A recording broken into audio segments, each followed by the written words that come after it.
The biting cold pierced like needles stabbing deep into his bones. Xie Heng was jolted awake by the freezing chill. His consciousness seemed to sink to the bottom of a fathomless icy abyss, struggling to surface, every attempt to think dragged with it an excruciating pain from the depths of his soul. He snapped his eyes open only to see not the sickeningly pale hospital ceiling but a dilapidated drafty thatched roof clotted with cobwebs and dust. The cold wind seeped through the cracks in the walls, whining softly, sweeping up faint dust on the ground. Fragments of memory, the screech of tires, the shouts of passers-by, the dull pain of his body struck by a massive force, crashed into his mind like a breached dam. Xie Heng, a 21st century college student and orphan. His life had been ordinary, struggling on the narrow path of graduate entrance exams, relying on student loans and part-time jobs. Fate seemed to think his suffering insufficient.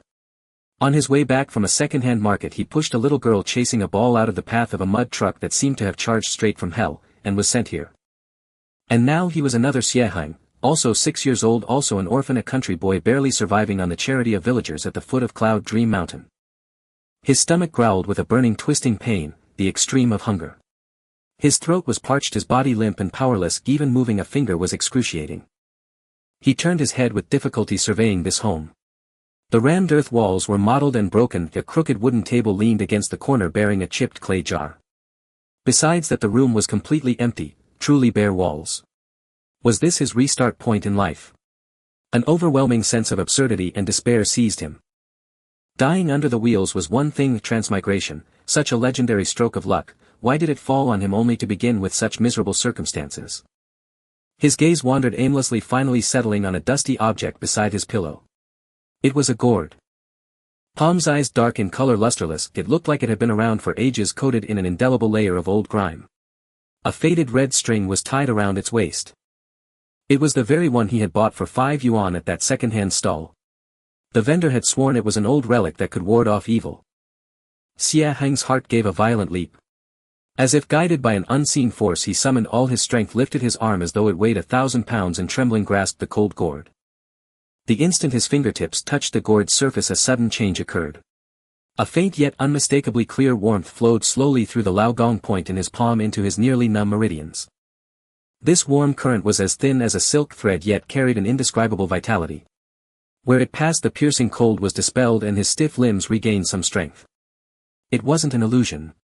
Xie Heng sat up abruptly, clutching the gourd tightly in his hand as if grasping a life-saving straw. The warm current continued to flow, faint but steady and prolonged, like a spring seeping into a dry riverbed. He lowered his head, staring fixedly at this seemingly ordinary gourd. Since such an incredible thing as transmigration had happened, the gourd's miraculous nature seemed acceptable. Old bastard, heaven!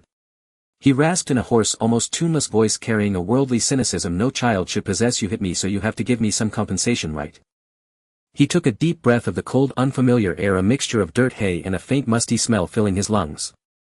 Beyond the broken window, the Cloud Dream Mountain stretched like the spine of a giant beast. Snow on the peaks glinted coldly under the pale moonlight. A strange, dangerous world that yet, because of the gourd in his hand, revealed a glimmer of faint hope. From today on I am this world, Xie Heng. He murmured to himself, his eyes shifting from initial confusion and despair to growing firmness. This gourd and this life, they are my greatest immortal opportunity. Heng boy. Heng boy. Are you awake? Open up. A grating shout accompanied by banging on the door jolted Xie Heng out of his tangled thoughts.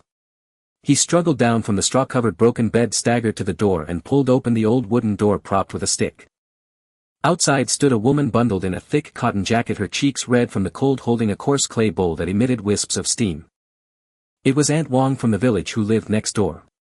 In his memory, the orphan boy had relied on these kind-hearted villagers for handouts to avoid starvation and freezing to death. Aunt Wang. Xie Heng imitated the original boy's manner, calling out timidly. His body was too weak, his voice was as faint as a mosquito's hum.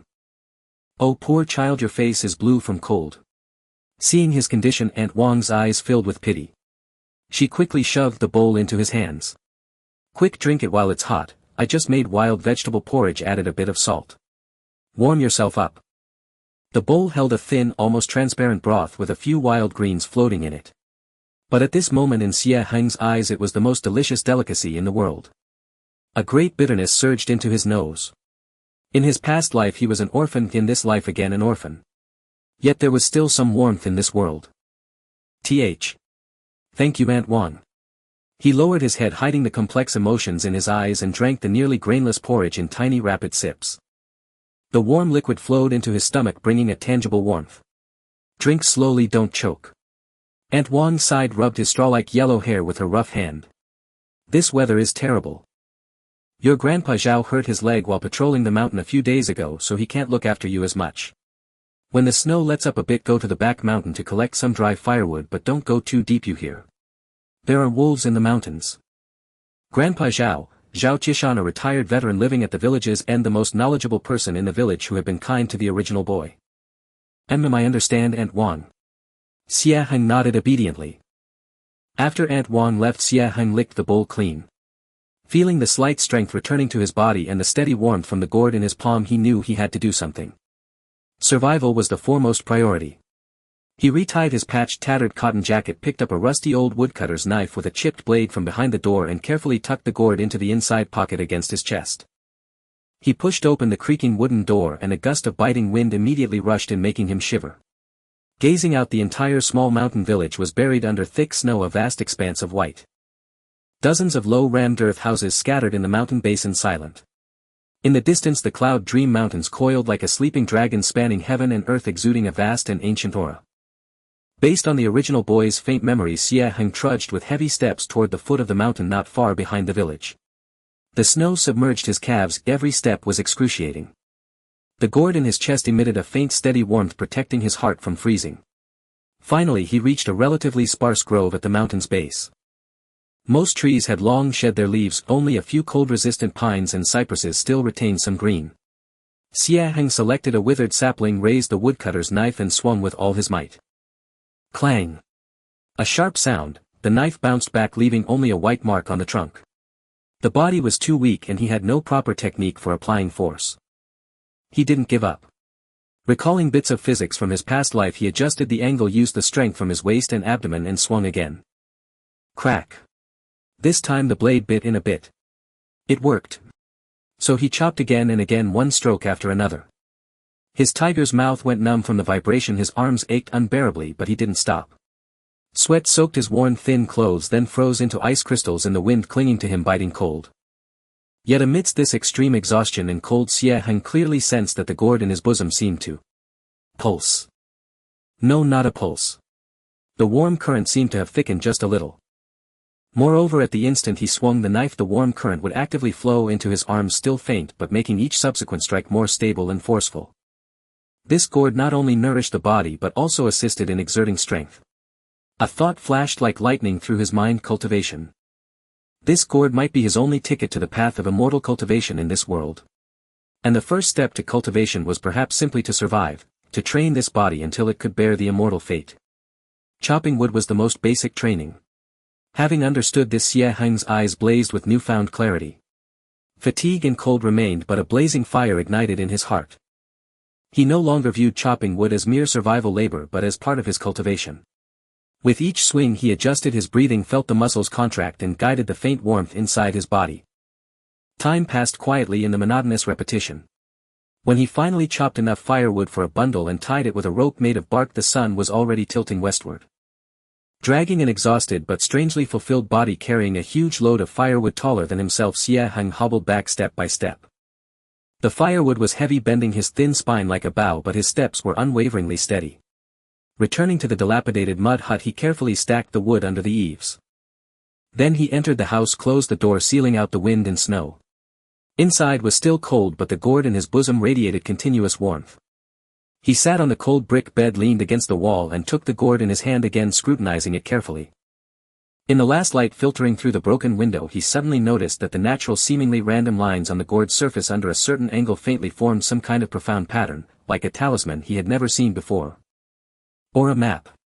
He couldn't see clearly, couldn't understand. But this didn't stop him from realizing the gourd's preciousness. Foundation. He stroked the cool gourd, recalling a saying from his past life: a skyscraper rises from the ground. He had no cultivation technique, no master, not even passable talent. All he had was this mysterious gourd and a life snatched from death. Then he would take the most basic things and perfect them to the extreme. Survive. Grow strong.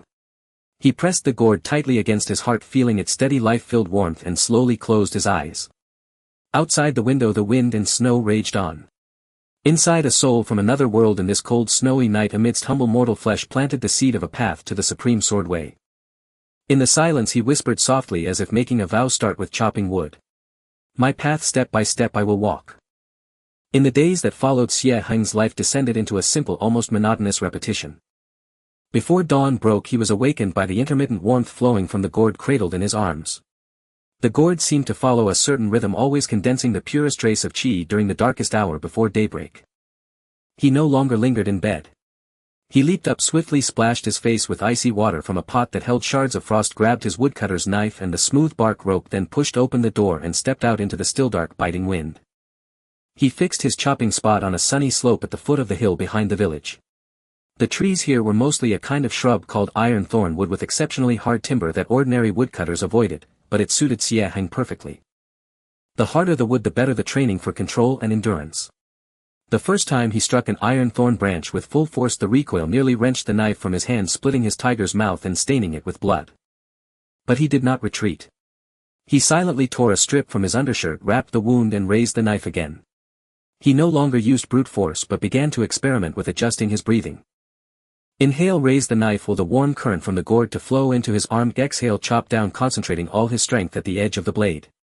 At first there was no method, breath disordered the warm current, intermittent. But he had plenty of patience. Or rather, he had no choice. His past life as an orphan and his struggles through work and study had engraved the word perseverance into his bones.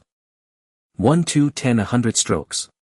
He stopped counting concrete numbers, instead immersing his entire mind in the monotony of repetition. Sweat soaked his thin clothes. The cold wind cut like knives, but the warmth from the gourd always protected his heart, preventing hypothermia. Gradually his swinging motion became fluid and his breath began to subtly synchronize with his exertion. Then one day, after hundreds of continuous chops, a strange sensation surged in his heart. The warm current from the gourd did not grow stronger, but at the instant he exhaled and struck, he clearly felt his entire strength and that faint warm current merge into one, flowing out without any hindrance. Crack. A sound far sharper than before rang out. The branch of iron thorn wood, thick as a bowl and requiring dozens of chops, normally split in two with that single stroke. The cut surface was smooth, not like the work of a woodcutter's knife but rather as if hewn by a sharp axe. Xie Heng froze, maintaining his chopping stance, breathing slightly. He stared at the smooth cross-section, his heart surging like a tempest. This was no illusion. There was a mysterious connection between breath exertion and that enigmatic warm current. When they harmonized, the resultant force surpassed simple addition. Is this the application of qi? He murmured to himself. Though this qi was pitifully weak, it existed and could be directed. This discovery was like glimpsing a ray of light in endless darkness. From then on his woodcutting cultivation acquired a clear direction, not mindless labor but a deliberate quest to find and harmonize the state where breath power and warm current become one. Days passed, the accumulated snow gradually melted and green shoots began to appear among the hills. Xie Heng's efficiency in chopping wood increased and the pile of firewood stacked under the eaves grew larger. He still took only a small portion each day to the few villagers who had helped him, exchanging it for course meals. The rest of the firewood was neatly piled, his security for winter and a testament to his efforts. His body grew visibly stronger. His once sallow face gained color and his thin arms began to show definition. More importantly, he felt the warm current inside him, though growing slowly, was as steady as a stream. It had also become more obedient, flowing more smoothly through his body under his guidance. One day, carrying a huge bundle of firewood far larger than himself, he walked steadily back home. At the village entrance he saw several children gathered around someone lying on the ground. Grandpa Taizhan. What's wrong? A child cried out tearfully. Xie Heng's heart tightened. He strode over quickly. Zhao Taizhan lay on the ground, pale as ash, cold sweat on his forehead. His left leg was bent at an unnatural angle. Next to him lay a hunting bow and two scrawny pheasants. Is that you, Heng boy? Zhao Taizhan forced a painful smile when he saw Xie Heng. Old useless. Chasing a pheasant, I slipped and fell into a ditch. Xie Heng without a word set down his firewood and crouched to examine him. Having learned some basic emergency knowledge in his past life, he recognized it as a fractured calf. He carefully helped Zhao Taizhan up and said firmly, Grandpa Zhao, don't move. I'll carry you back. The children wanted to help but Xie Heng stopped them. He took a deep breath channeling the warm current within into his arms and legs. Then with a grunt he lifted Zhao Taizhan, who was much taller and more robust than himself, steadily onto his back. The children were stunned. Zhao Taizhan was also taken aback looking at Xie Heng's small but remarkably steady steps. A hint of sharp light flashed in his clouded old eyes. Carrying Zhao Taizhan back to his simple but clean cabin, Xie Heng skillfully found some straight branches and cloth strips fashioning a makeshift splint. "You're quite nimble, boy." Zhao Taizhan leaned back on the Kong watching Xie Heng busy himself. He spoke slowly, his voice hoarse but carrying a scrutinizing tone. Xie Heng paused then said quietly, "I saw someone do it before." He couldn't explain his volunteer training in his past life. Zhao Taizhan did not press further, merely watching him silently. The cabin fell into a brief silence broken only by the crackling firewood in the stove. "You've changed a lot lately," Zhao Taizhan said abruptly, his gaze piercing as if seeing through the heart. Xie Heng's heart skipped a beat but his face remained impassive as he continued his work. "I just came to understand some things. People have to live on. Live on." Zhao Taizhan repeated, giving an ambiguous smile. "Just living isn't enough. In this world, monsters and demons, human hearts treacherous, far more fearsome than mountain wolves." Xie Heng looked up at this old man who was said to have traveled the outside world in his youth. Zhao Taizhan met his gaze and said slowly, "I've watched you chop wood for a few days. Wild swings wasting energy. Chopping wood, and killing. Well, hunting, require the same, the eye to see, the mind to focus, and the strength to deliver." Xie Heng's heart shook violently. He thought he had been careful enough, but he didn't realize that his clumsy explorations had long been noticed by this old soldier. Zhao Taizhan pointed to a corner. "There's an old woodcutter's knife I used when I was young. It's a bit better than yours. Take it."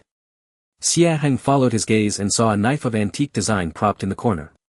Though its edge was somewhat worn, the blade was thick and heavy, exuding a quiet solemn aura. Also, Zhao Taizhan paused, his gaze turning. "Profound strength alone isn't enough. You need to know how to breathe. When you can chop wood and forget that you're breathing, then you've truly mastered this breath." "Forget about breathing?" Xie Heng pondered. The words sounded arcane, yet they resonated with his earlier discovery of the unity of breath and exertion. Could this seemingly ordinary breathing method be the starting point of cultivation? He didn't ask further but solemnly bowed to Zhao Tishan. "Thank you, Grandpa Zhao." Picking up the heavy old knife, Xie Heng walked out of Zhao Taizhan's cabin. The setting sun's glow elongated his shadow. The knife felt weighty in his hand, not only from its physical mass but also from the expectation it carried, perhaps the beginning of a legacy. Zhao Taizhan had not taught any profound techniques, only pointing out the basics of using force and breathing. But that was exactly what Xie Heng needed most at this moment. He returned to his own cabin, looked at the towering pile of firewood under the eaves, then felt the warm gourd against his chest. Foundations. Still foundations. Chopping wood was foundation. Breathing was foundation. Guiding that warm current was also foundation. He cast aside all stray thoughts, his mind clear and tranquil. The path ahead remained long and arduous, but at least he had found direction. And he had taken the first solid step. Night deepened, cold stars scattered. Xie Heng did not sleep.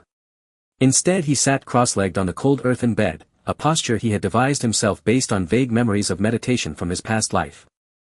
He held the mysterious gourd with both hands, placed it at his lower abdomen near the dantian, abandoned all distractions and adjusted his breath, trying to capture and guide the subtle yet vital warm current within to make it circulate along some mysterious route. Every inhale and exhale grew longer. Outside the window all was silent. Only the steady breathing of the youth and the faint, barely visible patterns on the seemingly ordinary gourd pulsing in rhythm with his breath. On this ordinary mountain village night, the roots of a sword path seed were quietly spreading toward unknown depths. Zhao Taizhan's words were like a match struck in the chaotic darkness of Xie Heng's mind. Forgot to breathe. These four simple words contained a profound truth. Xie Heng no longer regarded breathing as merely an instinct for survival. Instead he began to treat it as a form of cultivation, a bridge connecting himself, the woodcutter's knife in his hand, and even the surrounding world. He still went up the mountain before dawn every day, swinging the heavy old woodcutter's knife. But this time his mindset was completely different. He no longer rushed to fell trees but immersed his entire being in the rhythm of each breath and swing. When inhaling, his will guided the warm current from the gourd at his waist, rising from the dantian through the chest, along the arm, all the way to the blade of the knife. He could feel that the warm current, though faint, carried an indescribable sense of sharpness. When exhaling all the power in his body burst forth, the warm current penetrating the blade, precisely cutting into the weakest grain of the iron thornwood. With a soft chi different from the usual chopping sound, it was more like a sharp blade slicing through tough leather. The bull-thick iron thornwood snapped cleanly, the cut surface smooth as a mirror, faintly emitting a scent of scorched wood. It worked. An indescribable joy surged within Xie Heng. This state of perfect unity between breath, warm current and power exertion could only be achieved 2 or 3 times out of 10, but each success brought him a step closer to mastering his own strength. He could clearly sense that the circulation of the warm current in his body had become slightly smoother. Although its total amount was still growing slowly, its quality seemed more condensed. What surprised him even more was that the old woodcutter's knife given by Zhao Taizhan seemed extraordinary. When the warm current infused into it, the blade emitted an extremely faint hum and the edge glimmered with a barely perceptible white light, cutting through iron thornwood like rotten wood. This was no ordinary iron.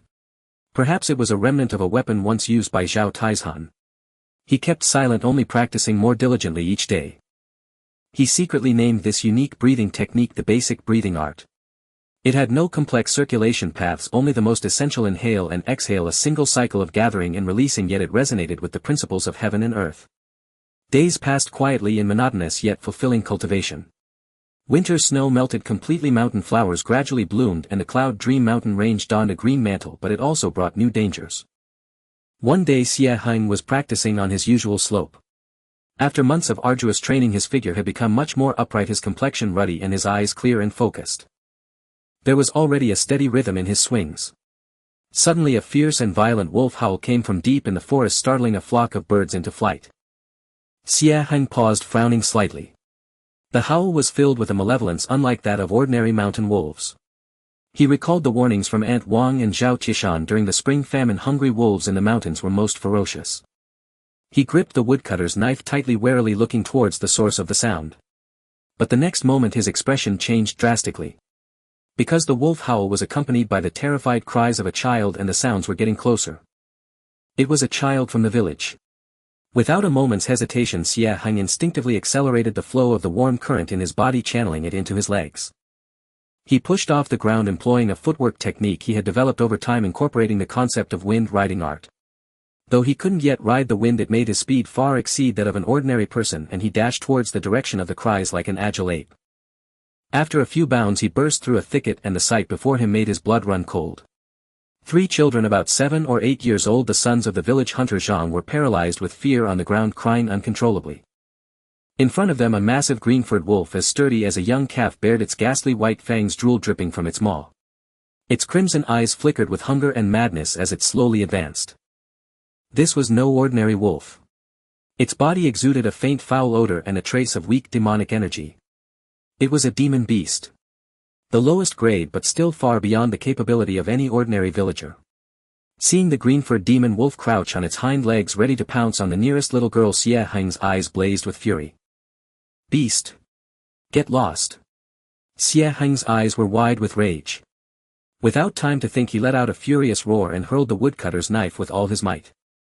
This throw contained all the fruits of his recent cultivation. The basic breathing art mobilized the warm current, and all the power in his body exploded in an instant. Swoosh! The woodcutter's knife turned into a blurry black shadow, tearing through the air at an astonishing speed. The demon wolf seemed to sense the danger. It twisted its body abruptly, and the knife grazed its fur before embedding itself deep into the trunk of a large tree behind it, the handle still trembling violently. Though it missed, the sudden attack successfully diverted the demon wolf's attention. It abandoned the children, turned around and fixed its crimson eyes on the suddenly appearing Xie Heng, emitting a threatening growl from its throat. Run! Go back to the village! Xie Heng shouted at the terrified children. They snapped out of their stupor and scrambled away, crying and running towards the village. Enraged, the demon wolf kicked off its hind legs and pounced at Xie Heng with a gust of foul wind, its speed leaving only a green blur in its wake. Xie Heng's heart tightened. After all, he was just a half-grown boy who had only practiced a breathing technique for a few months. He had never faced such a situation. Intense fear instantly seized him. But at that moment the gourd at his waist suddenly trembled violently. A warm current several times purer than usual surged out and flowed through his entire body in an instant. This warm current seemed to carry a strange calming effect, dispelling most of the fear in his heart and leaving his mind exceptionally clear and calm. As the wolf's claws were about to reach his face, Xie Heng reacted almost instinctively. He shifted his footwork, twisting his body in an awkward yet incredibly precise sidestep, a move he used when shifting his weight while chopping wood. The wolf's claws grazed his clothes, tearing a few threads. At the same time, the warm current in Xie Heng's body surged wildly, all of it channeled into his right fist. He had no weapon, so he could only punch. This punch was unadorned, just the simplest straight punch, but it condensed all his strength, will, and the mysterious warm current. With a dull thud, it was like striking tough cowhide. Xie Heng felt a sharp pain in his fist, as if his bones were about to crack. The recoil sent him staggering back 7 or 8 steps before he could steady himself. The green-furred demon wolf, struck by the punch imbued with the warm current, let out a pained howl and tumbled backward. It shook its head before getting up, its gaze towards Xie Heng now mixed with more suspicion and savagery. One of its front paws seemed to be slightly lame. Xie Heng panted heavily, his right fist swollen and throbbing with excruciating pain. But he had no time to care, because the demon wolf was already pouncing again, this time faster, its fangs aimed directly at his throat. There was no escape. At that critical moment between life and death, Xie Heng's pupils contracted to pinpricks.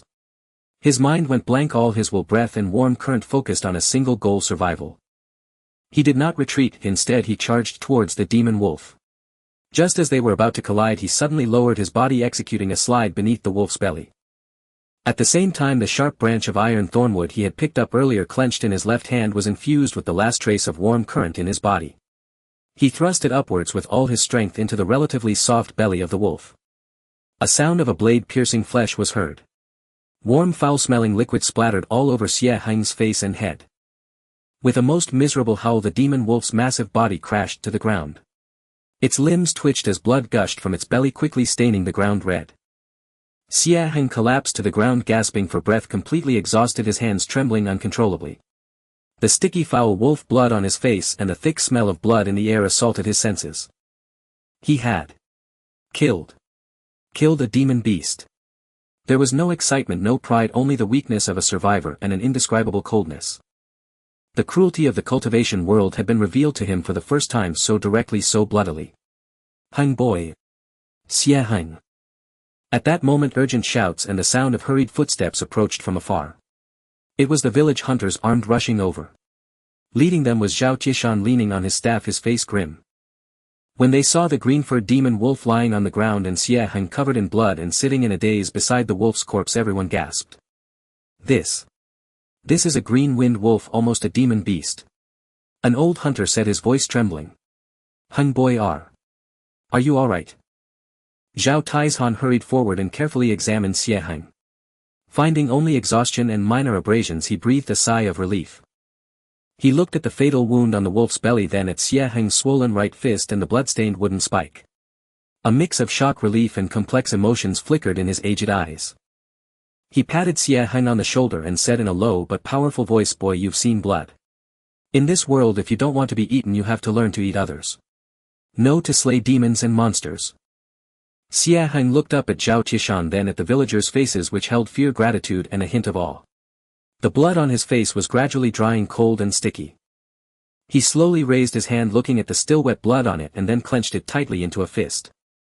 The sense of alienation and confusion that had lingered in his heart since his transmigration seemed at this moment to be washed away by the hot wolf's blood. He took a deep breath. The cold, blood-tinged mountain air filled his lungs, but it only made him more clear-headed. This path was destined to be full of thorns and bloodshed. But for him there was no turning back. Grandpa Zhao, his voice was still a bit hoarse but unusually calm, I'm fine. He struggled to his feet, walked to the large tree and pulled the old woodcutter's knife from deep within the trunk. The blade was still ancient, but under the glow of the setting sun it seemed to have acquired a faint, intangible aura of killing intent. The setting sun bathed Yunmeng Mountain in a scarlet hue, while the atmosphere in the village square hung heavy with a mix of tension and a restless thrill of survival. The corpse of the green-furred demon wolf lay there like a small mountain, its dark red blood seeping into the soil, emitting a nauseating stench. The villagers surrounded the scene, pointing and whispering, their faces a blend of fear, curiosity and an indescribable excitement. Children were tightly grasped by their elders, yearning to see yet too afraid to look, their gazes darting between the wolf's corpse and the blood-soaked Xie Heng. It truly is a Qingxuan wolf. Looking at its fur and fangs, it seems almost like it has become a spirit. Zhang the hunter squatted beside the wolf's body, poking at it with his hunting knife, his voice trembling with fear. This beast has only roamed deep in the mountains in previous years. Why has it come down to the foot of the mountain this year? If it weren't for Heng. His words trailed off, but everyone understood the implication. Had it not been for Xie Heng, the 3 children of the Zhang family would likely have met a grim fate. Zhang the hunter suddenly stood up and walked over to Xie Heng, a dark-skinned hardy man whose eyes were slightly red. He heavily slapped Xie Heng on the shoulder, avoiding the injury, the force causing Xie Heng to stumble. Heng. No need to say anything.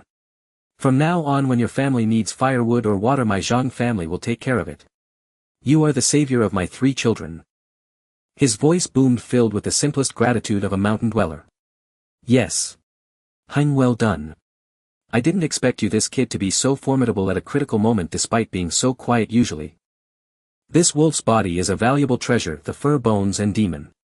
The demon beast meat can be exchanged for a lot of money. The villagers gathered around, their gazes towards Xie Heng completely transformed. What was once pity and sympathy had now turned into genuine admiration and gratitude.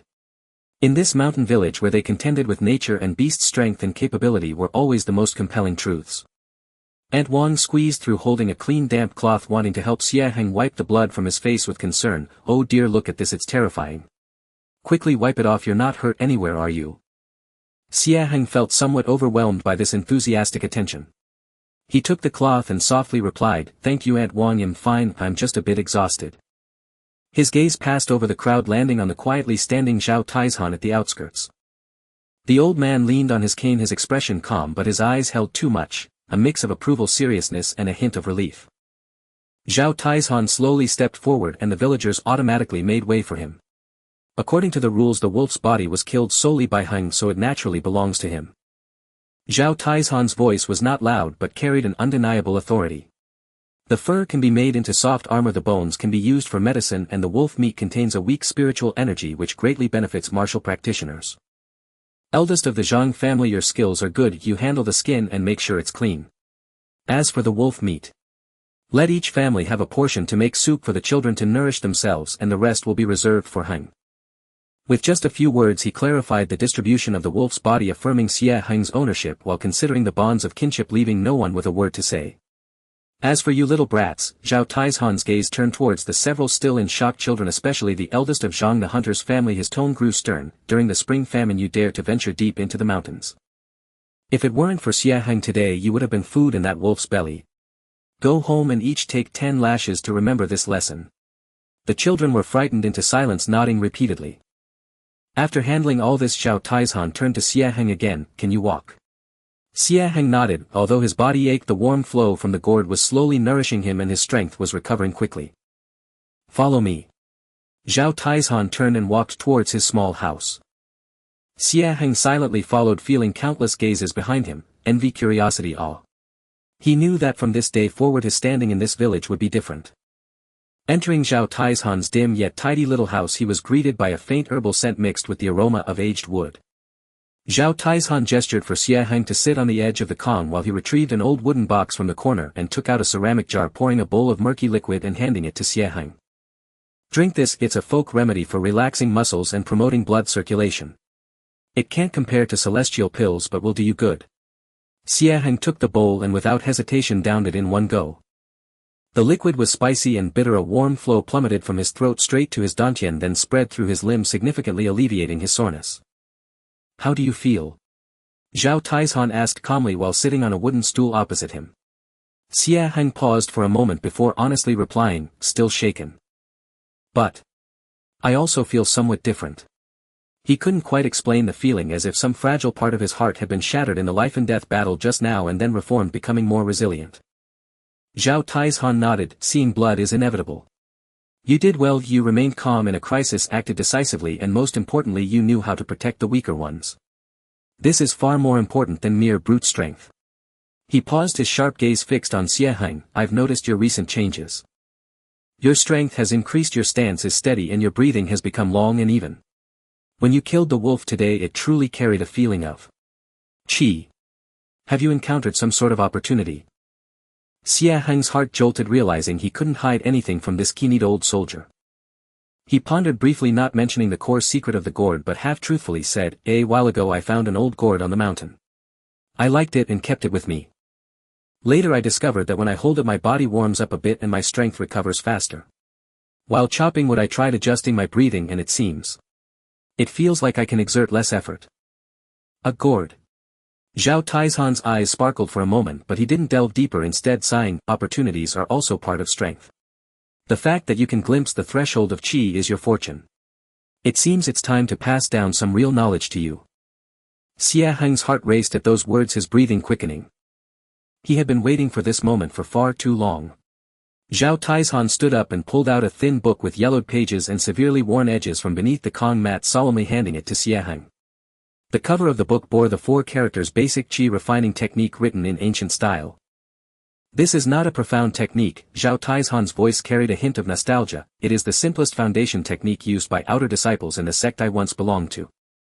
But it has been verified by countless predecessors as the most solid path, one that won't go awry. He pointed at the book, speaking seriously, the path of cultivation begins with refining qi. Refining qi means absorbing the spiritual energy of heaven and earth into your body, transforming it for your own use, tempering the flesh and opening the dantian.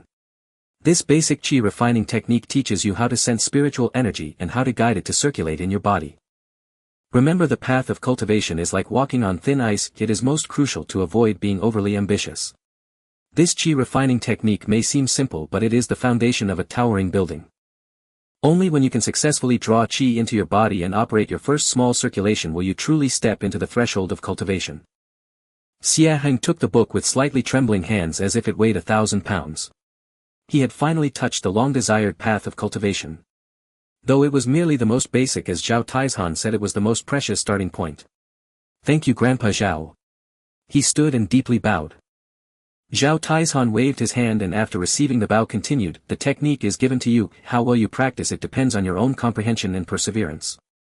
Moreover, the meat of the Qingxuan wolf is beneficial for your current body tempering phase, you can eat it in moderation every day. Once the wolf skin is processed well I will tan it for you, making a piece of leather armor, adding another layer of protection. As for the future. Zhao Taizhan gazed out at the heavy darkness outside, his eyes distant, this Yunmeng mountain and even this entire world is vast. If one day you truly wish to venture out and see, you must at least have the ability to preserve your life. That night Xie Heng did not return to his small house. He stayed with Zhao Qishan, reading the basic qi refining technique under the dim oil lamp. The book was not thick and the handwriting was somewhat blurred, but it clearly recorded how to meditate, how to concentrate and how to sense that ethereal spiritual energy. Following the method described in the technique, he sat cross-legged, focused his heart towards the heavens and tried to discard distracting thoughts, gradually slowing his breath, making it longer and more delicate. The gourd in his arms radiated a stable warmth, helping him to enter a meditative state faster. In the darkness it felt as if he could see countless tiny multicolored light spots floating in the surrounding air. Is this spiritual energy? He attempted to guide those gentle yellow and green light spots which represented earth and would attributes into his body through his skin, following the path recorded in the technique. The process was slow and difficult. Out of 10 attempts 9 ended in failure. Those light spots were like mischievous children, elusive and hard to catch. But he remained steadfast, undeterred, retrying again and again after each failure. Until the dawn broke in the east, Xie Heng finally emerged from that mysterious state. Though he had not slept all night he felt refreshed, his fatigue completely gone. He had not succeeded in drawing qi into his body, but he could already vaguely sense the presence of spiritual energy. This was an incredibly important beginning. He tightened his grip on the basic qi refining technique in his hands and gently felt the gourd in his embrace. The path to immortality is long and I will seek it diligently. And thus his journey of exploration truly began on this day. In the days that followed, Xie Heng's daily rhythm remained unchanged, yet its essence had been utterly transformed. Before dawn he still ascended the mountain to chop wood. But the act of woodcutting itself had shifted from a livelihood-sustaining chore to a form of cultivation. Each swing of the blade was accompanied by the breathing techniques of the basic qi condensation art and the guidance of the warm current from the nourishing sword gourd nestled against his chest. His control over power grew increasingly exquisite. With a mere thought the warm current would reach the blade's edge and the iron thorn wood would snap cleanly, the cut smooth and bearing a faint trace of being tempered. Returning in the evening he distributed most of the firewood to the villagers, keeping only a small portion for himself. Aunt Wang carefully simmered the wolf meat into a broth. One bowl each day, its rich aroma carried a faint yet pure vital energy nourishing his rapidly growing body. He could feel his bones and sinews growing stronger, his vitality and blood energy flourishing, and his skin becoming more resilient. The nights were entirely devoted to the basic qi condensation art. He sat cross-legged on the cold earthen bed, his 5 hearts facing the sky, sinking his mind into that mysterious sensory world. With the guidance of the technique, he was no longer groping in the dark. The specks of spiritual energy he saw became clearer. The yellow earth-attributed energy was thick and steady, the green wood-attributed energy brimmed with vitality, and a few other colored specks drifted among them. The key to channeling qi into the body lay in channeling and entering. He had to use his divine sense as a guide to communicate with the spiritual energy of heaven and earth, then use the technique's path as a bridge to lead it into his body and refine it for his own use. This first step stumped 99% of mortals. Their divine sense was too weak to capture the nimble leaping spiritual energy. Even if captured, making it obediently follow the meridians was even more difficult. Countless people spent their entire lives stuck at this entry step. But Xie Heng was different. His soul was that of an adult who had crossed over, having lived 2 lives. His mental fortitude was far tougher and more condensed than that of children his age. More importantly, the nourishing sword gourd in his bosom exhibited an astonishing auxiliary effect during cultivation. When he focused his mind and circulated the technique, the arcane patterns on the gourd's surface would faintly glow, emitting a peculiar suction force. This suction was not plunder but acted like a gentle vortex, slowly drawing the spiritual energy of the surroundings, especially the gentle wood and earth attributes, toward him, increasing its concentration several times over. This greatly reduced the difficulty of sensing and capturing spiritual energy. Moreover, the warm current emitted by the gourd itself, he now understood it might be an extremely pure form of innate energy, would actively meet the slightly wild spiritual energy of heaven and earth when he attempted to channel it into his body, acting as a gentle guide, soothing and enveloping it, leading it to flow slowly along the specific meridian paths recorded in the basic qi condensation art. Days passed. On the 7th night, under the moonlight streaming through the broken window, Xie Heng maintained a perfect meditation posture, his breath barely perceptible, his mind completely immersed within. Under his will's guidance, a thread of spiritual energy finer than a hair and mixed with earthy yellow and grassy green, wrapped in the warm current of the nourishing sword gourd, struggled along the Han-Tien Lung meridian toward the first crucial acupoint, Zhongfu. Acupoint breakthrough was the most crucial and dangerous step in channeling qi. Acupoints were like barriers long sealed, requiring spiritual energy to force them open to clear the path. Boom! When that faint wisp of spiritual energy bolstered by the warm current struck the Zhongfu acupoint, Xie Heng felt a sudden constriction in his chest as if struck by a heavy hammer. Darkness swam before his eyes and a sweetness rose in his throat, nearly causing him to spit blood. The acupoint's barrier was far more solid than he had imagined. But his will was fiercely resolute. He endured the discomfort and did not give up. He focused again, guiding the spiritual energy more carefully. This time he did not force it, but like water wearing away stone, he gently and persistently washed over the acupoint's barrier time and again. The warm current of the nourishing sword gourd played a vital role. It not only calmed the spiritual energy but also rapidly nourished the impacted meridian and acupoint after each assault, preventing damage. After countless washes, just as Xie Heng felt his divine sense nearly exhausted and his consciousness blurring, pop! An extremely faint crisp sound as if from the depths of his soul. The barrier of the Zhongfu acupoint had broken. In an instant, that previously stagnant wisp of spiritual energy like a burst dam surged through the acupoint and raced forward along the established path. Though thin and weak, it brimmed with vitality. Success! Channeling qi into the body, the first acupoint was opened. Almost the moment the acupoint was breached, a sudden change occurred. The nourishing sword gourd in Xie Heng's bosom shook violently. The arcane patterns on its surface abruptly lit up, emitting a soft yet undeniable glow. At the same time, centered on Xie Heng, the spiritual energy of heaven and earth within several zhang seemed summoned, converging upon him madly, forming a vortex of spiritual energy invisible to the eye but clearly perceptible. Inside the small hut, the air stirred without wind and dust rose faintly. Xie Heng's body, like a parched sponge, greedily absorbed the converging pure spiritual energy. The newly opened meridians ached with a sour distended pain, yet also carried a refreshing sense of renewal. He dared not be negligent, fully circulating the basic qi condensation art to guide this current of spiritual energy several times more powerful than before along the technique's path to assault the next acupoint. That night, though the spiritual energy fluctuation in Xie Heng's room was faint to certain beings, it was like a candle flame in the darkness. Deep within the Cloud Dream Mountain range, on a peak shrouded in mist, an elderly man in simple Taoist robes who had been meditating with eyes closed suddenly let out a soft exclamation. He opened his eyes, his gaze piercing through layers of clouds toward the direction of the small village at the mountain's foot. Spiritual energy converging. Though faint, it is so pure and condensed. It resembles but is not quite the usual sign of Qi channeling. Could a rare treasure have emerged, or has a gifted individual awakened their Dao on their own? The old man stroked his beard, a glint of curiosity in his eyes. How fortunate. The 10-year cycle is nearly up and the Qingxuan token will appear. It's worth a look. Without moving, an invisible divine sense shot through the air, silently sweeping over the small mountain village, pausing briefly on Xie Heng's dilapidated earthen hut, then withdrawing. A mere child. Interesting. The old man smiled faintly and closed his eyes again. Xie Heng, immersed in cultivation, remained utterly unaware of all this. When he opened his eyes again, the day was already bright. Sunlight streamed through the window, filling the room with light. He slowly exhaled a breath of turbid air so long that it left a faint white trail in the air. Feeling the warm current within his body, no thicker than a hair but real and responsive, moving as he willed, and the path of a minor celestial cycle now flowing unimpeded under the guidance of the nourishing sword gourd's warmth, Xie Heng's face broke into the first genuine radiant smile since his crossing. The first layer of Qi condensation.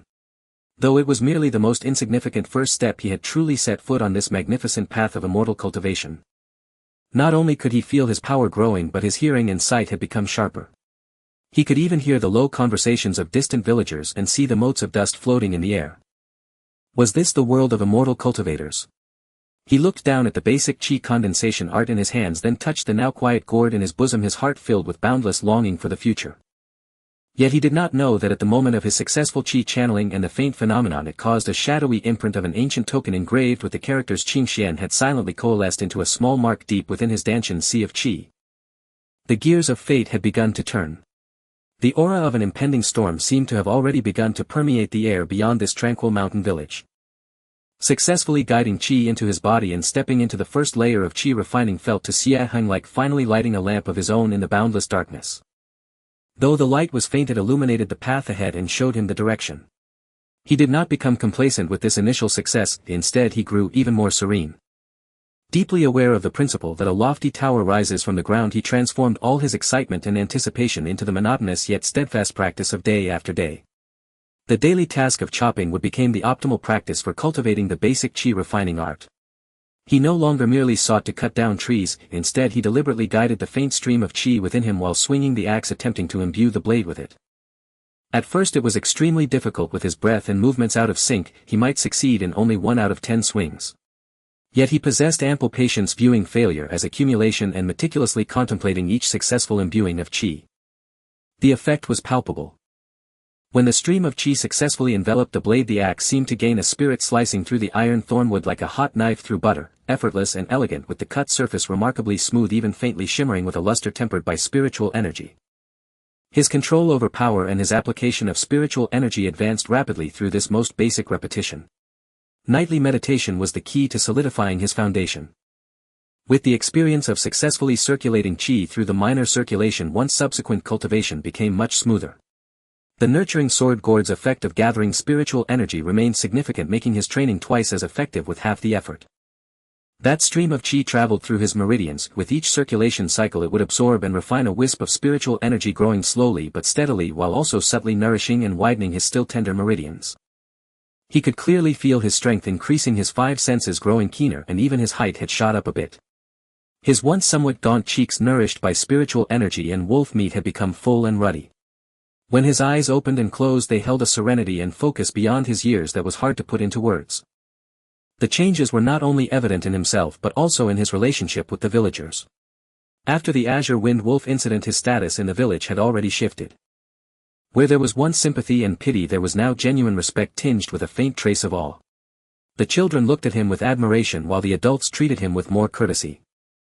Hunter Zhang indeed kept his promise, often bringing fresh game, and Aunt Wang concocted various delicacies for him, saying it was to nourish his body. One afternoon Xie Heng had just finished chopping wood and was tidying up under the eaves when a commotion suddenly arose from the village entrance, mixed with the sound of hooves and unfamiliar shouts. "It's a traveling merchant caravan," a child shouted excitedly. The remote mountain village saw such caravans only once every few months. They were a vital channel for the villagers to exchange for necessities like salt, iron tools and cloth, and also the only window to the outside world. Xie Heng's heart stirred and he followed the crowd toward the village entrance. He had been in this world for over half a year without truly contacting the outside. A caravan of 5 or 6 mule carts covered in dust had stopped in the open space at the village entrance. The guards had sharp eyes and carried blades. The leading steward, a lean middle-aged man, was chatting with the old village chief with a smile. The villagers gathered around exchanging their accumulated furs and mountain goods for needed items, creating a lively atmosphere. Xie Heng had nothing to trade. He simply stood at the edge of the crowd quietly observing. He noticed that the caravan guards had long steady breaths and firm steps, clearly trained in martial arts. The leader among them even gave him a faint sense of pressure, likely a master in the mortal martial world. "Elder, I've heard that these parts of the Yunmeng Mountains have been unsettled lately," the steward asked casually while tallying the goods. The old village chief sighed. Indeed. A while back an azure wind wolf came down from the mountains and almost hurt the children. Thanks to... He paused, glancing at Xie Heng in the distance, then changed his words. Thanks to the mountain god's protection. The steward's eyes flickered. He smiled and didn't press further, instead lowering his voice. Elder, I have another piece of news. I've heard that the immortals of the Azure Sword sect might be appearing near here soon, searching for those with immortal fate. The Azure Sword sect. The old village chief was clearly familiar with the name, his murky eyes suddenly lighting up. The surrounding villagers also pricked up their ears, their faces showing a mix of longing and reverence. For mortals like them, immortal sects taking disciples was a distant yet alluring legend.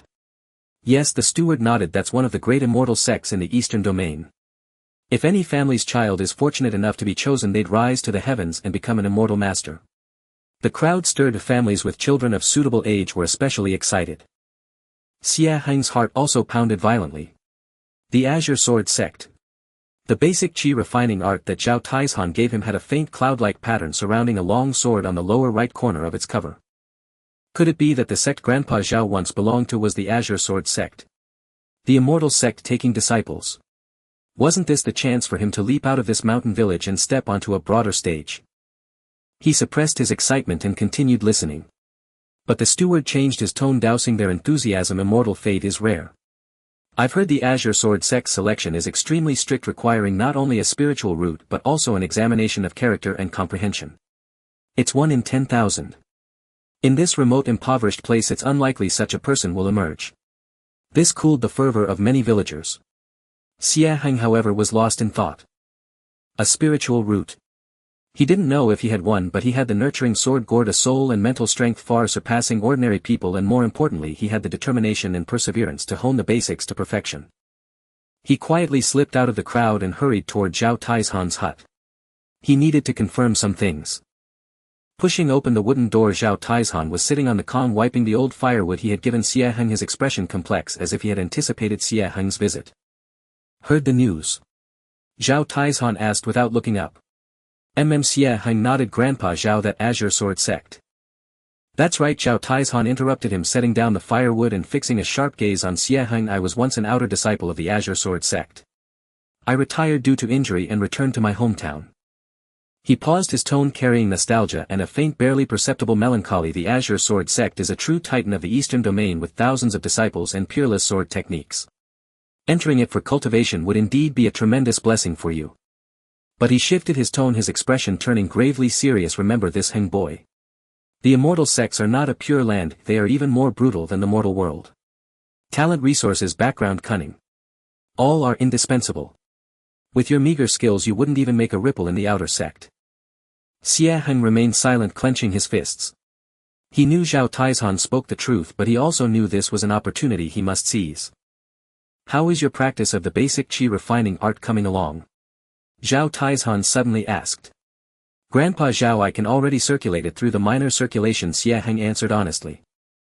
A flicker of surprise passed through Zhao Taizhan's eyes, clearly not expecting Xie Heng's rapid progress. He gave Xie Heng a deep look, especially at the area of his dantian, as if he could sense the faint mark of the Azure command token. It seems fate has its course, Zhao Taizhan sighed, fumbling in his bosom before pulling out a dull non-metal non-wooden token engraved with the faint characters Azure and a small outer on the back. This is my identity token, long invalid. But keep it. If an immortal master from the Azure Sword sect truly comes, you might use this to gain a chance to participate in the selection. Whether you are chosen depends on your fortune. Xie Heng took the token solemnly, it was slightly heavy in his hand, carrying Zhao Taizhan's body warmth. Go and prepare well. Zhao Taizhan waved his hand. Before you leave I will teach you everything I know. At least it will give you a better chance of surviving the selection. Leaving Zhao Taizhan's hut, Xie Heng felt the token heavy in his hand. It was not just an opportunity but also a responsibility and an expectation. He looked up toward the misty depths of the Yunmeng Mountains, his gaze resolute. The world beyond the mountains, the call of the immortal sect had already sounded. And he was ready to set out. In the following days, Xie Heng's cultivation became even more intense. Besides chopping wood and meditating, Zhao Taizhan began teaching him basic boxing and footwork evasion techniques, as well as knowledge of wilderness survival and identifying herbs and poisons. These were experiences Zhao Taizhan had accumulated through hard knocks in the sect, seemingly insignificant but life-saving in critical moments. The village's discussions about the immortal sect taking disciples gradually subsided, but an intangible tension and anticipation hung in the air. Families with children of suitable age were secretly harboring hope. Xie Heng focused solely on cultivation and consulting Zhao Taizhan daily. He knew that opportunities only favor those who are prepared. One day he was practicing a basic movement technique called spirit ape steps taught by Zhao Taizhan on the back mountain, his movement still clumsy and stiff. Suddenly he sensed something and looked up sharply toward the southeastern horizon. A faint, almost imperceptible streak of cyan light like a meteor streaked across the sky, plunging into the depths of the Yunmeng mountain range before vanishing in an instant. At the same time, the dormant mark of the Azure command token deep in his dantian warmed slightly. Xie Heng's pupils contracted. They're here. The people from the Azure Sword sect have arrived. The fleeting azure light like a pebble dropped into a tranquil lake stirred ripples deep within Xie Heng's heart. He forcibly suppressed the urge to rush back to the village, took a deep breath and completed the final variations of the spirit ape steps until his breathing was fully composed. Only then did he heft the bundle of firewood onto his back and stride steadily down the mountain. The village entrance was far more bustling than usual. The villagers had gathered, discussing excitedly, their gazes occasionally darting with reverence toward the old village chief's house. A few half-grown children ran about excitedly shouting words like immortal and celestial being. Xie Heng did not join the commotion. He went straight to his small hut, neatly stacked the firewood, carefully wiped down the old cleaver, washed his face and changed into a set of coarse cloth clothes that, though worn, were clean and well laundered. Having done all this, his heart settled completely. He knew that when faced with the chance of immortality, maintaining a calm mind was paramount. When he arrived outside the old village chief's somewhat spacious earthen courtyard, a crowd had already gathered. Standing in the center of the yard was not the imagined elder with an immortal aura riding a sword, but a young man who appeared to be in his early 20s. The youth wore a pale green robe of seemingly ordinary material, yet it shimmered with faint flowing light, untouched by dust. His features were plain, his expression indifferent, even carrying a hint of impatience, but when his eyes opened and closed, a sharp light seemed to swirl within, making it hard for others to meet his gaze. Though he stood casually, an invisible aura emanated from him, isolating the surrounding noise and dust, making him utterly incongruous with the mountain village. The old village chief and several village elders stood respectfully beside him, their attitudes humble. "Master Immortal, all the village's children of suitable age are here." The old chief pointed to the 7 or 8 youths ranging from 10 to 15 years old standing in the yard, his voice tinged with nervousness. Xie Heng silently walked to the edge of the crowd, not pushing forward. He noticed that Duzhuang and Erzhuang, sons of Hunter Zhang, were also among them, so nervous they didn't know where to put their hands and feet. The green-robed youth's gaze swept indifferently over the youths in the yard, his eyes devoid of any emotion, as if he were looking at a pile of stones. He didn't even approach. He merely raised his right hand casually, fingers spread. In an instant an invisible wave spread outwards from him. Xie Heng felt his entire body tighten, as if brushed by a gentle yet irresistible current of water. At the same time, the sword-nurturing gourd hidden in his bosom vibrated ever so slightly, emitting an imperceptible fluctuation that skillfully concealed the faint stream of qi in his dantian and the aura of the azure mystic token imprint. The reactions of the youths in the yard varied. Most felt nothing, only bewilderment. But 2 of them had their bodies faintly glow with weak light. One was Duzhuang, whose body was enveloped in a barely visible earthy yellow halo. The other was the daughter of Li the carpenter, a usually quiet girl who glowed with a faint green light. A glint of understanding followed by undisguised disappointment flashed in the green-robed youth's eyes. One an inferior earth spirit root. Another an inferior wood spirit root. Your spiritual energy sensitivity is weak, nearly non-existent. He withdrew his hand, his tone indifferent.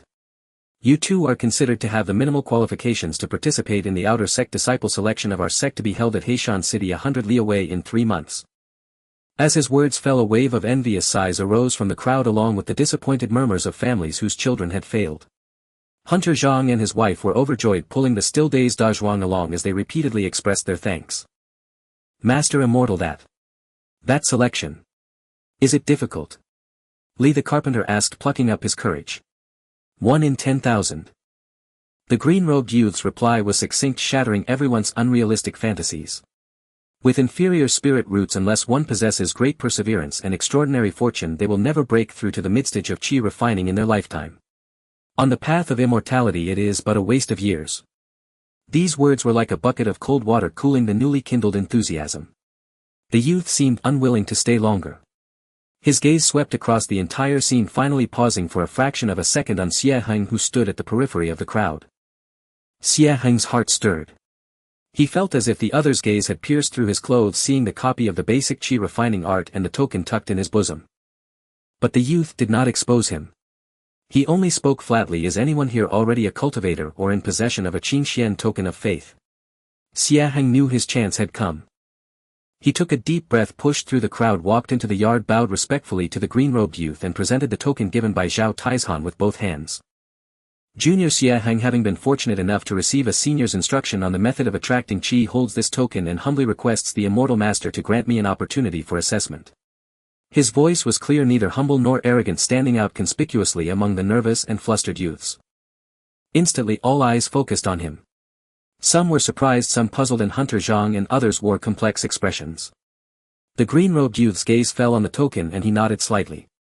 Indeed, it is the token of a retired outer sect disciple of our sect.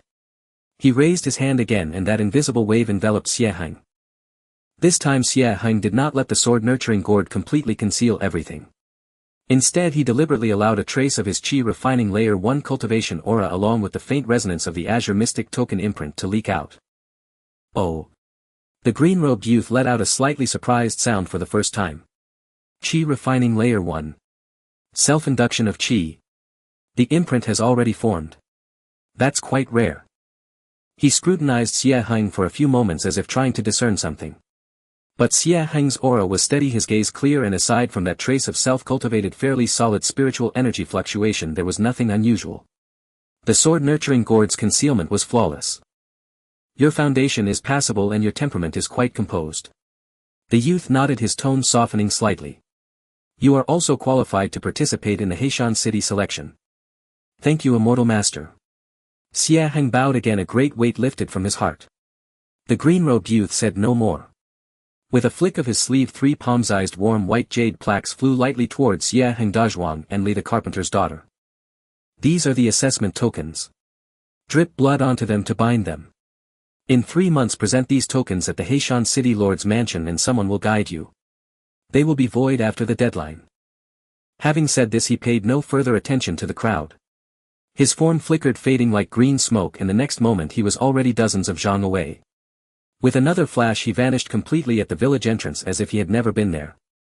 He came in haste, left in haste, leaving behind only 3 jade plaques and a village full of sighs and discussions.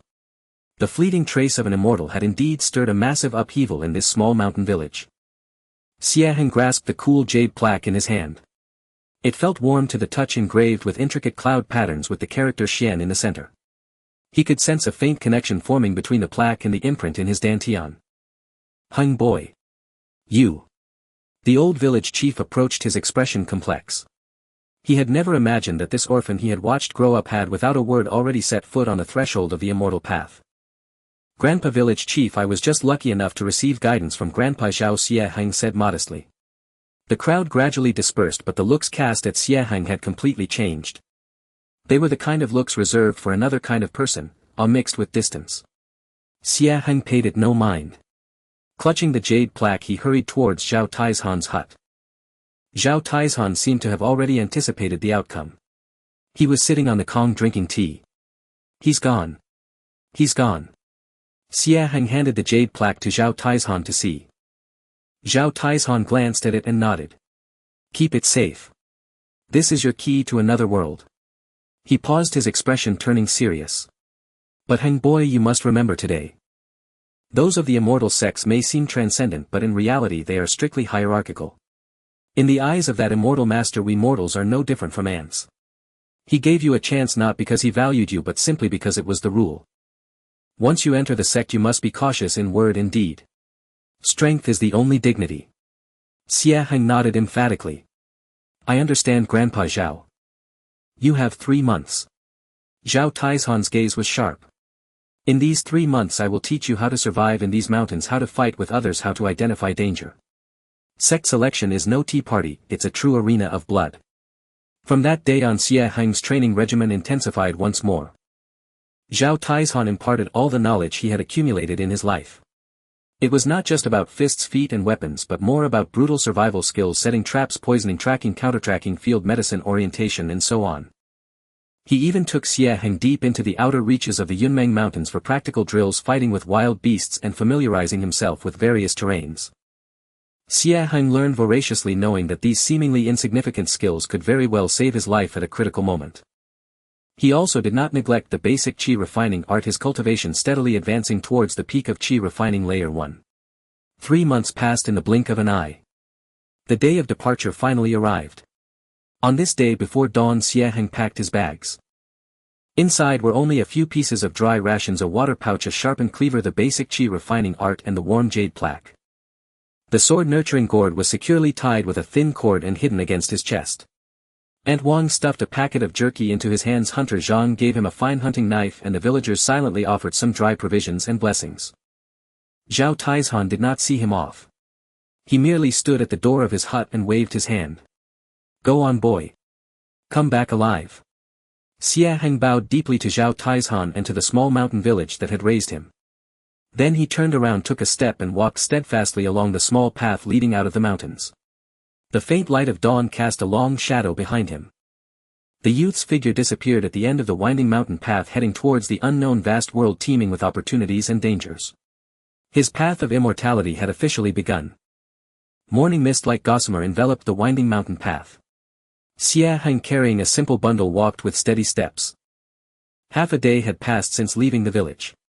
Looking back, the small hamlet at the foot of Cloud Dream Mountain that had raised him was already hidden behind the peaks, only a faint outline remaining. His heart held little sorrow at parting, but rather was filled with anticipation and caution for the road ahead. Zhao Taizhan's warning still echoed in his ears. The mountains were high and the roads long, and human hearts were treacherous. The path he had chosen was the official road to Black Mountain City. Though called an official road, it was merely a slightly wider dirt track, rutted and uneven, beaten down by carts and travelers. It was spring and the roadside was lush with grass and trees. Birds sang in the quiet mountains, but danger lurked in the form of snakes and beasts. Xie Heng dared not be careless, incorporating the spirit ape steps taught by Zhao Taizhan into his journey. Each step was in harmony with his breathing rhythm. Seemingly ordinary, his feet landed extremely lightly, conserving energy while keeping his body in optimal readiness. At the same time, he diverted a thread of his mind to silently circulate the basic qi refining art. Though walking was far less efficient than sitting in meditation, it was better than nothing, and small gains would accumulate. The sword-nurturing gourd in his bosom continued to emit a warm, gentle aura, nourishing his meridians and dispelling the fatigue of the long journey. His senses were heightened to the extreme, his ears listening in all directions, his eyes observing all around. The rustling of wind and grass, the chirping of insects and birds, all were clearly audible, helping him assess his surroundings. This was what Zhao Taizhan had repeatedly emphasized: walking, sitting, lying down, all are cultivation. The first day passed without incident. He found a dry, sheltered spot by a stream to camp, lit a small fire with a flint, warmed his dry rations and ate them with stream water. Then he sat cross-legged in meditation, cultivating with full effort. The spiritual energy in the wilderness was slightly richer than in the village. With the aid of the sword-nurturing gourd, his cultivation was effective, and that wisp of energy grew a little stronger. On the afternoon of the second day, the situation changed. The crisp sound of hooves and the rumble of wheels came from behind, mixed with vigorous shouts. Xie Heng warily ducked behind a large tree by the roadside and peered out. A sizable escort convoy was approaching. There were 7 or 8 mule carts laden with goods, surrounded by more than 20 escorts in fitted clothes with swords and sabers at their waists.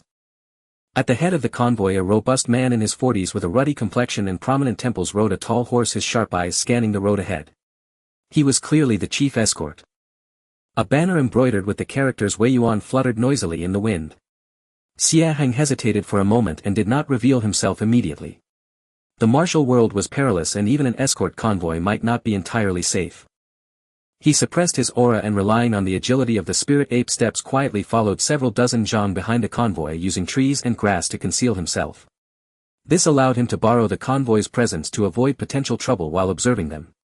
The convoy moved at a brisk pace with strict discipline. The escort's eyes were vigilant, clearly seasoned travelers.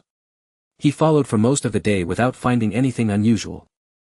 As the sun began to set, the convoy set up camp in a flat valley with a water source and arranged guards. Xie Heng knew that hiding forever was not an option. He also needed to rest, so he actively emerged from his hiding place and walked towards the camp. Halt! Who goes there? As he neared the camp's perimeter, a young sentry escort shouted sternly, his steel blade half-drawn, his expression alert. The other escorts also turned their attention to him. Xie Heng stopped, cupped his hands in salute and said calmly, "Greetings, elder brother. I am Xie Heng, a woodcutter from the foot of Cloud Dream Mountain. I am heading to Black Mountain City to seek refuge with relatives. Traveling alone makes me uneasy. Seeing your esteemed escort agency camping here, I humbly request permission to spend the night at the edge of your camp. I dare not disturb you." His tone was neither humble nor arrogant. Though his frame was somewhat slight, his eyes were clear and his aura was steady, not like that of a villain. Especially when he identified himself as a woodcutter from Cloud Dream Mountain, he exuded the simple rustic air of a mountain youth. The young escort studied him for a few moments. Seeing that he was indeed alone and young, his wariness lessened, but he still said, "Wait here. I will report to the chief escort." After a moment, the ruddy-faced chief escort strode over with a powerful gait. His eyes like lightning swept over Xie Heng, pausing briefly on the cloth-wrapped object on his back, a blade that was not quite a blade, the old woodcutter's knife. "Boy, you say you are a woodcutter from Cloud Dream Mountain?" The chief escort's voice was booming, carrying a sense of pressure. Yes, Xie Heng nodded. "Going to Black Mountain City to seek refuge. What proof do you have?" The chief escort pressed, seasoned in the ways of the martial world. Xie Heng was prepared. From his bosom, actually from the concealed location of his storage pouch, he produced a piece of dried wolf meat from a green-winged wolf and several common herbs that grew only in specific areas of Cloud Dream Mountain. "This is what I obtained in the mountains and can prove my origin. I have nothing else of value, only some strength. I am willing to stand guard or do odd jobs for your esteemed convoy to repay the favor of lodging." He displayed genuine mountain goods and his tone was sincere. The chief escort looked at the wolf meat and herbs and saw the calluses on Xie Heng's hands from years of labor. His expression softened. As an experienced traveler, he had sharp eyes. He could tell that the youth had a stable lower body and long deep breathing, as if he had practiced some basic martial arts, but his aura was pure and not like that of a wicked person. Having an extra pair of hands for the night watch was not a bad thing. In that case you can rest by that large rock," the chief escort said, pointing to a smooth boulder at the edge of the camp. "There's no need for you to stand guard, I have my arrangements. Mind yourself and don't wander." "Thank you, chief escort." Xie Heng cupped his hands again, walked to the boulder and set down his pack. Instead of immediately sitting in meditation, he actively helped tidy the camp and gather firewood. He was quick and nimble and spoke little, quickly winning the favor of many escorts. Night fell and campfires were lit. The escorts sat around the fires, eating and drinking, laughing loudly and sharing tales of their travels. Xie Heng sat at the periphery quietly gnawing on his dry rations, but his ears were pricked, listening intently. From the escort's conversation he learned that this Weiyuan escort agency was a well-known agency in Black Mountain City, and this shipment of medicinal herbs and furs was quite valuable. They also mentioned that due to the upcoming selection for the Azure Sword sect, a large number of outsiders had flooded into Black Mountain City, creating a mix of dragons and snakes, and they reminded each other to be extra cautious. "I heard that this time the Azure Sword sect is only taking 30 outer disciples, but there must be several thousand signing up for the assessment. Tisk, it's more than 1 in 100. A bearded escort exclaimed. "Isn't that the truth? The son of our head chief went last year, but his spiritual root aptitude was insufficient and he was eliminated in the first round," another chimed in. "Immortal destiny is hard to come by. For us common folk, just getting by is good enough." Xie Heng listened silently, gaining a more concrete understanding of the situation in Black Mountain City and the ruthlessness of the selection. Several thousand people vying for 30 spots, the competition was far more intense than he had imagined. In the dead of night, except for the sentry escorts, everyone else had fallen asleep. Xie Heng did not sleep. He sat cross-legged on the boulder, appearing to rest, but in truth he was fully circulating the basic qi refining art. The camp was set up in an open area where the spiritual energy was slightly inferior to that in the mountains, but he cultivated with extreme focus. His aura was restrained, and with the aid of the sword-nurturing gourd he was like an invisible vortex slowly drawing in the surrounding spiritual energy of heaven and earth. Unbeknownst to him, while he was immersed in cultivation, the ruddy-faced chief escort had quietly risen and looked at him from a distance, a flicker of surprise in his eyes. With his peak-acquired stage martial arts cultivation, he could faintly sense that the aura around the youth seemed somewhat unusual, extremely peaceful and restrained, yet carrying an indescribable rhythm. This kid is not simple, the chief escort mused to himself, but he did not dwell on it, assuming it was some special method of nurturing chi, and lay back down. The next morning the convoy struck camp and set off. Xie Heng again thanked the chief escort. The chief escort looked at him and for once said a few extra words. Boy, Black Mountain City is not peaceful these days. It's a mix of fish and dragons. You are young and alone. Go directly to your relatives when you enter the city. Don't meddle in other affairs and don't flaunt your wealth. Thank you for the reminder, chief escort.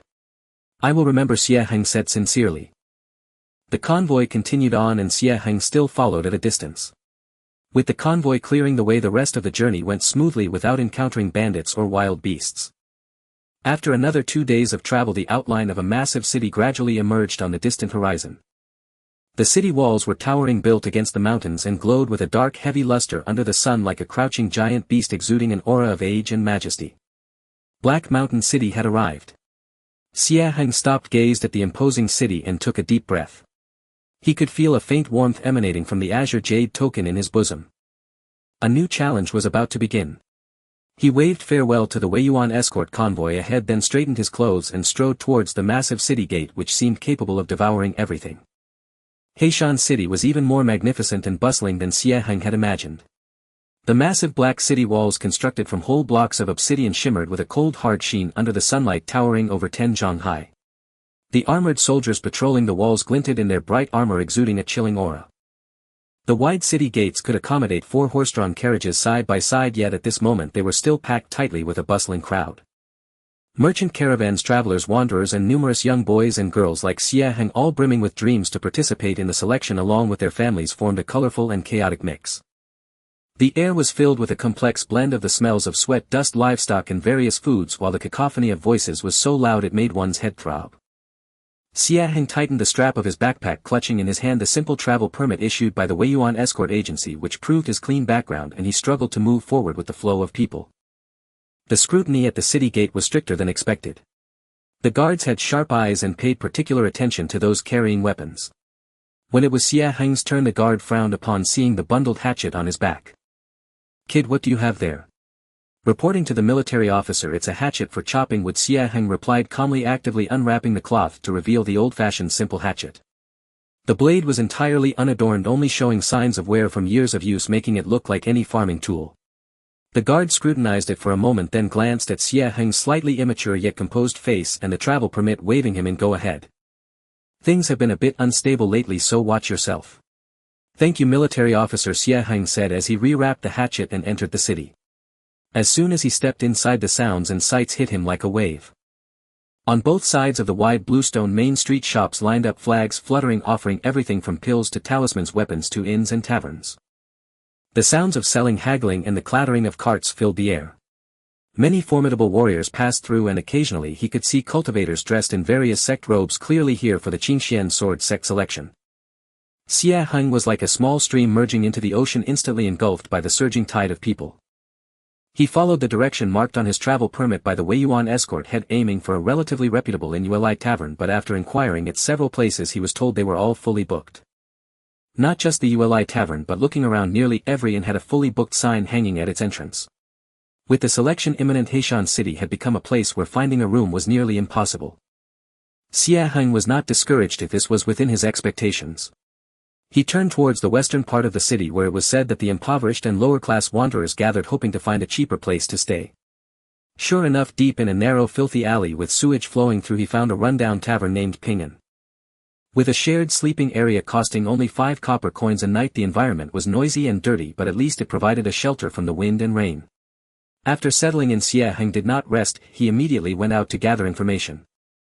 He needed to know the specific location and process of the selection, as well as the current distribution of power in Heishan City, to avoid inadvertently getting embroiled in trouble.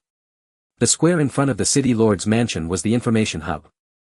The place was teeming with people. Besides the young candidates and their families, there were many vendors hawking secret manuals, elixirs and assessment strategies, along with small gangs recruiting members, creating a chaotic scene. Xie Heng squeezed through the crowd, keeping his ears open and quietly collecting useful information. Have you heard? The selection is being overseen by a steward from the inner sect of the Qingxuan sword sect. The first round seems to be the heart's path, testing willpower, and it's said that 80% of the participants will be eliminated.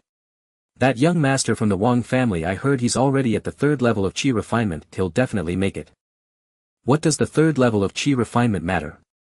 The young lady from the Li family possesses both water and wood spiritual roots with exceptional talent. She's already expected to be among the top 10. Various true and false rumors buzzed around him. Xie Heng noticed that among the crowd there were indeed some young men and women with extraordinary temperaments, either dressed in luxurious clothing or exuding a calm aura, often accompanied by guards and servants clearly of noble birth. In comparison to them, his coarse cloth clothing and 1st level of Qi refinement cultivation were quite unremarkable. Yet his resolve remained steadfast and unwavering. Zhao Taizhan had said that while talent is important on the path of cultivation, one's temperament, perseverance and even luck are equally indispensable. In a corner of the square he spotted an official notice board clearly stating the Qingxuan sword sect's outer sect disciple selection will take place in 3 days at the martial arts training ground in the north of the city. The first round is indeed the heart's path. Having gathered the basic information, Xie Heng did not linger, turning towards the general goods market within the city. Using the few scattered silver coins that the villagers had pooled together, he purchased a large quantity of the cheapest hard bread and jerky. He knew that the selection process would undoubtedly be exhausting and he needed to prepare in advance.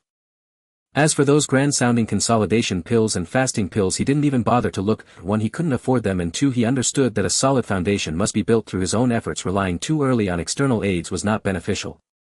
Returning to the noisy and dirty tavern, Xie Heng found a corner bed, ignoring the raucous gambling, drinking and boasting around him.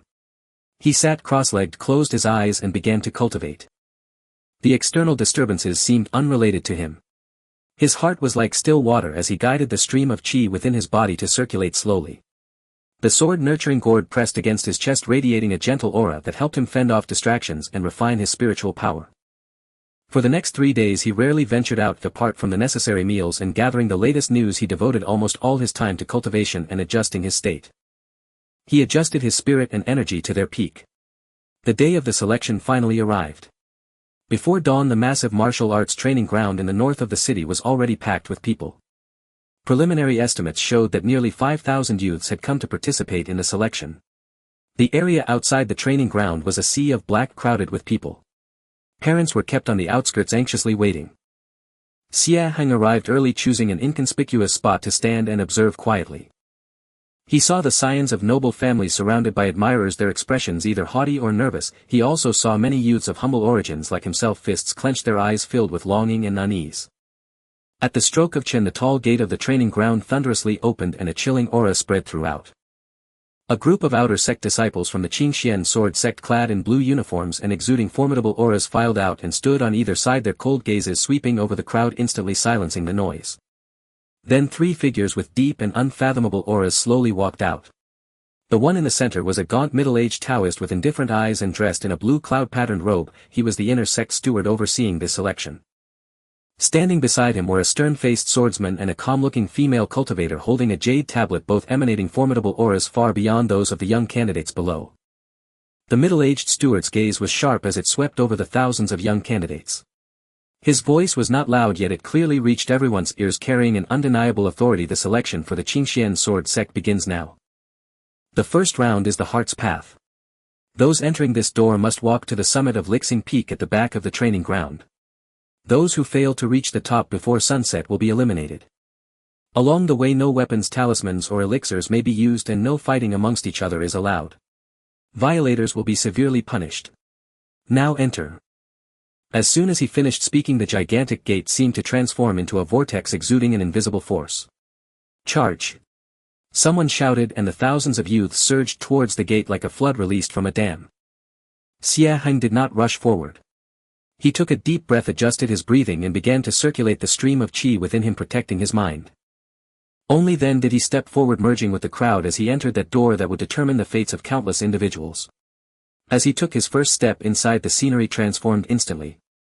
The external clamor vanished in an instant, replaced by a mist-shrouded mountain path filled with bizarre rocks. The people before and behind him seemed to have disappeared, leaving him alone to face the winding stone steps that seemed endless. An invisible pressure suddenly descended upon him like a boulder, pressing down on his heart, making it difficult to breathe and instilling a sense of fear.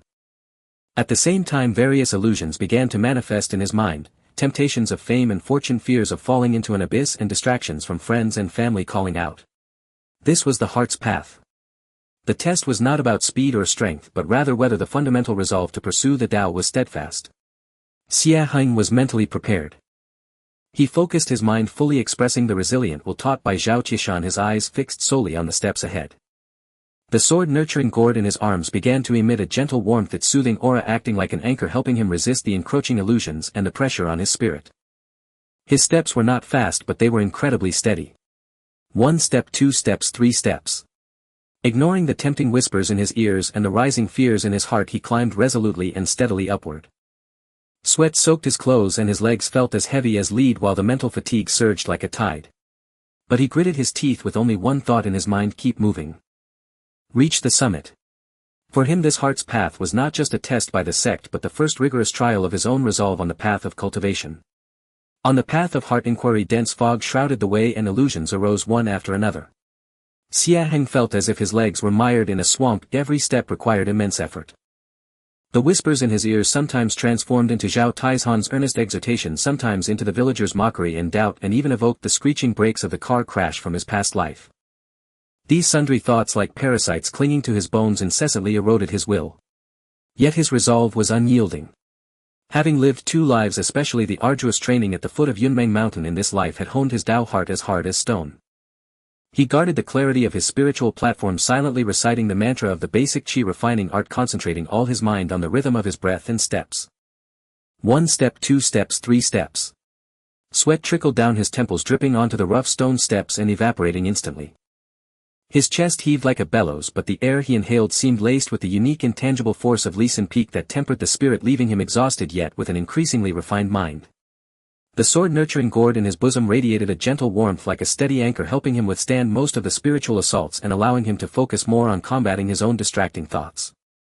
Gradually he entered a mysterious state, forgetting time, fatigue, and even the goal of reaching the summit. His eyes saw only the endless stone steps ahead, and his heart held only one word: forward. After an unknown duration, perhaps an instant, perhaps an eternity, the mist ahead suddenly thinned and a fresh biting mountain wind rushed toward him.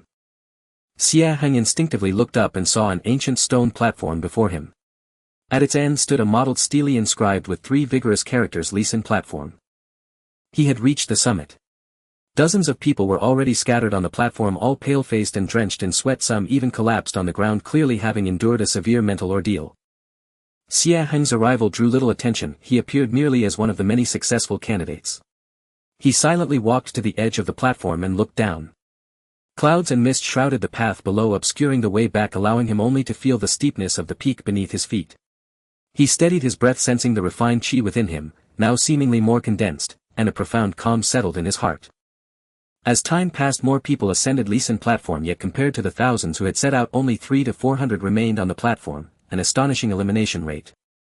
At sunset, as the last rays of light vanished from the sky, a flash of azure light streaked by, and the inner sect steward presiding over the selection appeared atop the stele. Time is up. Those who did not reach the summit are eliminated, he announced in a cold voice, pronouncing the fate of the vast majority. You 417 have passed the first trial, the path of heart inquiry, and may participate in tomorrow's second trial, the spirit root assessment. Without further words, another flash of azure light and the steward vanished. Immediately several outer sect disciples appeared to guide the crowd down the mountain to a temporary camp halfway up for rest. That night no one could sleep. The joy of passing the first trial was soon eclipsed by anxiety over the second. Spirit root aptitude was an innate threshold, one that would bar countless aspirants from the path of immortality. The next morning everyone was led to the center of the training grounds, where a massive formation had been set up. At its core lay a crystal-clear spirit testing stone over 10 feet tall. The spirit root assessment was a moment that decided one's fate. The atmosphere was so heavy it felt suffocating. The test began as the youths stepped forward one by one, pressing their palms against the spirit testing stone. In an instant the stone erupted with light of varying colors and intensities, indicating different spirit root attributes and qualities. Wang Hao metal spirit root mid-grade. Li Yun Waterwood Dual Spirit Root Low Grade. Zhang Chang Earth Spirit Root Inferior. Lu Ming No Spirit Root Eliminated. Voices rang out in succession accompanied by gasps, sighs and desperate sobs. A mid-grade spirit root was already rare, drawing envious glances. Low grade was adequate but offered limited prospects. Inferior held little hope, and those without any spirit root were promptly escorted off the grounds, their path to immortality severed. Xie Heng stood in the middle of the line, equally tense. He wondered whether he possessed a spirit root at all, and if so, of what quality. The sword-nurturing gourd could aid his cultivation, but could it alter innate aptitude? Soon it was the turn of someone he knew. Dezhuang the hunter's son stepped forward and placed his hand on the stone, which emitted a faint earthy yellow glow. Zhang Dezhuang Earth Spirit Root Inferior. The disciple in charge of announcing called out flatly. Dazhuang's face paled and he retreated to the area for those who had passed his spirits low. Next was Li Yun the carpenter's daughter. The stone glowed with a blend of pale blue and light green, slightly brighter than Dazhuang's. Li Yun Waterwood Dual Spirit Root Low Grade. Li Yun sighed in relief and silently walked to the passing zone. Finally it was Xie Heng's turn. He took a deep breath, stepped forward and under countless gazes pressed his palm against the cool spirit testing stone. Instantly he felt a pull from the stone, as if probing the very essence of his body. Almost instinctively the wisp of qi in his dantian paused and the sword-nurturing gourd in his bosom rippled with an extremely subtle fluctuation. The next moment light blazed on the spirit testing stone. It was white, a pure solid milky white that was not dazzling but exceptionally clear. The light reached about 6 feet in height, steady and enduring. This result left the announcing disciple momentarily stunned. He examined the stone closely before declaring loudly, Xie Heng 5 elements pseudo-spirit root balanced. Mid-grade lower end. 5 elements pseudo-spirit root. Balanced. Mid-grade lower end. As this result was announced, a low murmur rippled through the crowd. A 5-element pseudo-spirit root meant possessing all 5 elements, metal, wood, water, fire and earth, but none of them prominent, making it extremely chaotic and one of the most difficult spirit roots to cultivate, often dismissed as trash. Yet the evaluations of balanced and mid-grade lower end seemed contradictory, implying that the intensity of his 5 attributes had achieved a delicate equilibrium, with the overall level barely scraping the threshold of mid-grade. It was an exceedingly rare and awkward aptitude. In one sense it was poor, in another the balance and the mid-grade threshold suggested some potential. But with the 5 elements jumbled, cultivation speed would inevitably be slow and bottlenecks would be numerous. On the high platform the inner sect steward opened his eyes slightly and glanced at Xie Heng, a flicker of barely perceptible surprise crossing his gaze before he closed his eyes again. The sword-carrying man and the book-holding female cultivator also cast a second look at Xie Heng but said nothing. Xie Heng himself was briefly taken aback. 5 elements pseudo-spirit root. The result was somewhat unexpected. But he quickly calmed down. Regardless of his aptitude, he had to walk his own path. He silently withdrew his hand and moved to the area for those who had passed. Dezhuang and Li Yun both looked at him, their expressions complex, tinged with the comfort of fellow villagers and a subtle sense of comparison. After all, Li Yun's low-grade dual spirit root would likely far surpass Xie Heng's awkward 5-element pseudo-spirit root in cultivation speed. The spirit root assessment lasted an entire morning, and in the end only 183 remained after the first 2 rounds. The elimination rate exceeded 90%. In the afternoon the rules for the final trial, the practical combat arena, were announced. The 183 candidates would draw lots for unknown arena matches. The rules were simple and brutal: no intentional killing, otherwise no restrictions. Falling off the arena or conceding meant defeat. Only the top 30 in the final rankings would be selected for the outer sect of Qingxuan sword sect. The cruel elimination tournament was about to begin. Every candidate who had reached this stage possessed either unwavering determination or decent aptitude. The ensuing battles would undoubtedly be fierce. Xie Heng drew lot number 27 in Group C, and his opponent was a youth named Lu Mang, said to come from a martial arts family known for his fierce and powerful fists. Standing at the edge of the bustling training grounds gazing at the elevated arena in the center, Xie Heng slowly clenched his fists. Spirit root aptitude might be lacking, but in combat more than just aptitude mattered. In his eyes a fierce fighting spirit ignited. The rules of the arena competition were simple yet brutal. 10 platforms were arranged in a single row across the training grounds, with outer disciples serving as referees. The 183 youths were grouped by lot numbers paired for duels. The victor advanced, the vanquished was eliminated until the top 30 were decided. As the results of the draw were announced, some rejoiced while others lamented. Those who had early revealed their qi refinement cultivation or possessed mid-grade or higher spirit roots, particularly from prestigious families, were naturally regarded as favorites. For someone like Xie Heng with his awkward aptitude and unremarkable cultivation, few held any expectations. Xie Heng's first opponent was Lu Mang. True to his name, he was burly with dark skin and a physique that clearly demonstrated a solid foundation in external martial arts, his cultivation hovering around the peak of qi refinement's second layer. His gaze at Xie Heng was filled with undisguised contempt. A poor boy with a 5-element pseudo-spirit root was nothing more than a stepping stone in his eyes. Group C number 27, Xie Heng vs Lu Mang. Step onto the platform.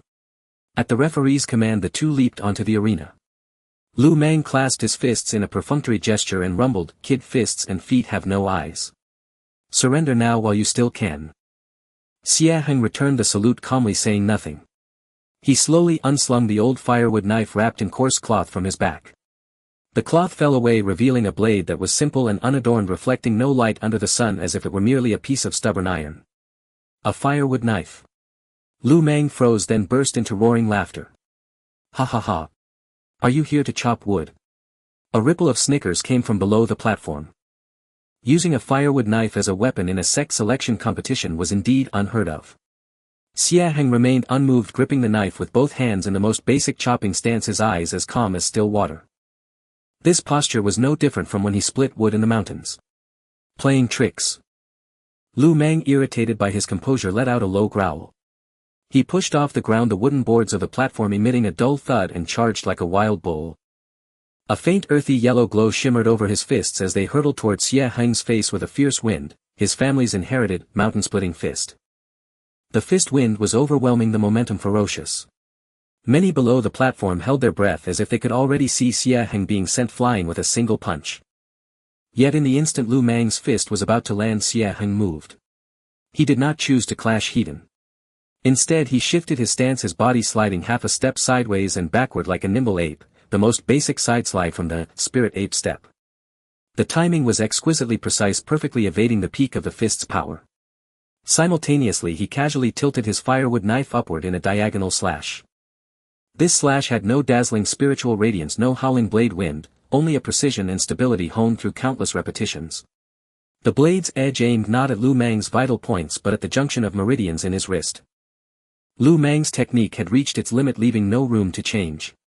He felt a numbness in his wrist, and the concentrated fist force was largely disrupted by this seemingly light strike. His attack faltered. What? Lu Mang was startled, not expecting his opponent to be so agile in movement and so sharp in judgment. But his combat experience was rich. He immediately sank his hips and steadied his stance, following with a powerful hook punch aimed at Xie Heng's ribs. As if anticipating this, Xie Heng pressed the slashing knife downward, the blade's spine precisely striking Lu Mang's left wrist bone. Crack. A sharp sound rang out. Lu Mang felt as if his wrist had been struck by a sledgehammer, searing pain shooting through him as his left fist's attack crumbled again. 2 moves. Just 2 moves. Xie Heng, using the most unadorned basic blade techniques and footwork, effortlessly neutralized Lu Mang's fierce assault. The crowd below quieted considerably. The snickers vanished, replaced by gazes of surprise and uncertainty. This kid seemed to have some real skill. Lu Mang was both shocked and enraged, his face flushing crimson. He roared wildly, holding nothing back. The full force of his second layer qi refinement cultivation erupted, his fists blazing with yellow light as he unleashed the killing move of mountain-splitting fist, avalanche breaker. A barrage of fist shadows like collapsing cliffs enveloped Xie Heng. Facing this all-out strike, Xie Heng's eyes sharpened. He knew that mere evasion and cleverness would not fully counter it. It was time to test his true strength. He took a deep breath, channeling the basic qi refinement art at full power. The dense stream of qi within his dantian surged, instantly flowing through his arms and into the firewood knife. At the same time, the sword-nurturing gourd in his bosom warmed slightly, a thread of pure warmth quietly merging into it. He did not retreat but stepped forward, facing the fist shadows. Gripping the knife with both hands, he executed a simple direct upward slash from below. This strike still had no flashy light effects, but as the blade cut through the air, it emitted an extremely faint tearing sound like ripping cloth. SSH. The blade and the fist shadows collided violently. There was no expected explosion, only a dull odd noise like chopping into worn leather. The yellow light shattered. The fist shadows dissipated. Lu Mang's charging form abruptly halted, his face filled with disbelief and shock. He felt a sharp condensed force like a steel needle piercing through his fist's power surging up along the meridians of his arm. Ah! He screamed in agony, his entire right arm going numb instantly. His chi and blood churned as he staggered backward, stumbling 7 or 8 steps until his back hit the ropes at the edge of the platform. Pale-faced, his right arm hung limply, temporarily disabled. Xie Heng however remained in his upward slashing stance, standing firmly in place. His breathing was slightly quickened, but his eyes were as sharp as ever. On the blade of his firewood knife a faint, barely visible white light flickered and vanished. Dead silence fell over the entire arena. You could hear a pin drop. Everyone's eyes were wide, staring at the unbelievable scene on the platform. A boy with a 5-element pseudo-spirit root, seemingly only at the first layer of chi refinement, had severely wounded Lu Mang of the second layer with a single slash of a firewood knife. How? How was this possible? The referee, after a momentary pause, announced loudly, Xie Heng wins. Xie Heng slowly sheathed his knife, clasped his fists toward the ashen-faced Lu Mang and silently walked down from the platform. He paid no heed to the various gazes of astonishment, scrutiny, or even wariness around him. He strode directly to a corner of the resting area, sat cross-legged, closed his eyes and began to regulate his breath. That slash, though seemingly simple, had concentrated all his spiritual energy and ultimate understanding of basic blade techniques. It had even subtly drawn upon a trace of the sword, nurturing gourd's origin power, resulting in significant consumption. He needed to recover quickly for the battles ahead. This fight was like a boulder thrown into a still lake. That kid with the firewood knife. Xie Heng is he. He's no simpleton. A 5-element pseudo-spirit root with such combat power. Could he be a body cultivator? No, his blade technique clearly had spiritual energy fluctuations, but it was extremely condensed. It seems this selection is hiding dragons and crouching tigers. Whispers spread through the crowd. The name Xie Heng had for the first time truly entered the view of some discerning individuals. On the high platform, the inner sect steward, who had been resting with closed eyes, had somehow opened them. His gaze fell on Xie Heng, who was regulating his breath below, and his fingertips lightly tapped the armrest of his seat. Solid foundation, condensed spiritual energy far surpassing his peers. Interesting. He murmured softly, a barely perceptible curl tugging at the corner of his mouth. The sword-bearing man, however, snorted coldly, cutting corners, flawed foundation, unlikely to achieve greatness.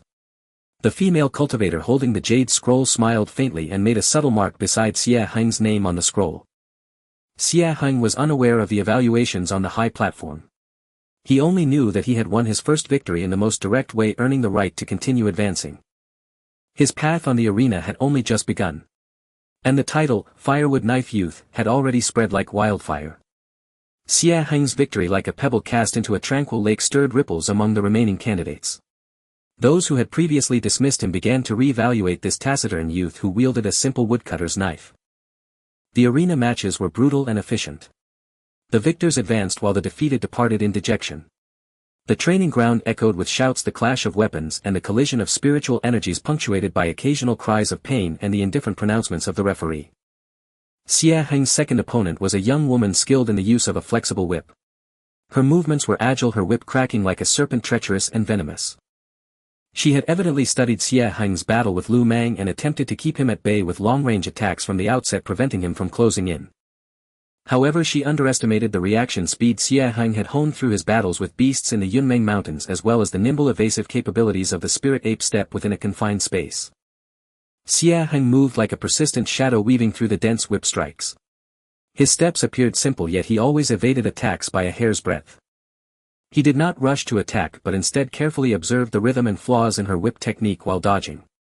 Finally, in the instant the young woman paused to catch her breath, Xie Heng moved.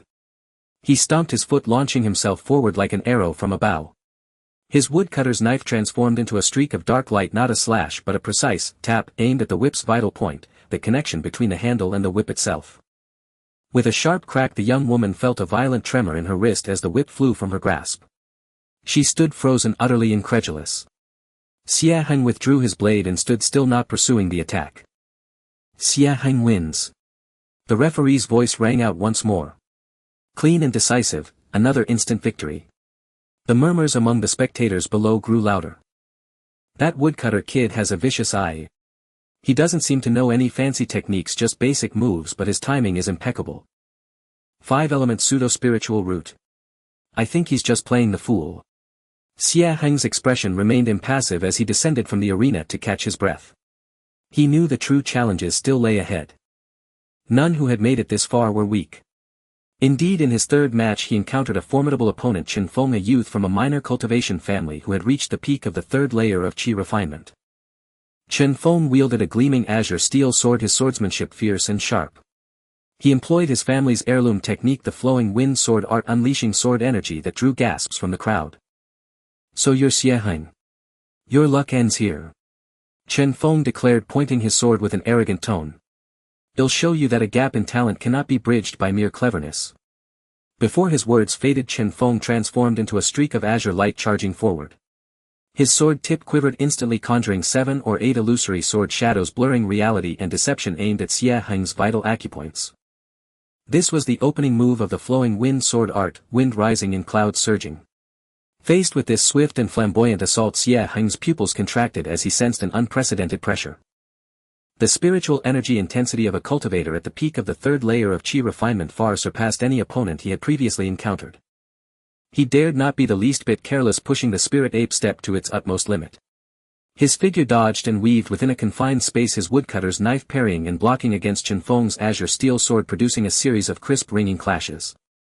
With each collision he felt his arm go numb. The spiritual energy shock from the opponent's sword caused his qi and blood to churn. Basic saber techniques. Ridiculous. Qingfeng sneered. His sword style shifted, becoming denser and faster, pouring down like a violent storm. Witness my tempest of wind and rain. The sword light formed a net, firmly trapping Xie Heng in a perilous situation. The onlookers watched with pounding hearts, convinced of Xie Heng's imminent defeat. Yet at the heart of the storm, Xie Heng's mind gradually calmed. Though the opponent's swordsmanship was swift and fierce, it was not without trace. With the aid of the sword nurturing gourd, his perception was pushed to its limit, his vision held only the trajectories of those sword beams. Now. In the fleeting moment when Qingfeng thrust his sword, his power expended and new strength not yet born, Xie Heng moved. He did not retreat but instead stepped forward sideways, dodging the sword edge by a hair's breadth. Simultaneously his woodcutter's knife swept upward in an unadorned, lifting, strike aimed directly at Qingfeng's sword-wielding wrist. This blow was not fast, but it contained all of Xie Heng's spiritual energy and precise timing. The blade traced a bizarre arc as if it had been waiting there all along. With a tearing sound the blade swept past, drawing a trail of blood. Qingfeng screamed in agony as his wrist throbbed with pain and the azure steel sword clattered to the ground. Clutching his bleeding wrist he stared in terror at Xie Heng, who was now inches away, and at the woodcutter's knife that had stopped a mere half-inch from his throat, utterly motionless. A dead silence fell over the entire arena. A cultivator at the peak of the third layer of qi refinement wielding a family heirloom sword art had been defeated in a single strike. This time even the sword-wielding man on the high platform had a flicker of surprise in his eyes. The female cultivator holding the jade scroll gave a slight nod and added a few more notes. Xie Heng wins. The referee's voice carried a barely perceptible tremor. Xie Heng slowly sheathed his knife, clasped his hands toward the pale, disheartened Qingfeng, and turned to descend from the arena. His back was soaked with sweat and his breathing was somewhat rapid. This battle had not been easy, he had nearly exhausted all his current trump cards. But the effect was remarkable. The name, Woodcutter Xie Heng, resounded throughout the entire training ground. No one dared to underestimate this youth of inferior talent any longer. With the most unadorned methods he had consecutively overcome formidable opponents and advanced with overwhelming force. In the subsequent battles Xie Heng faced varying degrees of resistance. But relying on his terrifyingly solid foundation, his calm tactical mind and his indomitable momentum, he fought his way through, breaking into the top 60, then the top 40, then the top 35. When the final gong of the arena matches sounded, only 30 youths remained standing on the field. All were wounded and their breathing was unsteady, but their eyes shone with excitement and pride. Xie Heng was among them, ranked 28th. He stood in the crowd, his clothes torn in several places, his face smeared with dust and a few traces of blood. The hand gripping his woodcutter's knife was split at the tiger's mouth and trembled slightly. But his back was ramrod straight and his gaze was bright and resolute. On the high platform the inner sect elder slowly rose, his eyes sweeping over the 30 youths who had emerged from the rigorous selection. Congratulations on passing the assessment. From this day forth you are outer sect disciples of our Azure Mystic Sword sect. His voice was calm yet carried an undeniable authority. The sect rewards and punishes with clarity. Basic resources are granted to you. We hope you will cultivate diligently and not fail the sect's expectations. With that he flicked his sleeve and 30 beams of light shot down, landing precisely in the hands of each youth.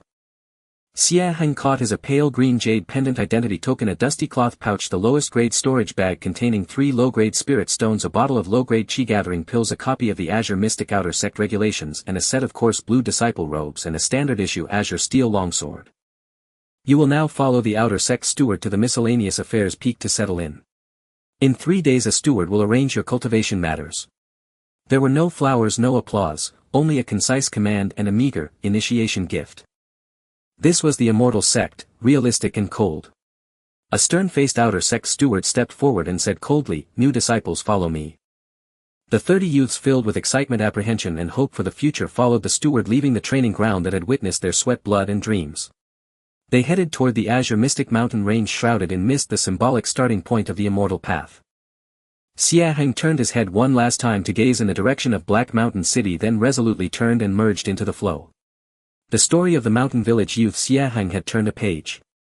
What awaited him was the even more magnificent yet also more ruthless life of an Outer Sect disciple of the Azure Mystic Sword sect. His sword would truly begin to ring within the sect. The Qingxuan sword sect dominates the eastern region, its mountain gate situated within a vast mountain range spanning tens of thousands of miles known as the Qingxuan mountain range. Amidst the mountains peaks rise like swords piercing the clouds, and amidst the swirling mist one can vaguely see jade towers and celestial palaces, cascading waterfalls and streams with a richness of spiritual energy far exceeding mundane imagination. Xie Heng along with 29 other newly initiated outer disciples followed behind a stern-faced inscrutable Outer Sect steward aboard a massive azure wooden kite artifact traversing layers of clouds and the mountain gate's grand formation shimmering with rune light. The wooden kite moved at an astonishing speed, the rivers and mountains beneath retreating rapidly while a layer of invisible energy shield blocked the biting winds. After about a stick of incense worth of time the wooden kite began to descend, ultimately landing steadily on a grand yet rather down-to-earth mountain peak square. This mountain peak is known as Servant Peak. Unlike the ethereal and otherworldly paradise one might imagine, the first impression of Servant Peak for Xie Heng was one of clamor and busyness. The square is paved with rough azure stone slabs with a few simple stone halls standing at the edges, their plaques inscribed with Task Hall, Lecture Hall and Miscellaneous Hall. People come and go in the square, most dressed in uniform azure coarse cloth disciple robes, yet their expressions varied, some hurried carrying heavy loads, some in groups of 3 to 5 whispering to one another, others appeared fatigued, their gazes dull. The air was a blend of sweat, dust, a faint herbal scent and the unique aromas of various spiritual materials. This place is indeed Servant Peak. The voice of the cold-faced steward remained utterly unperturbed, as if reading a tedious document. You new disciples must remember the following rules. He scanned the 30 youthful and hopeful faces before him, his tone icy. First, contribution points are the foundation of your existence in the sect. Completing sect tasks earns you contribution points. Contribution points can be exchanged in the Merit Hall for techniques, pills, artifacts and qualifications to attend lectures, among other resources for cultivation. Second, you must complete at least one basic task each month, or else your allocation of basic resources for that month will be deducted. If you fail to complete tasks for 3 consecutive months you will be expelled from the sect. Third, disciples are strictly forbidden from private duels. If there are grievances they may be resolved on the sword discussion platform. Those who engage in private dueling resulting in injury or death will have their cultivation abolished and be handed over to the punishment hall for severe punishment. Fourth, if you have difficulties in cultivation you may attend lectures given by stewards or senior brothers from the inner sect on the first day of each month, or you may consume contribution points to seek guidance. Fifth, accommodation allocation is based on the order of arrival and the number of contribution points. You newcomers will all reside in Qingzhou Courtyard at the foot of the mountain. These 5 succinct rules weighed heavily on the hearts of every new disciple like 5 great mountains. Contribution points, tasks, competition rules. Life in the sect is far from the leisurely freedom one might imagine, it resembles a vast machine with strict hierarchies and disciplined order. Now follow Steward Lu to collect your identity tokens and accommodations. The cold-faced steward pointed to a middle-aged steward standing nearby who wore a similarly stern expression, then with a flicker vanished into azure light, leaving everyone staring at each other. Steward Lu was all business, leading the group to the miscellaneous hall. The process was rigid yet efficient. Register names, check bone age to confirm accuracy and distribute items. Each person received a pale azure jade pendant. Identity token requires a drop of blood to recognize the owner. A gray cloth bag the size of a palm. The lowest tier storage bag containing 1 cubic meter of space. A set of azure coarse cloth disciple robes. A standard azure steel long sword. A thick booklet titled Detailed Regulations of the Qingxuan Outer Sect. And 3 small stones the size of fingernails glowing faintly with white light. These are low-grade spirit stones containing pure spiritual energy that can be absorbed for cultivation. Each of you newcomers may receive 3 per month. Steward Lu explained, his expression unchanged. The storage bag can be opened with a faint amount of spiritual power. The identity token must be kept on your person at all times as it serves as your proof of passage and record of contributions within the sect. Xie Heng mimicked the others, biting his fingertip and letting a drop of blood fall onto the jade pendant. The jade pendant flashed with a faint light, revealing the characters Xie Heng and Outer Sect on its surface while he felt a weak connection being established.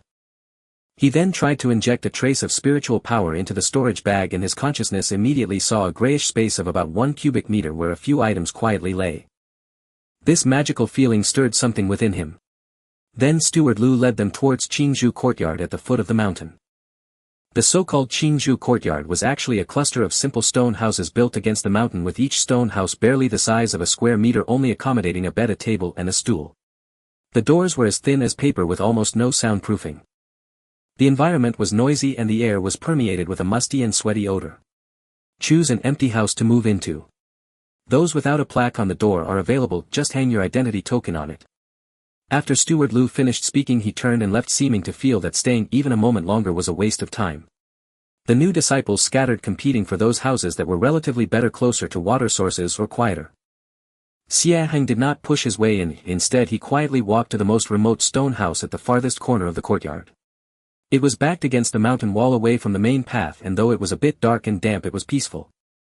As he opened the door, a musty odor hit him. Inside was only a hard wooden bed and a crooked wooden table. Apart from that, it was completely empty. Dust had settled thickly.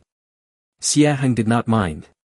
He fetched water, carefully cleaned the stone house, laid out the simple bedding he had brought and organized the items issued by the sect. He wiped the azure steel long sword and hung it on the wall. The old chopping knife given by Zhao Taizhan was carefully wrapped in cloth and placed reverently on the bedside. As for the sword-raising gourd, he still wore it close to him, it was his greatest secret. After settling in, he did not immediately cultivate but took out the thick detailed regulations of the Qingxuan Outer Sect and began to read it carefully, word by word, under the faint light from the window. He understood that in this unfamiliar environment, understanding the rules and avoiding traps was the first step to survival. The contents of the regulations were vast, encompassing everything from daily conduct norms to task rewards and punishments, from the sect's structural introduction to the contribution point exchange list. Xie Heng read with great seriousness, especially the critical clauses regarding punishments for task failures, definitions of private duels and ways to earn contribution points, pondering them repeatedly. It was not until night fell, amidst the sounds of various clamors, disputes and even the faint explosions of practicing spells outside the stone house, that Xie Heng closed the regulations, his eyes now possessing a preliminary and clear understanding of this new world known as Servant Peak. The road ahead is difficult, competition is fierce. Yet he clenched his fist, his gaze resolute. Here is where his path of cultivation truly begins. From this humble stone house he will wield the sword in his hand to carve out a path to the heavens that belongs to him. The next morning, as the first glimmers of dawn light painted the sky, the miscellaneous affairs peak stirred to life. A cacophony of sounds filtered through the thin wooden door into the stone hut, the distant clamor from the mission hall, the hurried footsteps and washing sounds of nearby disciples and their unabashed conversations. Xie Heng had already risen. After washing with cold water, he donned his green disciple robe, fastened his identity jade pendant at his waist, took a deep breath and pushed open the door. His goal for the day was clear: head to the mission hall, accept his first sect mission and earn the crucial contribution points. The mission hall was located on a relatively open platform halfway up the miscellaneous affairs peak, a magnificent hall built from massive blue stones. The interior was vast and buzzing with voices. On the front wall hung dozens of enormous jade tablets displaying various mission information on scrolling light screens formed by spiritual energy categorized by difficulty, contribution points and type. A throng of disciples crowded before the jade tablets, craning their necks to read. Occasionally someone would stride quickly toward the steward counters on one side of the hall to accept or complete a mission. Xie Heng squeezed into the crowd and looked up. The information on the light screen was dazzling: 10 to the Ninglu grass in Area C of the 100 Herbs Garden for 10 days. Requirement: basic knowledge of spirit plant techniques. Contribution points 15. Assist the artifact refining hall in the initial smelting of 100 gene of black iron ore. Requirement excellent fire attributed spiritual power. Contribution points 20. Escort sect supplies to Black Mountain City round trip of 5 days.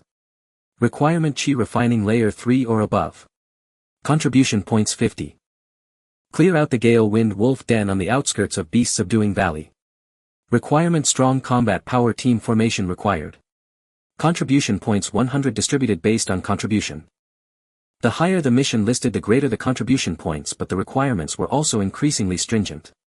Some missions were even explicitly marked recommended for mid-stage Qi refining disciples or risk of death. At the very bottom were some basic tedious tasks with extremely low contribution points. Chop 10 segments of ironwood and deliver to the firewood room. Contribution points 3. Clean the feces from Area A of the Spirit Beast Garden for 5 consecutive days. Contribution points 10. Preliminarily sort 50 gene of withered vine for the alchemy hall. Contribution points 5.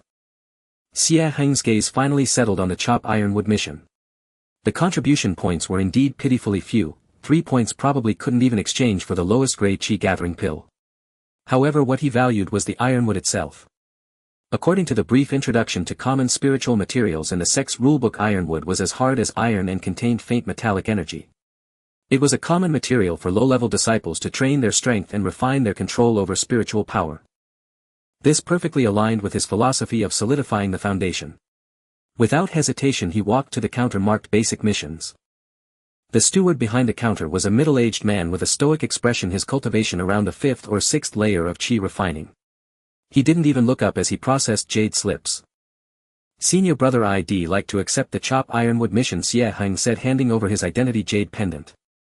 The steward took the pendant, swiped it across a black stone slab to record the information, then retrieved from under the counter a specially made cleaver, heavier and with a blade gleaming coldly than the standard green steel sword, and a rough animal hide map marking the location of the ironwood forest and the route to the firewood room. Tools are borrowed, damage must be compensated at full price. The ironwood forest is 30 li to the northwest, go there yourself.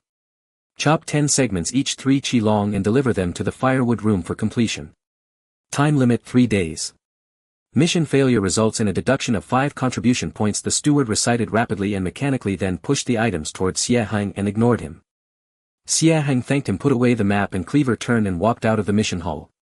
He chose not to take the wind-riding crane, a mount provided to disciples within the sect that required spending contribution points, but decided to travel on foot. A third-line mountain path was nothing to his current physique and would serve as a good opportunity to familiarize himself with the surroundings. Leaving the bustling core area of the miscellaneous affairs peak, he followed the small path indicated on the map northwestward, and the surroundings gradually quieted down. The mountain path was rugged, the forest growing denser. The spiritual energy in the air seemed slightly thinner than at the peak, but fresher. Along the way he saw a few other disciples, some traveling alone, others in small groups, most of them looking hurried. After about an hour a seemingly endless forest came into view, its trunks a dark gray and leaves glinting coldly like metal flakes. This was the ironwood forest. Many disciples were already laboring within the forest, the thud-thud of chopping echoing continuously. Xie Heng chose a secluded corner, took a deep breath and gripped the special cleaver tightly. He didn't start immediately, but first carefully observed an ironwood tree. The trunk was thick, the bark rough and hard, exuding a faint metallic texture. He extended a finger, channeled a thread of spiritual power and gently tapped it, producing a crisp clang. Truly worthy of its reputation, Xie Heng murmured to himself. He activated the basic Qi refining art, slowly infusing a thread of spiritual power into his right arm, then swung the cleaver down with force. A harsh metallic clang rang out and sparks flew. The cleaver bounced back violently, numbing Xie Heng's tiger's mouth. Looking at the ironwood, only a shallow white mark remained, less than half an inch deep. Such hard wood. Xie Heng was inwardly amazed. Without using spiritual power he could probably chop all day with little effect. He calmed his mind, stopped trying to force a cut, and recalled the techniques for exerting force that Zhao Taizhan had taught him while chopping firewood on Cloud Dream Mountain. Combining this with the breathing and exhalation patterns of the basic Qi refining art, he adjusted the rhythm and angle of his strikes. He no longer sought to succeed with a single blow, but treated each swing as a form of cultivation. Inhaling he gathered spiritual power in his arm, exhaling he released the force onto the blade. He sought the nodes in the ironwood's grain, breaking through with skillful strength. At the same time he carefully sensed the flow of spiritual power through his meridians, its resonance with the blade and its final impact on the wood. Initially it remained difficult, after 10 strikes progress was slow and his spiritual power consumption was considerable. But his will was firm and he didn't despair, completely immersing himself in this monotonous repetition. Gradually he found the rhythm. His strikes became more precise, his control over force more exquisite, and his spiritual power consumption stabilized. With a crisp crack, after an unknown duration of chopping, a 3-chi segment of ironwood finally snapped off. The break wasn't splintered like wood but had a metallic fracture. Success! Xie Heng wiped the sweat from his brow, a smile spreading across his face. He weighed the ironwood segment. It was exceedingly heavy, far beyond ordinary wood. He didn't pause but continued swinging the cleaver. The sun climbed higher, then began to sink westward. Xie Heng lost track of time and fatigue, his mind was filled only with the rhythm of swinging breathing and the flow of spiritual power. When he chopped down the 10th segment of ironwood, the setting sun was already painting the sky. He was drenched in sweat, his arms sore and weak, and the spiritual power in his dantian was nearly half depleted, yet his spirit was unusually exhilarated. He could feel that after a day of this tempering his control over spiritual power had become more adept, and that thread of qi seemed to have condensed slightly. He bound the 10 segments of ironwood together. The weight was considerable even for his current physique.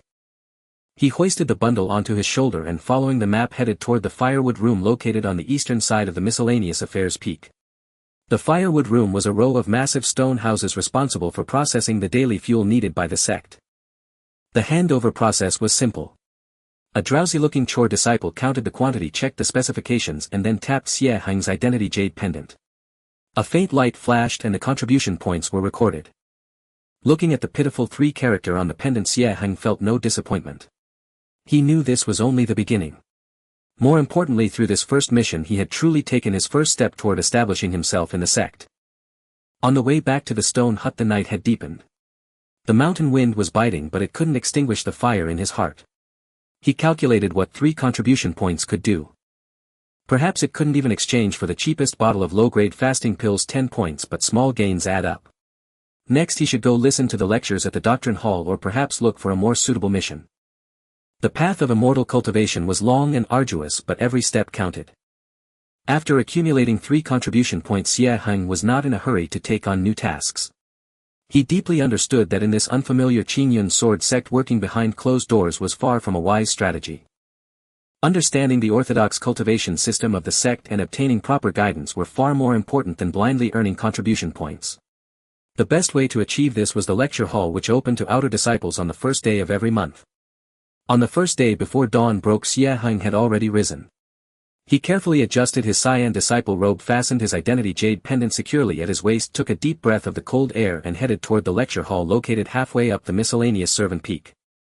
The lecture hall was an ancient octagonal stone pavilion with soaring eaves and layered brackets exuding an awe-inspiring grandeur.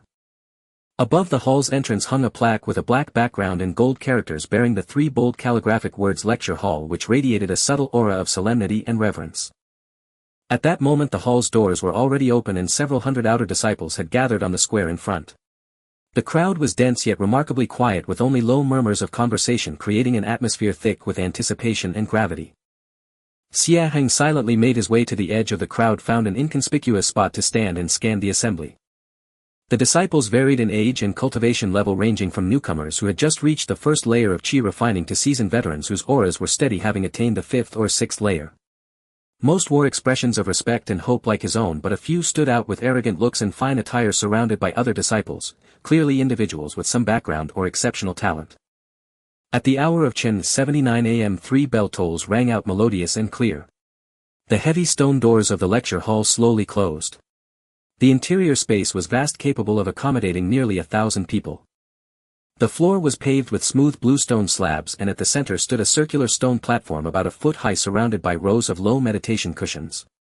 The disciples filed in and, following the order of arrival, sat quietly on the cushions. Xie Heng chose a cushion near the back close to a corner and sat down. A moment later the side door opened and a young man of about 27 or 28, dressed in the light cyan robes of an inner disciple, walked slowly onto the central stone platform. He had handsome features and sharp eyes, and his demeanor carried an extraordinary bearing. His cultivation had already reached the initial stage of foundation establishment. This was the inner disciple Qingxuan, who had come to give the lecture. A faint stir of commotion and envious whispers rippled through the audience. The foundation establishment realm for the vast majority of outer disciples was a height that required looking up to. Chen Feng's gaze swept calmly over the sea of heads below. Without any pleasantries he spoke directly, his voice clear and carrying an undeniable authority that reached every ear. Today I will explain the basics of the Qingxuan art, specifically gold qi sensing and first manifestation of edge. The Qingxuan art was one of the basic elemental spells available to outer disciples of the Qingxuan sword sect, primarily for offense. Cultivated to a deep level, it could condense gold spiritual energy to generate a sharp and fierce aura, making it an excellent supplementary technique for sword cultivators. The disciples below, especially those who specialized in or concurrently practiced metal element techniques, immediately pricked up their ears. Chen Feng's explanation was well structured and explained profound concepts in simple terms. He began with how to sense the gold element spiritual energy in heaven and earth, then moved on to guiding the gold qi into the body, circulating it through specific meridians, and finally condensing a trace of sharp Qingxuan qi at the fingertips or on a magic tool. As he explained, he demonstrated casually. With a slight movement of his finger, a wisp of light gold qi as thin as a hair yet radiating a fierce aura flickered and pulsed. He lightly brushed it across the edge of the stone platform, leaving a distinct scratch mark. Gasps of awe echoed from the audience. To have such power with merely a condensed qi blade without using any magic tool, the methods of a foundation establishment cultivator were indeed extraordinary. Many disciples watched with rapt fascination, eager to learn the technique immediately. Xie Heng also observed intently, but his focus was slightly different from the others. He paid more attention to the subtle control of spiritual energy circulation during Chen Feng's explanation, the coordination of breathing and the state of the Qingxuan qi as it condensed without dispersion, sharp without violence.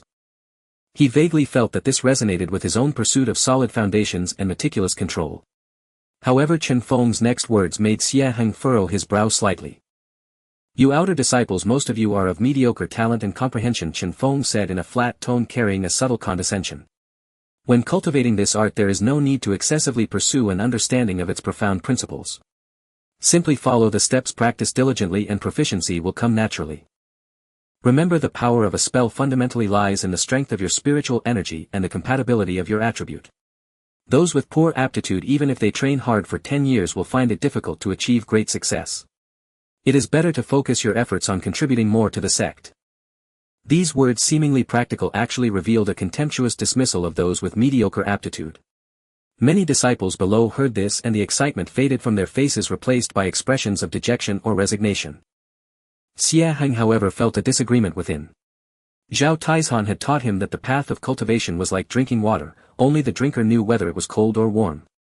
Aptitude was certainly important, but an understanding of the principles of techniques and mastery over one's own power were equally crucial.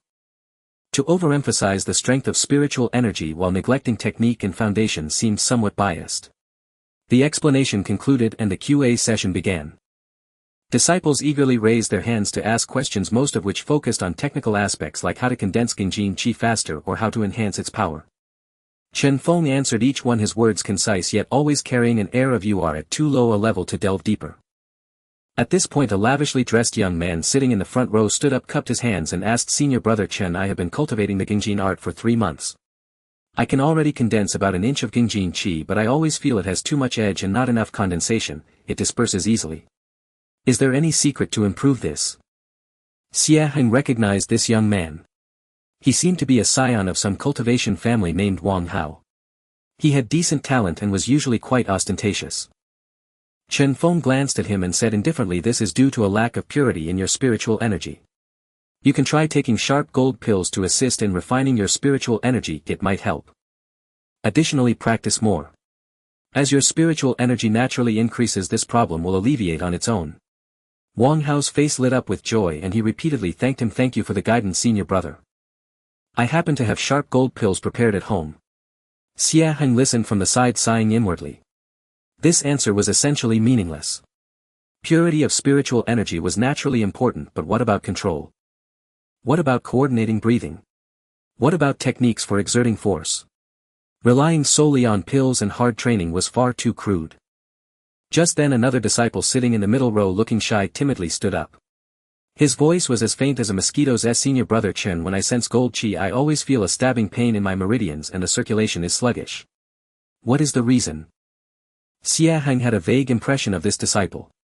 She seemed to be a peer who had entered the sect at the same time of ordinary aptitude named Li Yun. Chen Feng's brow furrowed almost imperceptibly as if annoyed by the question. This is due to your limited aptitude.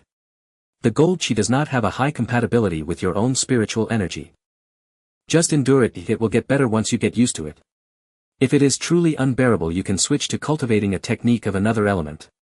Li Yun's face turned pale. She sat back down, her eyes dim with disappointment. Xie Heng's brow furrowed even tighter. This answer was far too perfunctory. A stabbing pain in the meridians could have many causes, perhaps an error in the technique circulation path, an incorrect breathing rhythm, or the need for a specific method to warm and nourish the meridians. How could it be dismissed with a simple limited aptitude or just endure it? He recalled that when he was cultivating the basic qi refining art he had also encountered situations where spiritual energy circulation was not smooth. It was only through repeatedly adjusting his breathing and guiding his intent that he gradually smoothed it out. He vaguely felt that Li Yun's problem might not be unsolvable. A surge of impulse welled up within him. It was not that he wanted to show off, but he felt it would be a pity if a fellow disciple's cultivation was hindered, or even driven away, by such perfunctory guidance. Moreover, he also wanted to verify his own understanding of the fundamentals of cultivation. So after a few more questions were answered and the hall fell into a brief silence, Xie Heng took a deep breath, stood up from the cushion in the corner, bowed respectfully to Chen Feng on the stone platform and said in a calm yet clear voice, "Senior brother Chen, I have a humble opinion. I wonder if I might be permitted to share it." Instantly all eyes in the hall focused on this unremarkable young man in cyan robes sitting in the last row. Many showed expressions of surprise. A newcomer dared to speak recklessly in front of an inner disciple. Chen Feng's gaze fell on Xie Heng, his eyes indifferent and appraising. Speak. Xie Heng straightened up and said without arrogance or subservience, "I just heard senior brother explain the Qingxuan art, emphasizing that the strength of spiritual energy is the foundation. I deeply agree. However, I believe the path of cultivation is like building a house. Spiritual energy is the bricks and stones, while the methods of control are the foundation and beams. Bricks and stones are certainly important, but without a solid foundation and a reasonable structure even a tall building cannot stand firm." He paused, then continued, "For example, regarding the issue of condensing Qingxuan qi that the fellow disciple just mentioned, besides purifying the spiritual energy, could it also be approached from the perspective of control? For instance, during condensation one could focus the mind on the fingertips, slow the breath and guide the flow to compress slowly like drawing silk from a cocoon rather than blindly pursuing speed and sharpness. Similarly, regarding the stinging pain in the meridians that the junior sister felt, besides the factor of aptitude, could one first use gentle spiritual energy to warm the relevant meridians before circulation, or adjust the rhythm of circulation to be like a babbling brook rather than a raging flood? This might alleviate the discomfort." His voice was not loud, but his reasoning was clear. The ideas he proposed were entirely based on self-control and fine-tuning of details, forming a stark contrast to Chen Feng's emphasis on determinism by aptitude and reliance on hard training and pills. The lecture hall fell into complete silence. Everyone was stunned, including Chen Feng on the platform. Chen Feng's face instantly darkened. As an inner disciple and a foundation establishment cultivator, he was usually revered like a deity by the outer disciples. When had he ever been publicly questioned about his teaching methods? And questioned by a newcomer who appeared to be only at the first or second layer of qi refining with obviously poor aptitude. How insolent! Before Chen Feng could speak, an outer disciple who had accompanied him and seemed to be his follower shouted harshly, "What do you, a newcomer, know? How dare you spout nonsense about senior brother Chen's lecture?" Murmurs of discussion also arose from the audience, mostly mocking Xie Heng for overestimating himself. A 5-element pseudo-spiritual root. Am I seeing this right? Truly a newborn calf, unafraid of tigers, daring to question an inner disciple. Just seeking attention. Facing the accusations and gossip, Xie Heng remained calm. He simply bowed again. "I dare not spout nonsense. I am merely offering some crude thoughts for the consideration of senior brother and all fellow disciples. The path of cultivation should draw on the strengths of many. I am dull-witted, and if there are any improprieties I humbly ask for senior brother's forgiveness." These words both upheld his own viewpoint and gave due respect to Chen Feng, leaving little room for criticism. Chen Feng stared at Xie Heng, his gaze sharp as a sword, as if trying to see through him. He did indeed sense an unusual steadiness in this young man, as well as an extraordinary understanding of cultivation fundamentals revealed in his words. But this only made him more displeased. How could an outer disciple with such low aptitude possess such insights? Had he taken some crooked path? He snorted coldly, suppressing his displeasure, and said in an icy tone, "The path of cultivation has its own rules within the sect. You outer disciples must first and foremost obey instructions and practice diligently. Do not aim too high or delve into heretical ways. With an unstable foundation, even if you have clever tricks, in the end it will be like flowers in a mirror or the moon in water, difficult to achieve greatness. Although these words did not directly name anyone, they were undoubtedly a denial and warning aimed at Xie Heng's theory of control. Xie Heng sighed inwardly, knowing that further discussion was futile given their differing philosophies. He bowed again. I humbly accept senior brother's teachings. Then he sat back down calmly and said no more. Chen Feng did not look at him again. He hastily answered the remaining questions, declared the lecture over, and swept away with his sleeves. The disciples in the lecture hall also dispersed, discussing the events. Many cast curious glances at Xie Heng as they left, their expressions complex. Xie Heng sat alone on the cushion, not leaving immediately. He reflected on the earlier debate, feeling little discouragement. Chen Feng's attitude had only strengthened his resolve in his own path. Relying on aptitude and resources might allow one to advance quickly, but only by solidifying every inch of the foundation could one walk steadily and go far. Meticulous control, invincible foundation. He murmured to himself, his gaze growing firmer. This storm in the lecture hall did not shake his Dao heart, instead it acted like a whetstone, honing his conviction to a sharper, more restrained edge. He knew that on this Qingxuan sword sect his clumsy path would not be smooth. But he was ready. With his mortal sword in hand, he would step by step cleave through all doubt and carve his own path to the heavens. The incident at the lecture hall stirred ripples in Xie Heng's life like a stone thrown into a calm lake before quickly settling back into tranquility. He had no time to pay attention to the curious mocking or wary gazes around him. The pressures of survival and cultivation were like an invisible whip, driving him to forge ahead relentlessly. The urgent task at hand was to earn more contribution points. With only 3 points, he found it nearly impossible to move within the sect. He returned once more to the bustling task hall. On the massive jade disk, task information continued to refresh like a flowing stream. Xie Heng's gaze skipped over high contribution tasks that required specific skills such as alchemy or artifact forging, or demanded cultivation above the midstage of qi refinement, focusing instead on the basic task area he could handle. Clear out the low-level demon beast nests around Beast Trap Valley. Requirements: qi refinement level 3 or above. Team-based contribution points 80 points allocated based on military merit. The risk is too high and cooperation is required, so I won't consider it for now. Assist the Spirit Herb Hall in harvesting crimson flame fruits. Requirements: fire attribute, spiritual energy, or strong physique able to withstand high temperatures. Contribution points 30 points. Attribute mismatch. Preliminary processing of 50 wind wolf skins for the Talisman's Hall. Requirements: delicate technique. Contribution points 25 points. The contribution is acceptable, but it requires specific skills and is time-consuming. His gaze finally settled on a seemingly ordinary task: guarding the medicinal fields around the herb garden. Responsibilities: daily patrols, driving away low-level spirit beasts, preventing human destruction. Requirements: sharp divine sense, patience and meticulousness, must be on duty for a long time. Contribution points 3 points daily. Location: area B of the herb garden. 3 points daily. Although the daily contribution is not high, long-term duty implies stability. More importantly, herb garden. Xie Heng felt a stir in his heart.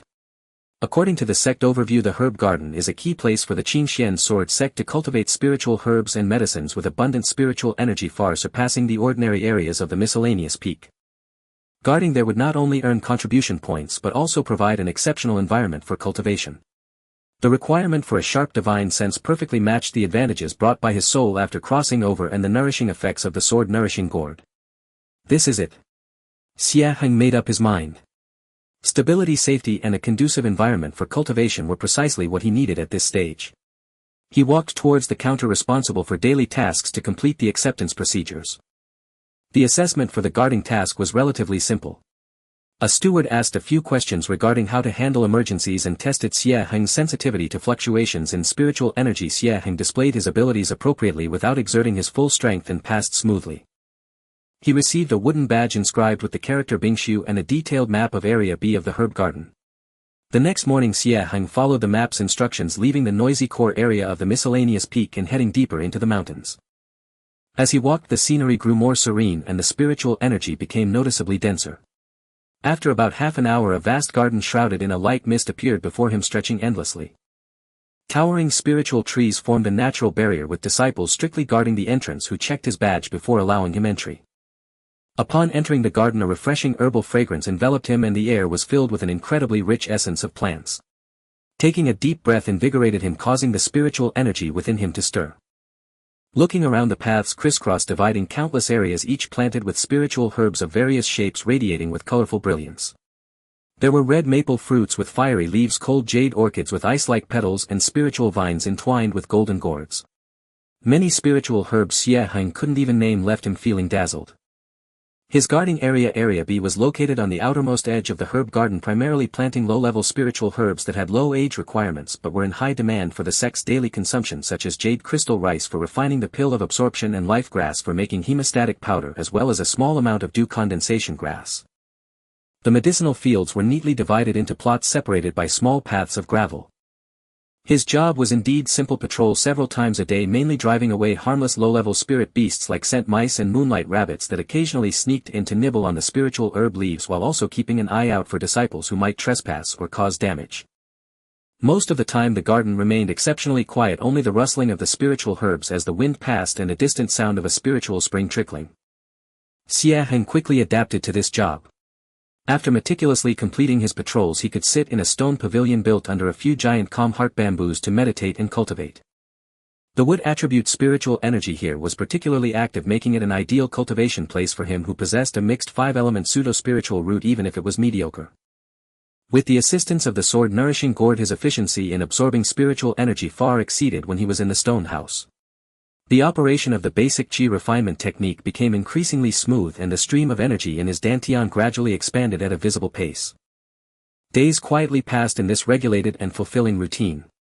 He guarded the medicinal garden during the day and returned to the stone house at night to solidify his cultivation, occasionally using the contribution points he accumulated to exchange for a couple of the most basic low-grade gathering qi pills to assist in breaking through minor bottlenecks. He was like an invisible ascetic, quietly lying low in this corner of the immortal sect, silently solidifying the foundation for his ascent to higher realms. However, the tranquil days did not last long. One afternoon, as Xie Heng patrolled to the edge of Area B near a patch of dew condensation grass, his footsteps suddenly halted. His keen perception detected something unusual. Amidst the herbal fragrance in the air there was a faint hint of a foul odor that shouldn't exist. He crouched down to carefully inspect the soil at the edge of the field, discovering several extremely fine traces as if scratched by some sharp object, along with a few tiny black droppings. These were not traces of the commonly seen scent mice or moonlight rabbits. This aura and the traces carried a wild, untamed ferocity. Xie Heng's gaze sharpened and a sense of alertness arose within him. Something has intruded, and it was likely not benign. He took a deep breath, tightened his grip on the azure steel sword hilt at his waist, and quietly followed the faint hint of the foul scent toward the mountain wall. Under the tranquility of the medicinal garden, dark currents began to stir. Xie Heng's first true test was about to quietly descend upon this fragrant land of spiritual herbs. Xie Heng held his breath, converging his aura to the utmost as if merging into the shadows of his surroundings. He meticulously tracked the faint elusive scent of musk and blood. The trail, intermittent and faint, led to a clump of weeds and a pile of rubble where the herb garden bordered the desolate cliff. The closer he drew, the more pronounced the stench became, mingled with a faint trace of blood and a disturbing restless energy. Xie Heng's heartbeat quickened slightly, yet his hand on the sword remained as steady as a rock, his gaze sharp as a hawk's, meticulously scanning the shadows of every rock and every tuft of grass. Finally, deep within the rubble, a narrow cave entrance, half hidden by dense vines and barely wide enough for one person, appeared before him. The soil at the cave's edge bore fresh signs of disturbance, littered with more tiny black claw prints and a few gnawed remnants of dew-gathering grass leaves. The heart-stopping, ferocious aura emanated from within this cave. A lair. Xie Heng's heart tightened. This was no solitary beast that had wandered in by chance. The demon beast had established a stronghold here. If not eliminated promptly once it bred or ventured deeper to damage rarer spirit herbs, the consequences would be dire, and he would be held accountable for dereliction of duty. As he hesitated between reporting immediately and probing the danger first, a series of urgent, piercing squeaks erupted from the cave, followed by a burst of even stronger demonic qi. Whoosh! A black shadow shot out from the cave like lightning, hurtling straight for Xie Heng's face with astonishing speed. Xie Heng was on guard. He activated the spirit ape step in an instant, leaning back sharply while his azure steel sword sang from its sheath, sweeping a trail of cold light before him. Screech! Claws met the sword's edge in a grating clash, sparks flying. Xie Heng felt a tremendous force transmitted through the blade, numbing his arm and churning his qi and blood. He staggered back 2 paces before steadying himself. The black shadow also landed after the rebound, revealing its true form, a giant rat far larger than ordinary, as robust as a domestic cat. Its fur was jet black and glossy like satin, its eyes crimson as blood, gleaming with cruelty and greed. Its protruding incisors were as sharp as daggers, dripping with saliva. Most striking of all, atop its forehead grew a peculiar tuft of silvery white fur. The demonic energy radiating from its body had reached the level of the 4th layer of Qi refinement. A mutated burrowing rat king. Xie Heng's pupils contracted, alarms blaring in his mind. Ordinary burrowing rats were mere first-rank low-grade beasts equivalent to Qi refinement 1st or 2nd layer cultivators, but mutations could cause their power to skyrocket, often granting them special abilities. This rat king was not only formidable, but that tuft of silver fur seemed to exude a subtle energy that disturbed the mind. Having missed its strike, the rat king emitted a low growl, pushed off with its hind legs, and lunged again as a black shadow, even faster than before. This time it did not charge straight. Instead, its form flickered eerily left and right, leaving afterimages that made its true trajectory impossible to track. At the same time, it opened its maw and spewed a foul black mist. The black mist was clearly corrosive. Where it passed, the weeds withered and blackened rapidly, and even the rock surface emitted a faint sizzling sound. Xie Heng dared not meet it heat-en. He pushed the spirit ape step to its limit, his form like a willow in the wind, dodging and weaving within a confined space, narrowly escaping the poison mist's range. But the Rat King's attacks came like a storm, its claws tearing through the air with a whoosh from bizarre angles, forcing Xie Heng into a passive defense. For a moment he was at a disadvantage. Clang! Clang! Clang! The sound of sword and claw clashing rang incessantly. Xie Heng's tiger's mouth had already split, blood staining the sword's hilt. The strength and speed of a 4th layer Qi refinement beast overwhelmed his 2nd layer cultivation. Had it not been for his solid foundation, the exquisite spirit ape step, and his control over power far surpassing his peers, he would have been injured and defeated long ago. I can't drag this out. Xie Heng's thoughts raced. The Rat King had abundant demonic power, yet prolonged battle would surely lead to his defeat. He must strike quickly to decide the outcome. While struggling to evade, he fully activated the basic Qi refinement art. The strand of Qi within his dantian, tempered and exceptionally condensed through countless refinements, surged and poured into his sword. Simultaneously he attempted to mobilize the thread of innate sword Qi which he had been nurturing deep within his dantian, obtained from the sword-nurturing gourd. This sword Qi usually slumbered, extremely difficult to rouse. But at this critical moment of life and death, driven by Xie Heng's fierce will, it actually produced a faint resonance. Just then the Rat King, seemingly growing more agitated from its prolonged failure to land a blow, suddenly reared up and let out a piercing shrill shriek.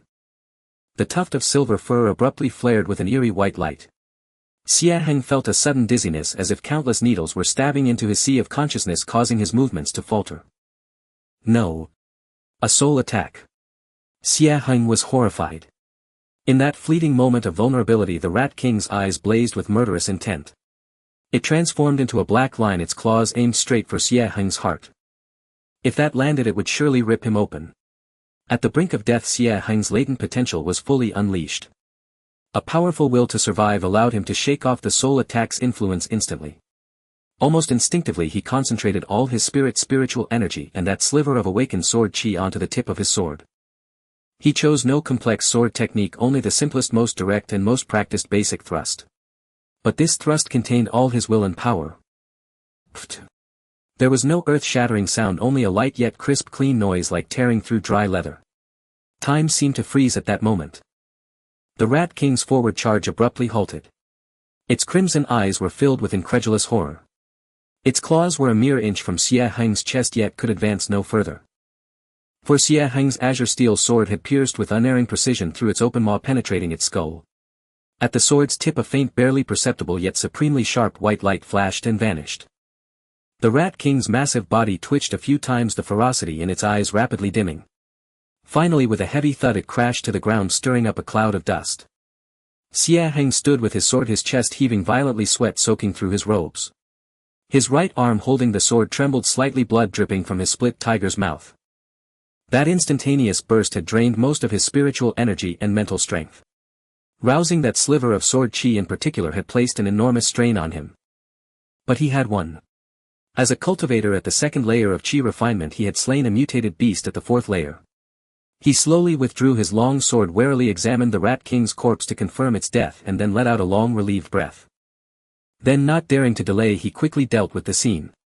He stored the Rat King's corpse in his storage pouch, a valuable trophy, covered the traces of battle and blood with soil and thoroughly sealed the cave entrance with a large boulder.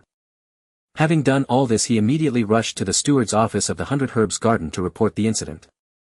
Naturally, he omitted the details about the sword Qi and the sword-nurturing gourd, claiming only to have discovered the Rat King's lair by luck and slain it after a hard-fought battle using basic sword techniques and footwork. The steward on duty was initially incredulous. But when Xie Heng produced the Rat King's distinctive silver fur and claws as evidence and described its features and the battle in detail, the steward accepted the fact with astonishment. He personally went to inspect the site, confirmed minimal damage to the herb garden, and praised Xie Heng highly. According to sect rules for meritorious service in preventing damage to the garden and single-handedly slaying a mutated beast, Xie Heng was awarded an additional 50 contribution points. Although the news did not spread widely, it quickly circulated within the small circle of disciples on duty at the 100 Herbs Garden. Have you heard? That new guy Xie Heng from District C single-handedly took down a mutated Rat King. Second layer killing fourth layer. Really?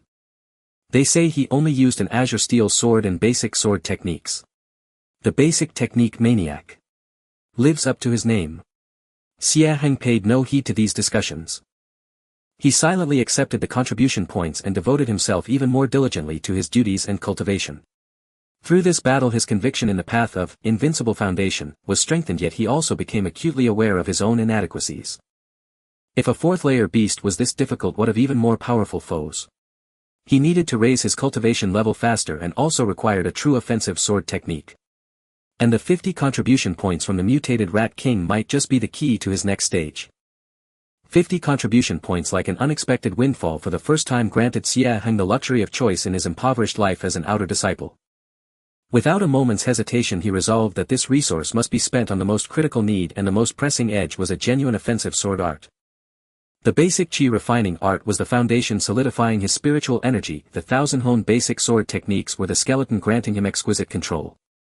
Yet facing increasingly formidable foes and demonic beasts, lacking a sword art to effectively convert spiritual energy into lethal force was like possessing immense strength without the skill to wield it, a wasteful endeavor. The battle with the mutant Rat King had etched this lesson into his bones. At daybreak, Xie Heng left the stone pavilion guarding the herb garden and headed toward a majestic 7-story tower perched higher on the servant peak. The tower was built entirely from a spiritual material called azure mystic stone, gleaming with a cold luster under the sun. Its upturned eaves hung with ancient bronze bells that chimed crisp and clear in the breeze, calming the mind. Above the main entrance hung a massive plaque with black characters on a gold background bearing 3 bold flowing characters: Sutra Library. This was the place where outer disciples of the Azure Mystic Sword sect exchanged contribution points for cultivation techniques, spells, and miscellaneous jade slips, a treasure trove dreamed of by countless disciples. Before the tower lay a spacious bluestone square where many disciples lingered, whispering among themselves or gazing up at the library with longing and reverence. Calming his slightly stirred emotions, Xie Heng straightened his robes and strode toward the entrance of the Sutra Library. There were no guards at the door, but as he crossed the threshold an intangible wave swept over his body. His waist identity jade warmed slightly as if verifying his access. Inside, a spacious hall greeted him, bathed in soft light and filled with the faint scent of ink and ancient scrolls. Dozens of tall jade shelves lined the hall, holding not books but jade slips of various colors and shapes, each emitting a faint glow. Above the shelves, luminous displays marked categories: cultivation techniques, spells, sword arts, miscellaneous studies, travelogues, and so on. At the center of the hall, an elder with snow-white hair and beard, clad in gray elder robes, sat cross-legged on a cushion. His aura was unfathomable, as if he were one with the entire library. This was the Dharma transmission elder guarding the place.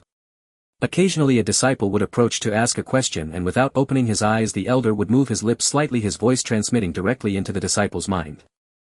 Xie Heng had a clear goal. He walked straight to the shelves marked sword arts. The jade slips were numerous, arranged by attribute and grade.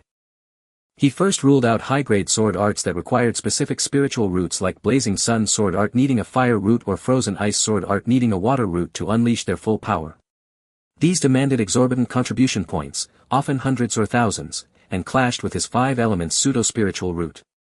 His gaze swept through the low-grade basic and universal sword arts. The breeze sword art, yellow grade, lower light and agile, excels in Hitandran tactics. Contribution points 80. The stone shattering sword art, yellow grade, lower, fierce in force, strong in breaking defenses. Contribution point 75. The flowing cloud sword art yellow grade middle continuous sword momentum interweaving illusion and reality. Contribution points 120. The basic sword flight manual unranked only covers the basics of flying on a sword. Contribution points 30.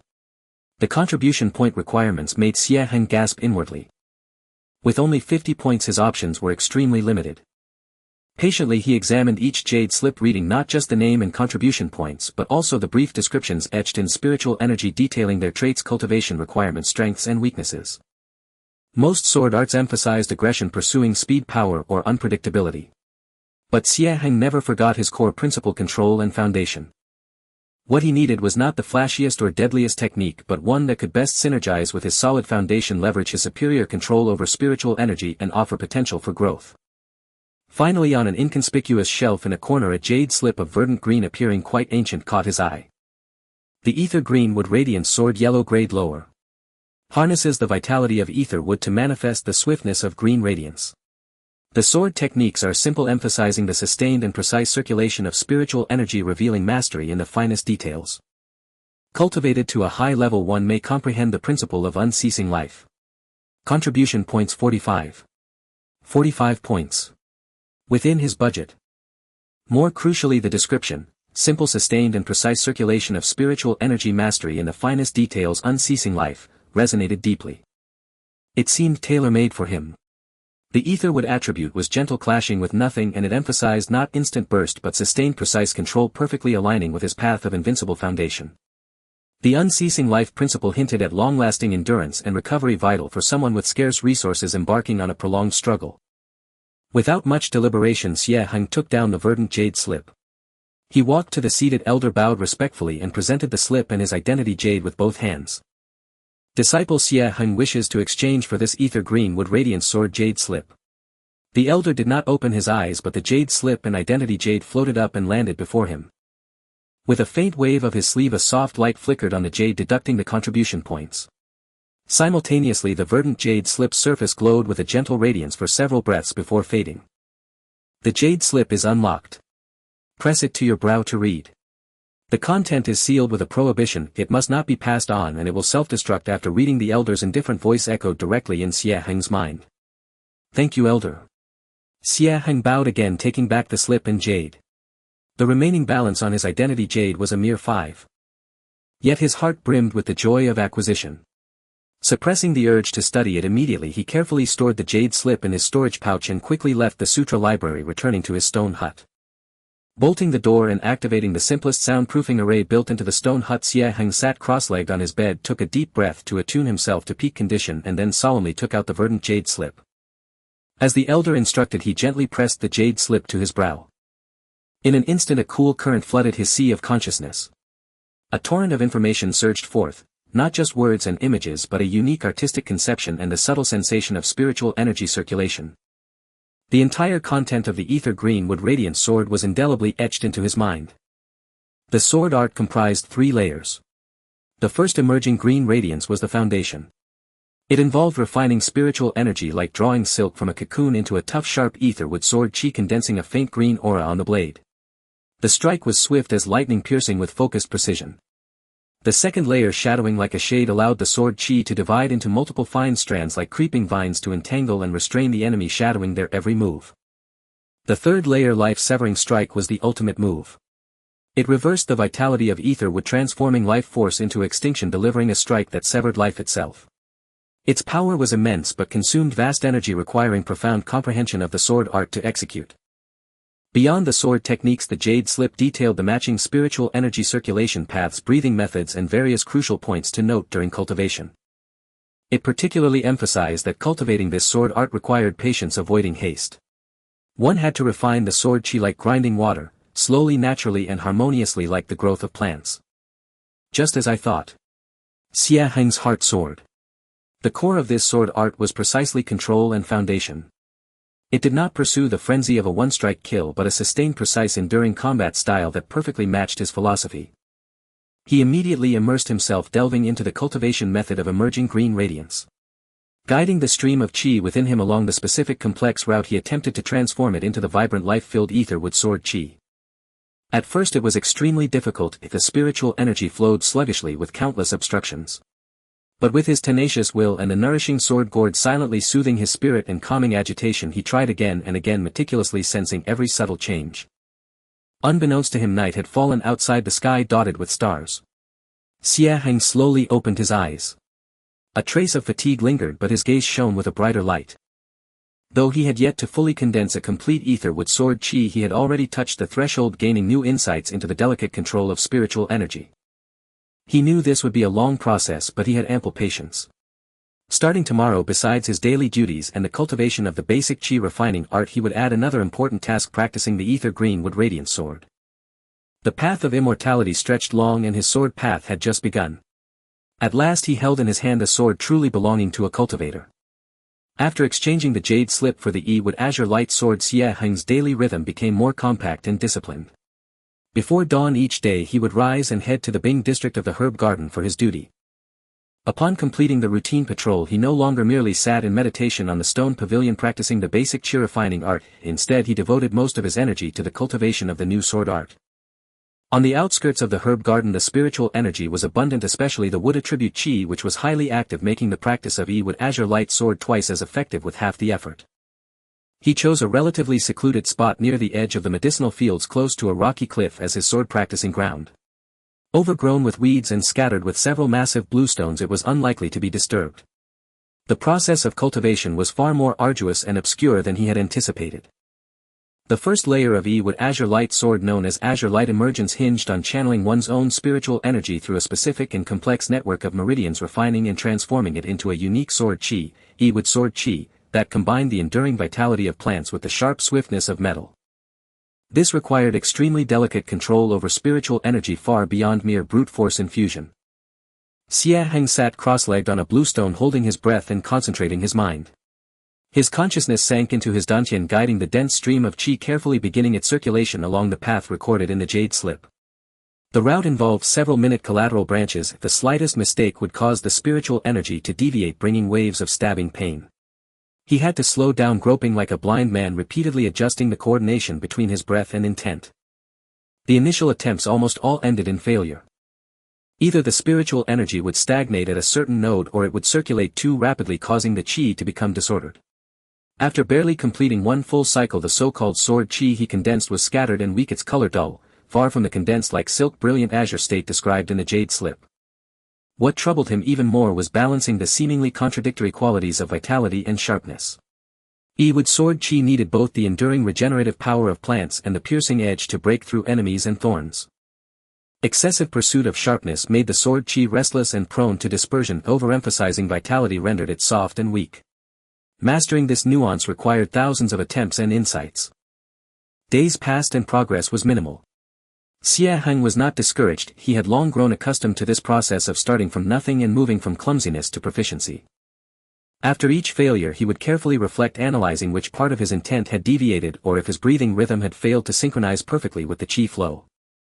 He regarded the cultivation of the sword art as a process of solidifying the foundation, approaching it with immense patience.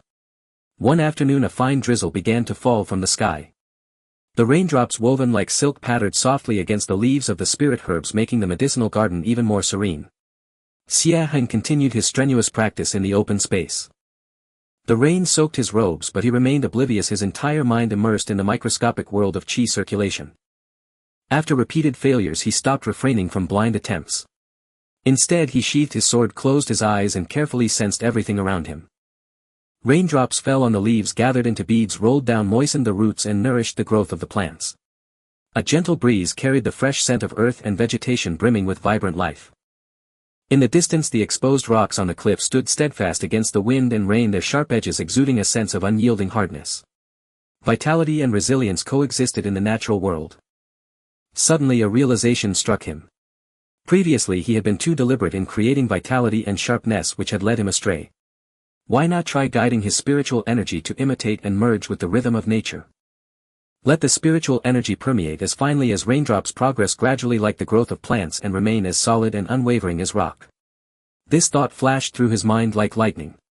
He began to circulate the basic chi refining art once more, but this time his mindset was entirely different.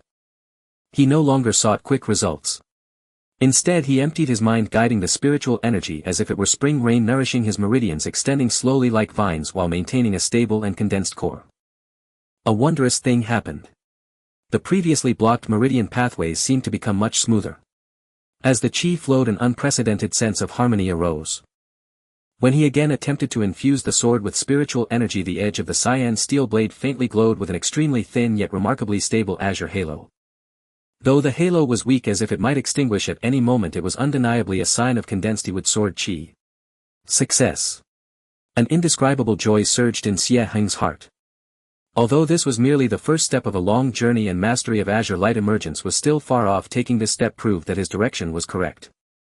The key lay in comprehending the essence, not in mechanical repetition. Having found the trick, the subsequent cultivation had a clear direction.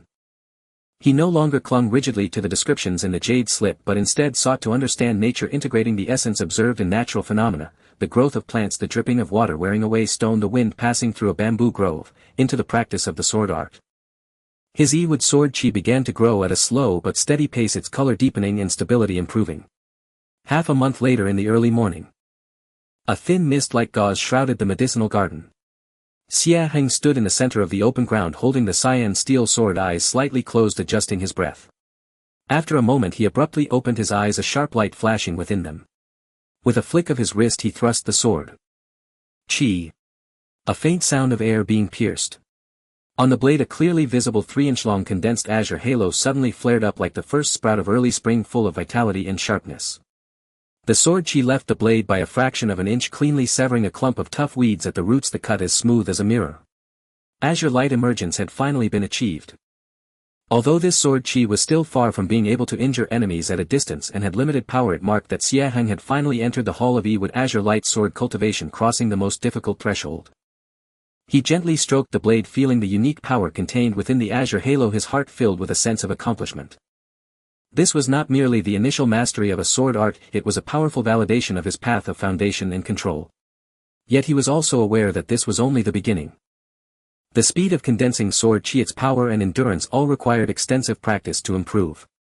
Moreover, the true power of the sword art needed to be tested and honed in actual combat.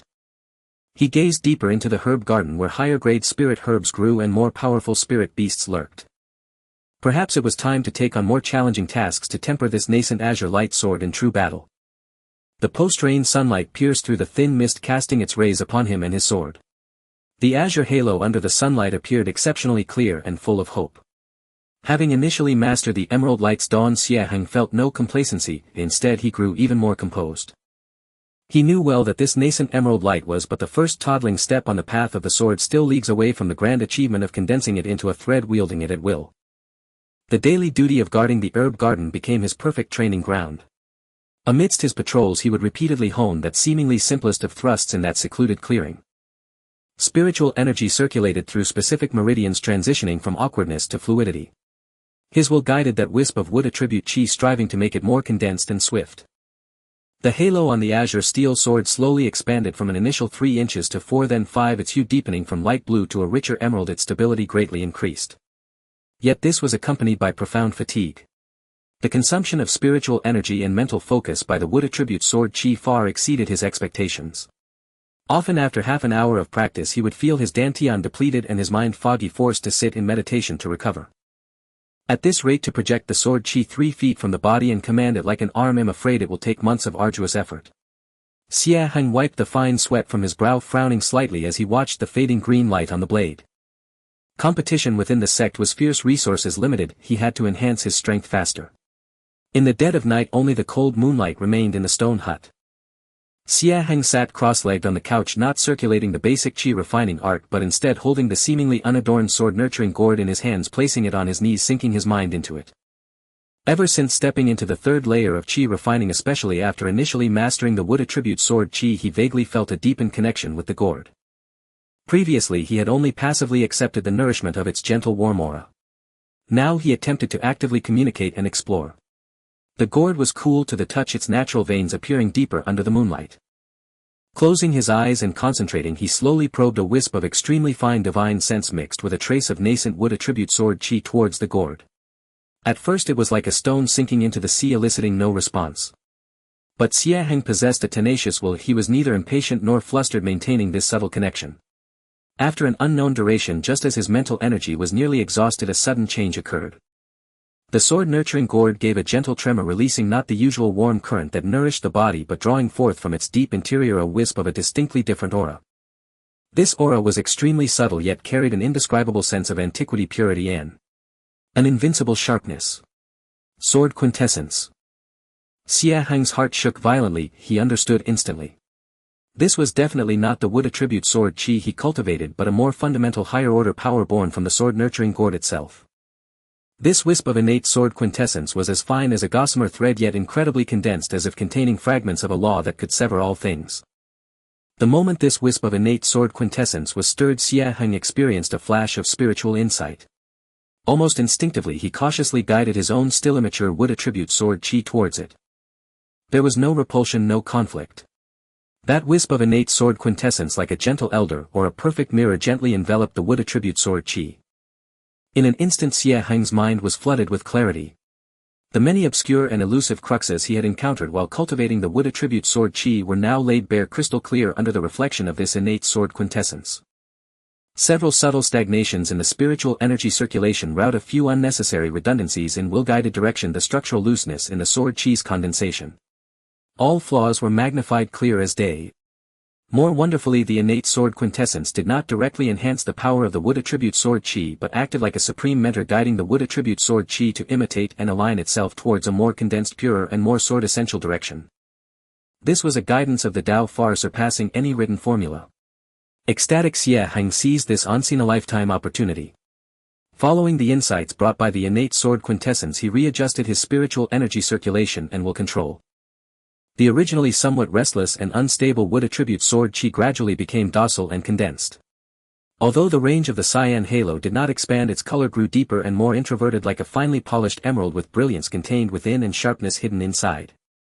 This single session of cultivation yielded results far surpassing 10 days of arduous effort. However, guiding the innate sword quintessence also consumed a tremendous amount of mental energy. After only the time it takes to burn an incense stick, Xie Heng felt his divine sense exhausted, his head splitting with pain. He was forced to break the connection. That wisp of innate sword quintessence silently retreated back into the gourd, which returned to stillness as if nothing had happened. But Xie Heng knew everything had changed. He had found the key to rapidly advancing his sword art. This sword-nurturing gourd could not only nourish his physical body but also help him comprehend the Tao and hone his sword intent.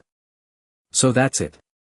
This gourd possesses the abilities of reflection and guidance.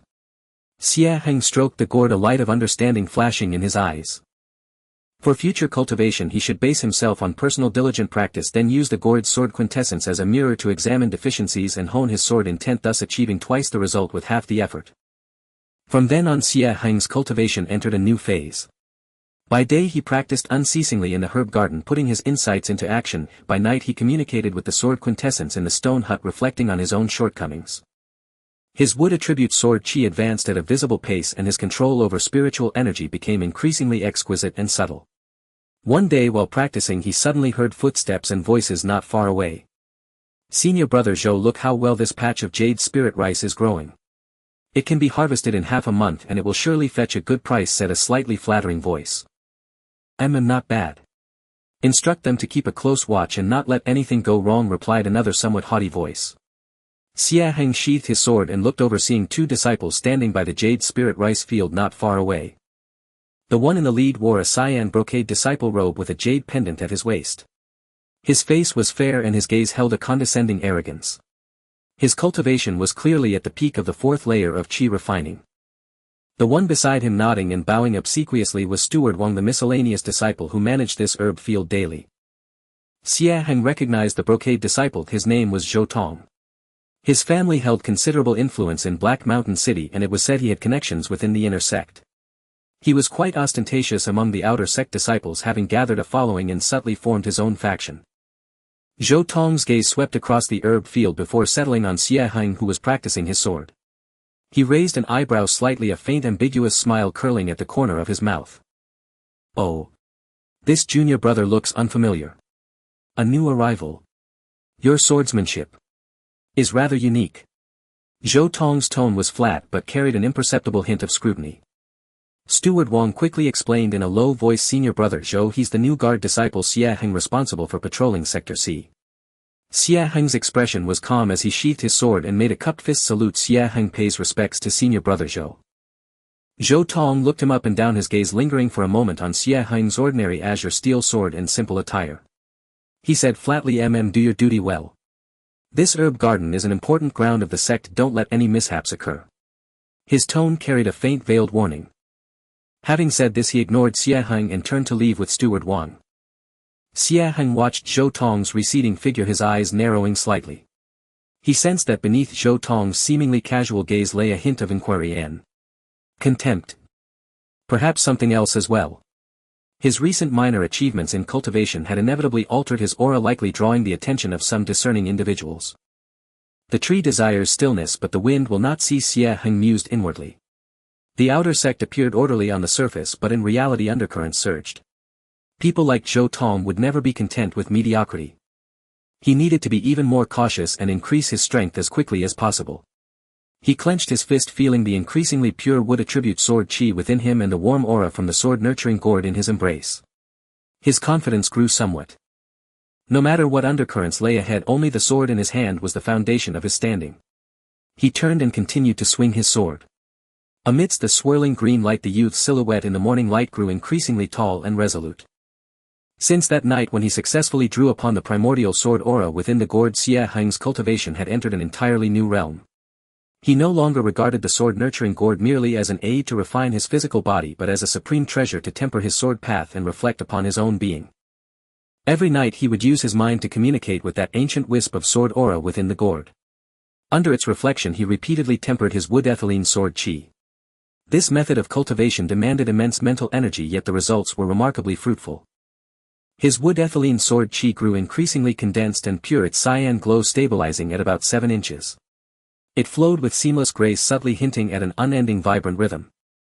However, the frequent summoning of the sword aura also brought new challenges.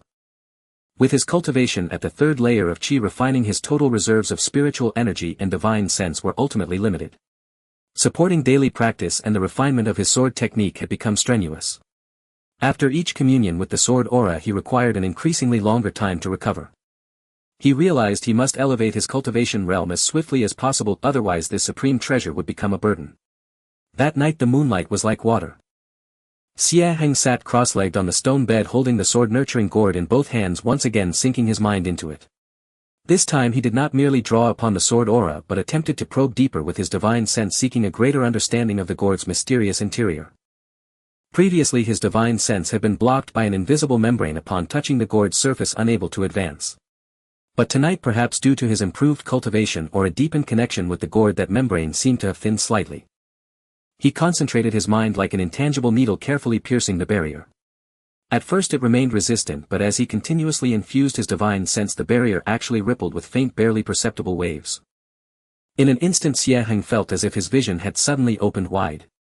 His divine sense had seemingly broken through an invisible boundary, entering a space he had never known before. This was not true sight but a pure perception of divine sense. He saw a gray hazy space about 10 feet in size. At the center of the space floated a wisp of pure white sword aura, as fine as a strand of hair yet exuding an ancient eternal aura, the very one he had previously drawn upon. Beneath the sword aura lay a patch of earth only 3 feet square, glowing faintly with a yellowish light. The earth was barren, yet it emitted an exquisitely pure earth-attributed spiritual energy. The entire space was silent and the flow of time seemed different from the outside world, imparting a sense of eternal unchanging tranquility. A cave heaven within the gourd.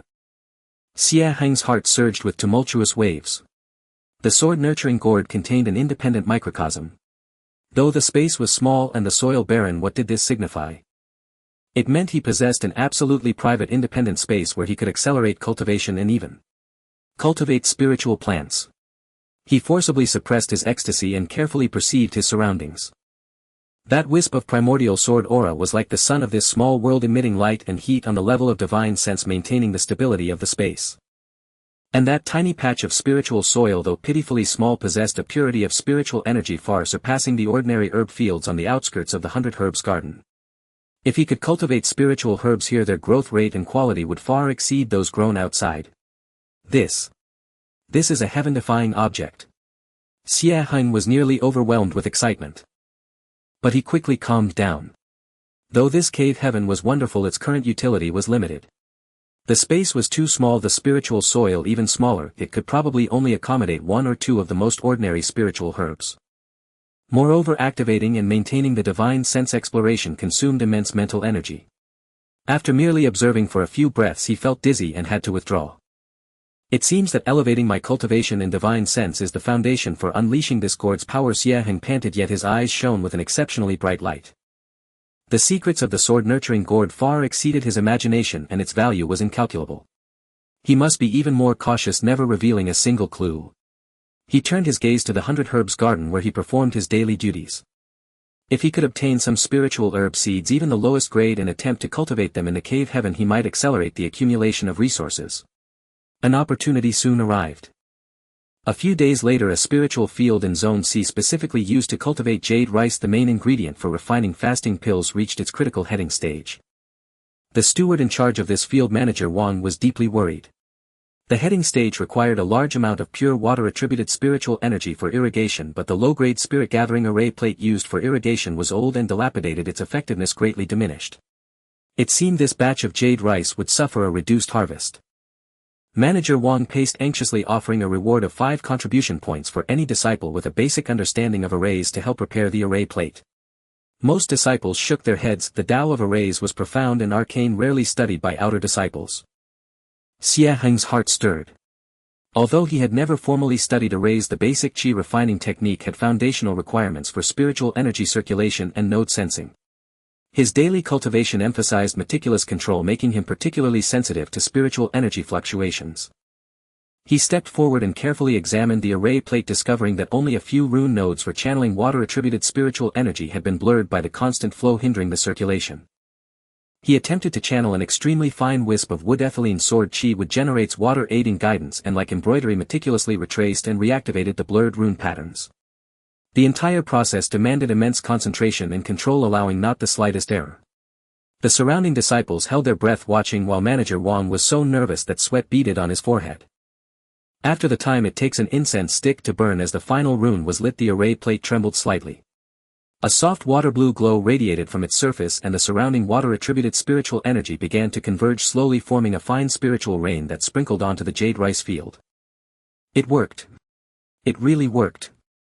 Manager Wang was overjoyed, repeatedly expressing his thanks. He generously paid the 5 contribution points, and as an additional reward gave Xie Heng a small pouch containing about 20 or 30 plump jade rice seeds. Smiling, he said, "Well done, junior brother Xie. Although this jade rice is only the lowest grade of spiritual grain, its vitality is strong. If you're interested, you can try cultivating it yourself. It counts as a skill." Xie Heng rejoiced inwardly but maintained a calm exterior. He accepted the seeds, thanked the steward, and departed. This was exactly what he wanted. That night in his stone hut, Xie Heng took out the pouch of jade rice seeds and carefully held up the sword-nurturing gourd. He concentrated, calming his mind, and once again attempted to extend his divine sense into the cave heaven. This time with experience the process went more smoothly. He looked at that small spiritually rich patch of soil. After a moment of hesitation, he took only 3 seeds, wrapped them in his divine sense, and carefully sent them into the cave heaven, gently placing them on the spiritual soil. Then came the waiting. Each day he would spare a thread of his mind to investigate the cave heaven's condition. To his delight, the flow of time within the cave heaven was indeed slower than the outside world. One day outside seemed to equate to 3 or 4 days inside the cave heaven. Moreover, nurtured by the pure earth-attributed spiritual energy and the invisible nourishment of that wisp of primordial sword aura, the 3 jade rice seeds sprouted successfully in just a few days' external time. Tender green shoots broke through the soil, growing vigorously. This speed far surpassed that of ordinary spiritual fields in the outside world. Xie Heng suppressed his excitement, knowing that this cave heaven within the gourd would become one of his greatest future assets. Just as he was immersed in cultivation and secretly nurturing the spiritual plants in the cave heaven, an unexpected news spread through the servant peak. The triennial outer sect grand tournament and inner sect selection trial would be held in 6 months. This tournament was not only about rankings and resource allocation, more importantly the top 10 would earn the qualification to participate in the Azure Ancient Path trial. And those who passed the Azure Ancient Path could directly enter the inner sect. A single stone stirred 1,000 ripples. The entire outer sect erupted in excitement. The inner sect, the sacred land that countless outer disciples dreamed of, meant superior techniques, more abundant resources and a higher status. Upon hearing this news, even Xie Heng's tranquil heart stirred. The inner sect. There lay a broader world, more systematic inheritance, and perhaps clues to the origin of the sword-nurturing gourd. He knew that with his current cultivation at the third layer of Qi refining, standing out among thousands of outer disciples to secure a spot in the top 10 was as difficult as reaching the heavens. But with the heaven-defying fortune of the sword-nurturing gourd, the ever-improving wood ethylene cyan light sword, and these 6 months of arduous cultivation, perhaps he had a chance to contend. An unprecedented fighting spirit ignited within him. He gazed out the window at the mist-shrouded azure principal peak, his eyes resolute. In 6 months he would make this cyan light rising from obscurity resound throughout the entire outer sect. The news of the outer sect competition and inner sect selection struck the servant peak like a boulder plunging into a tranquil lake, stirring up towering waves. Countless outer sect disciples were rubbing their hands in eagerness, secluding themselves for arduous cultivation. At the task hall, disciples queued in long lines to exchange for pills, talismans and artifacts, the air thick with tension and fervor. The pre-existing competition now intensified to a boiling point, with undercurrents surging. After weathering the initial turbulence, Xie Heng's mind swiftly settled, growing even more serene than before. He knew that agitation and anxiety were futile. Only by solidly enhancing his strength could he meet all challenges. Half a year, though seemingly substantial, was but a fleeting moment for a cultivator. He had to devise the most efficient plan. The cave realm within the sword-nurturing gourd became his greatest reliance. Each day he still dutifully tended the herb garden, earning meager contribution points to cover basic expenses, but all core cultivation had shifted to the gourd's inner realm. With half a day outside equaling nearly 2 days within the realm, he gained several-fold more cultivation time. Yet soon he discovered a grave issue. As the E-wood azure light sword advanced and he frequently drew upon the gourd's sword Qi, his Qi refining third layer cultivation and the quality and quantity of spiritual energy from the basic Qi refining art began to prove insufficient. Like a sword ever sharper, yet hindered by the wielder's weak arm from unleashing its full might, more profound sword techniques and prolonged battles demanded a more robust and refined foundation of spiritual energy. I must upgrade my foundational technique. Xie Heng realized that relying solely on the basic Qi refining art, a common commodity, even with the aid of the time cave, would not achieve a qualitative leap within half a year. He pinned his hopes on the scripture depository, seeking a more advanced basic technique. That day he once again stepped into the vast ocean of jade slips within the depository. In the technique section he meticulously searched for Qi refining technique superior to the basic Qi refining art. Yet the results proved disappointing. Techniques above the yellow grade mid-tier required hundreds or even thousands of contribution points, an astronomical sum for him, and most imposed specific spiritual root requirements which his 5-element pseudo-spiritual root could not meet. The few techniques without attribute requirements were either incomplete or poorly rated, carrying immense cultivation risks. Just as he grew disheartened and prepared to leave in resignation, his gaze inadvertently swept over a dusty, nearly forgotten jade shelf in the corner. On the shelf lay not jade slips but tattered beast hides, bone fragments and even stone rubbings labeled ancient fragment, extremely high cultivation risk, choose with caution. These were ancient cultivation methods collected by the sect over generations, shelved due to antiquity, incompleteness or divergence from mainstream doctrines. Their contribution point requirements were minimal, mostly 20 or 30 points, but warnings were stark. As if possessed, Xie Heng approached and examined each piece carefully. Most fragments were indeed obscure or conceptually bizarre, deterring approach. Yet when his eyes fell upon an unremarkable grayish, badly chipped square stone slab, his heart leaped.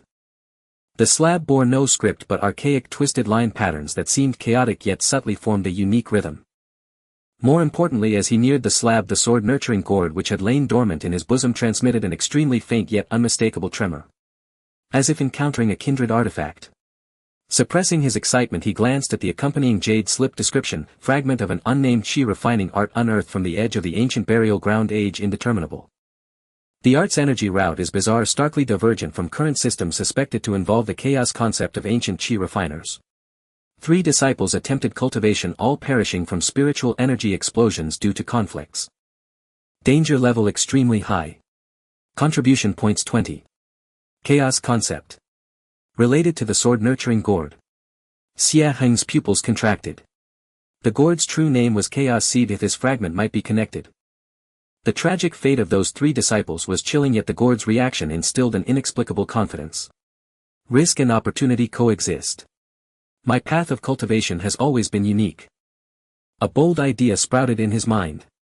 Possessing the sword-nurturing gourd, a treasure suspected to be a chaos seed, might be the key to mastering this chaos method.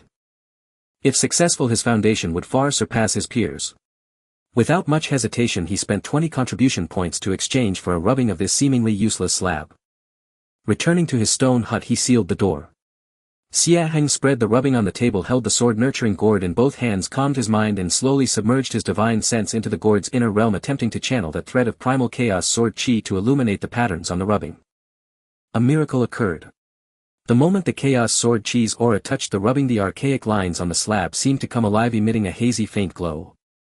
The once chaotic patterns under the interpretation of the sword chi began to rearrange and combine, evolving into an immensely complex yet heaven-accorded diagram of spiritual energy circulation. Simultaneously, an obscure ancient scripture directly pointing to the origin of the Tao was imprinted into his sea of consciousness. The opening chapter of the Chaos Tao scripture. This was no mere technique but the foundational entry to a supreme Tao scripture directly accessing the origin of chaos. Its philosophy was utterly distinct from mainstream cultivation systems, not pursuing the extreme of a single attribute but advocating the absorption of all energies, returning them to chaos, refining a supremely pure creation, concealing chaos true chi. The quality of this true chi far surpassed ordinary spiritual energy, possessing miraculous nourishing and transformative effects on the body, soul, and even aptitude. Yet its cultivation difficulty was unimaginable. It required simultaneously guiding different attributes of heaven and earth spiritual energy into the body, colliding, merging and reverting in the dantian in a mysterious manner. The slightest misstep would lead to rampant energy and shattered meridians. Those three disciples clearly failed to grasp the key. But Xie Heng was different. He possessed the sword-nurturing gourd. The primal chaos sword chi within was not only the key to illuminating the technique but also the stabilizing anchor during cultivation. He took a deep breath and resolved to risk the attempt. Instead of cultivating directly, he first used his divine sense within the gourd's inner realm, relying on that thread of primal sword chi to conduct countless simulations, mastering every detail, every possible energy conflict and its resolution. Prepared, he sat cross-legged on the sacred soil within the realm, formed an archaic hand seal, and following the method of the Chaos Tao scripture began to guide the chaotic heaven and earth spiritual energy absorbed indirectly through the gourd into his body. Gold, wood, water, fire, earth. Spiritual energies of all attributes surged in, clashing within his meridians, bringing tearing pain. At the critical moment, the sword-nurturing gourd vibrated and that thread of primal sword chi separated, an infinitesimal wisp merging into the surging torrent of energy. Strangely, under the mediation of this chaos origin, the once violent energies gradually calmed, began to rotate and merge in a peculiar rhythm, ultimately transforming into a wisp thinner than a hair yet immensely heavy, chaotic in color, as if containing a nascent universe, a grayish mist that slowly sank into his dantian. Chaos true chi achieved. Though but a thread, its quality surpassed his previously cultivated wood sword chi by more than tenfold. The moment this thread of chaos true chi sank into his dantian, it was like a drop of nectar falling upon parched earth, causing the entire dantian to tremble. His original spiritual energy was naturally assimilated and purified, and his meridians under its nourishment tingled with a numbing sensation, as if quietly widening and strengthening. More astonishingly, with the birth of this chaos true chi and its circulation through the cycles, Xie Heng felt his very soul cleansed, his perception of heaven and earth spiritual energy becoming unprecedentedly clear and acute. His originally modeled and impure five-element pseudo-spiritual root, once deemed an obstacle to cultivation, began to emit a hazy chaos luster under the scouring of this true chi. Impurities gradually faded, becoming crystalline and translucent, as if transforming into a more ancient primordial state. A primal chaos Tao body. Though but the faintest sprout, it was a rebirth-like transformation. The bottleneck of cultivation aptitude was being forcibly shattered by this supreme Tao scripture. Xie Heng opened his eyes, radiant with divine light. Though his cultivation realm had not immediately advanced, he could clearly sense that his foundation had undergone earth-shaking changes. The quality of his true chi, the potential of his physical body, the perception of his soul, and even the ceiling of future growth were now incomparable to before. The Chaos Tao scripture. The Tao body. He murmured, his heart filled with boundless shock and joy. This gamble had paid off. The sword-nurturing gourd and this ancient Tao scripture were the perfect match. He looked out the window, his gaze as if piercing the stone walls, to see the outer sect competition half a year hence. Armed with the Chaos Tao scripture and the nascent Chaos Tao body, he now possessed the confidence to challenge all geniuses. The azure light remained, but its source had transformed into chaos. His sword would bear the power of creation, cleaving through all obstacles. The initial cultivation of the Chaos Tao canon felt like planting a seed of primordial chaos within Xie Heng's being. That wisp of chaotic true chi, subtle yet heavy as 1,000 June each time it cycled through his meridians, carried the creative force of the primordial division of heaven and earth, subtly tempering his flesh, nourishing his spirit and purifying the impurities within his spiritual root. His method of cultivation had completely transformed.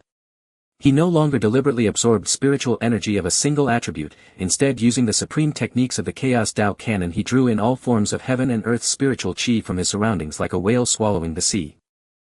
This process appeared perilous, but under the mediation of that sliver of primordial chaotic sword chi within the gourd nurturing sword, the violent foreign chi upon entering his body docilely merged into the vortex of chaotic true chi, being assimilated and purified, becoming a part of its growth. His dantian seemed to have turned into a miniature chaotic furnace. The effect was astonishing. Although the advancement of his cultivation realm still followed the natural course and hadn't skyrocketed, remaining at the peak of Qi refining layer 3, he could clearly sense the qualitative transformation of his own essence. The quality of his spiritual power had undergone a qualitative leap. The spiritual power he had previously cultivated using the basic Qi refining art, though condensed, now seemed like a stream compared to an ocean or mist compared to a solid rock. The chaotic true Qi was condensed, pure and profound, carrying a trace of the origin of creation. As it circulated, faint sounds of wind and thunder echoed within his body, perceptible to his spiritual sense. When he executed the azure wood radiance sword, the cyan halo was no longer a superficial glow but seemed to merge with the sword itself. The radiance introverted the sharpness concealed, yet agile and weighty, its power more than doubled. Even more notable were the changes to his physique and perception. His bones grew denser and his muscle fibers seemed tempered through countless refinements, brimming with explosive strength. His 5 senses sharpened to the extreme. The sound of a falling leaf dozens of zhang away was clearly audible, and his gaze was like lightning, capable of discerning the subtlest flow of spiritual energy. What delighted him most was his newfound mastery over his own power. With a thought, his chi followed as if commanded by an extension of his will without the slightest hindrance. This was precisely the embodiment of the invincible foundation he had always pursued. The 3 stalks of jade marrow rice within the gourd's cave heaven, nourished by the residual waves of chaotic true chi and the unique environment, grew rapidly. They had already sprouted ears, the heads heavy and the grains plump, exuding a rich spiritual energy far beyond ordinary jade marrow rice. This further solidified his confidence in accumulating resources by relying on this cave heaven. However, the increase in strength also brought new troubles. He had to be even more careful to conceal his transformation. Ordinarily, he deliberately suppressed his aura to the level of early Qi refining layer 3, and his azure wood sword Qi was only displayed at the ordinary level of 5 or 6 inches, indistinguishable from a diligent but mediocre disciple. Only in the dead of night, while cultivating in the gourd's cave heaven, did he dare to release his restraints and fully experience the formidable power brought by the Chaos Dao canon. This deliberate low profile proved particularly important amidst the increasingly tense atmosphere among the outer disciples. As the grand competition approached, the smell of gunpowder on Chore's peak grew thicker. Conflicts among disciples occurred frequently, and small-scale clashes over tasks and cultivation resources were endless. The clique led by Zhou Tong grew increasingly active, recruiting promising disciples while ostracizing dissenters, their arrogance swelling. One day, Xie Heng, having finished his duty, was returning to his stone hut when he was blocked at the herb garden's exit by 3 people. The leader, a man with a sharp face and a monkey-like demeanor named Sun Miao, was at the midstage of Qi refining layer 3 and one of Zhou Tong's loyal henchmen.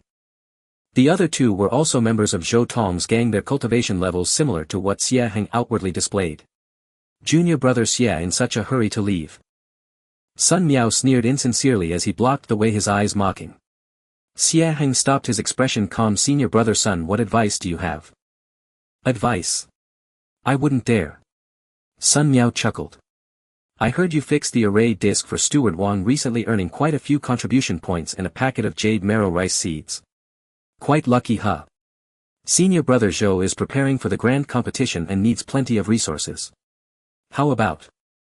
He didn't finish, but the implication was clear. He wanted to borrow the contribution points and seeds. Xie Heng sneered inwardly but put on a troubled face. Senior brother Sun jokes. Those contribution points are long spent and the seeds I planted haven't sprouted yet. I really have nothing to offer. Planted them.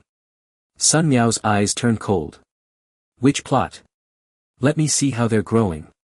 He clearly didn't believe him and intended to take them by force. I'm trying them in a secluded spot on my own. No need for you to trouble yourself, senior brother. Xie Heng replied with neither humility nor arrogance. You refuse a toast only to be forced to drink a forfeit. Sun Miao lost patience, his face darkening. Looks like I need to teach you who's in charge on Chore's peak. Before he finished speaking, one of the disciples beside him grinned viciously and suddenly struck out his fist, carrying a malicious wind straight toward Xie Heng's abdomen. The blow was not light, clearly intended to intimidate. Had it been Xie Heng from half a month ago, he might have been flustered by this sudden attack. But now in Xie Heng's eyes the disciple's movements were full of flaws, his punch laughably slow. He didn't even need to use the azure wood radiance sword. Just as the fist was about to land, Xie Heng's spirit ape step flowed naturally, his body shifting slightly to easily evade the blow. At the same time his right hand reached out seemingly casually, his index and middle fingers together, a faint wisp of chaotic true chi flickering at their tips as they precisely struck the meridian node on the opponent's wrist. Ah! The disciple screamed, feeling a sharp numbing pain in his wrist. His entire arm instantly lost strength, his fist drooping weakly as he stared at Xie Heng in terror. Sun Miao and the other disciples' faces changed drastically, they hadn't even seen how Xie Heng had struck. You! What demonic art did you use? Sun Miao demanded, both shocked and enraged. Xie Heng withdrew his fingers, clasping his hands behind his back. His gaze was calm but carried an invisible pressure. Senior brother Sun, it's better to maintain harmony among fellow disciples. I truly have no contribution points or seeds. If there's nothing else, I'll take my leave. With that he ignored Sun Miao and the others, whose faces had turned ashen, and walked past them with steady steps and a composed demeanor, as if he had merely swatted away a fly. Sun Miao and his men stood frozen, exchanging glances, none daring to stop him. That casual finger strike and the fleeting heart-stopping aura Xie Heng had emitted filled them with an inexplicable dread. This kid is peculiar. Sun Miao gritted his teeth, watching Xie Heng's retreating figure, a hint of wariness flashing in his eyes. Quick report to senior brother Zhou. Xie Heng did not look back, his mind as calm as a still lake. He knew the trouble wouldn't end here. People like Zhou Tong would never let it go. But this minor conflict had given him a clearer understanding of his current strength. The power of chaotic true chi far exceeded his expectations. Low profile for a greater eruption. He clenched his fist, a sharp glint flashing in his eyes. At the outer sect grand competition, I'll show you all what a true foundation means. He quickened his pace and disappeared into the winding mountain path. Behind him the undercurrents grew ever more turbulent. And his edge had just begun to show. The clamor and dust of the outer sect grand competition gradually subsided as the top 10 candidates were finally determined. On the chore's peak some rejoiced while others grieved in silence. The majority of disciples, however, plunged back into their daily cycle of cultivation and tasks as if the fierce contest had been but a fleeting dream. Yet for the 10 outstanding disciples like Xie Heng, the true trial had only just begun. 3 days later at dawn. The rising sun cast myriad rays of rosy light, dyeing the mist that coiled around the azure mystery main peak into a magnificent gold. Led by a solemn-faced inner sect steward, Xie Heng and the other 9 disciples departed the bustling chore's peak, riding the wind toward the towering, awe-inspiring depths of azure mystery main peak. The mountains and rivers below receded swiftly, while dense spiritual energy, almost tangible, rushed toward them, refreshing their spirits. After about the time it takes an incense stick to burn, they landed before a secluded valley. The valley entrance was shrouded in faint azure mist, flanked by steep sheer cliffs covered with mottled moss and ancient carvings exuding a vast and timeless aura. At the mouth of the valley stood an archaic stone tablet inscribed with 4 grand sword-laden characters: Azure Mystery Ancient Path. An elderly man in a simple grey robe with white hair and beard and a gaunt face had long been waiting there. His aura was restrained, his gaze serene, yet he seemed to merge with the surrounding mountains and rivers, exuding an unfathomable depth. The inner sect steward leading them immediately bowed in reverence upon seeing the elder, his demeanor extremely respectful. Greetings, Elder Xian Yun.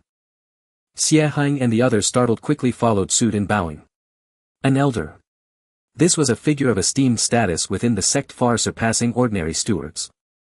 Elder Xian Yun's gaze slowly swept across the 10 young disciples, pausing imperceptibly on Xie Heng for a fleeting moment, a trace of barely noticeable surprise flickering in his eyes before returning to calmness.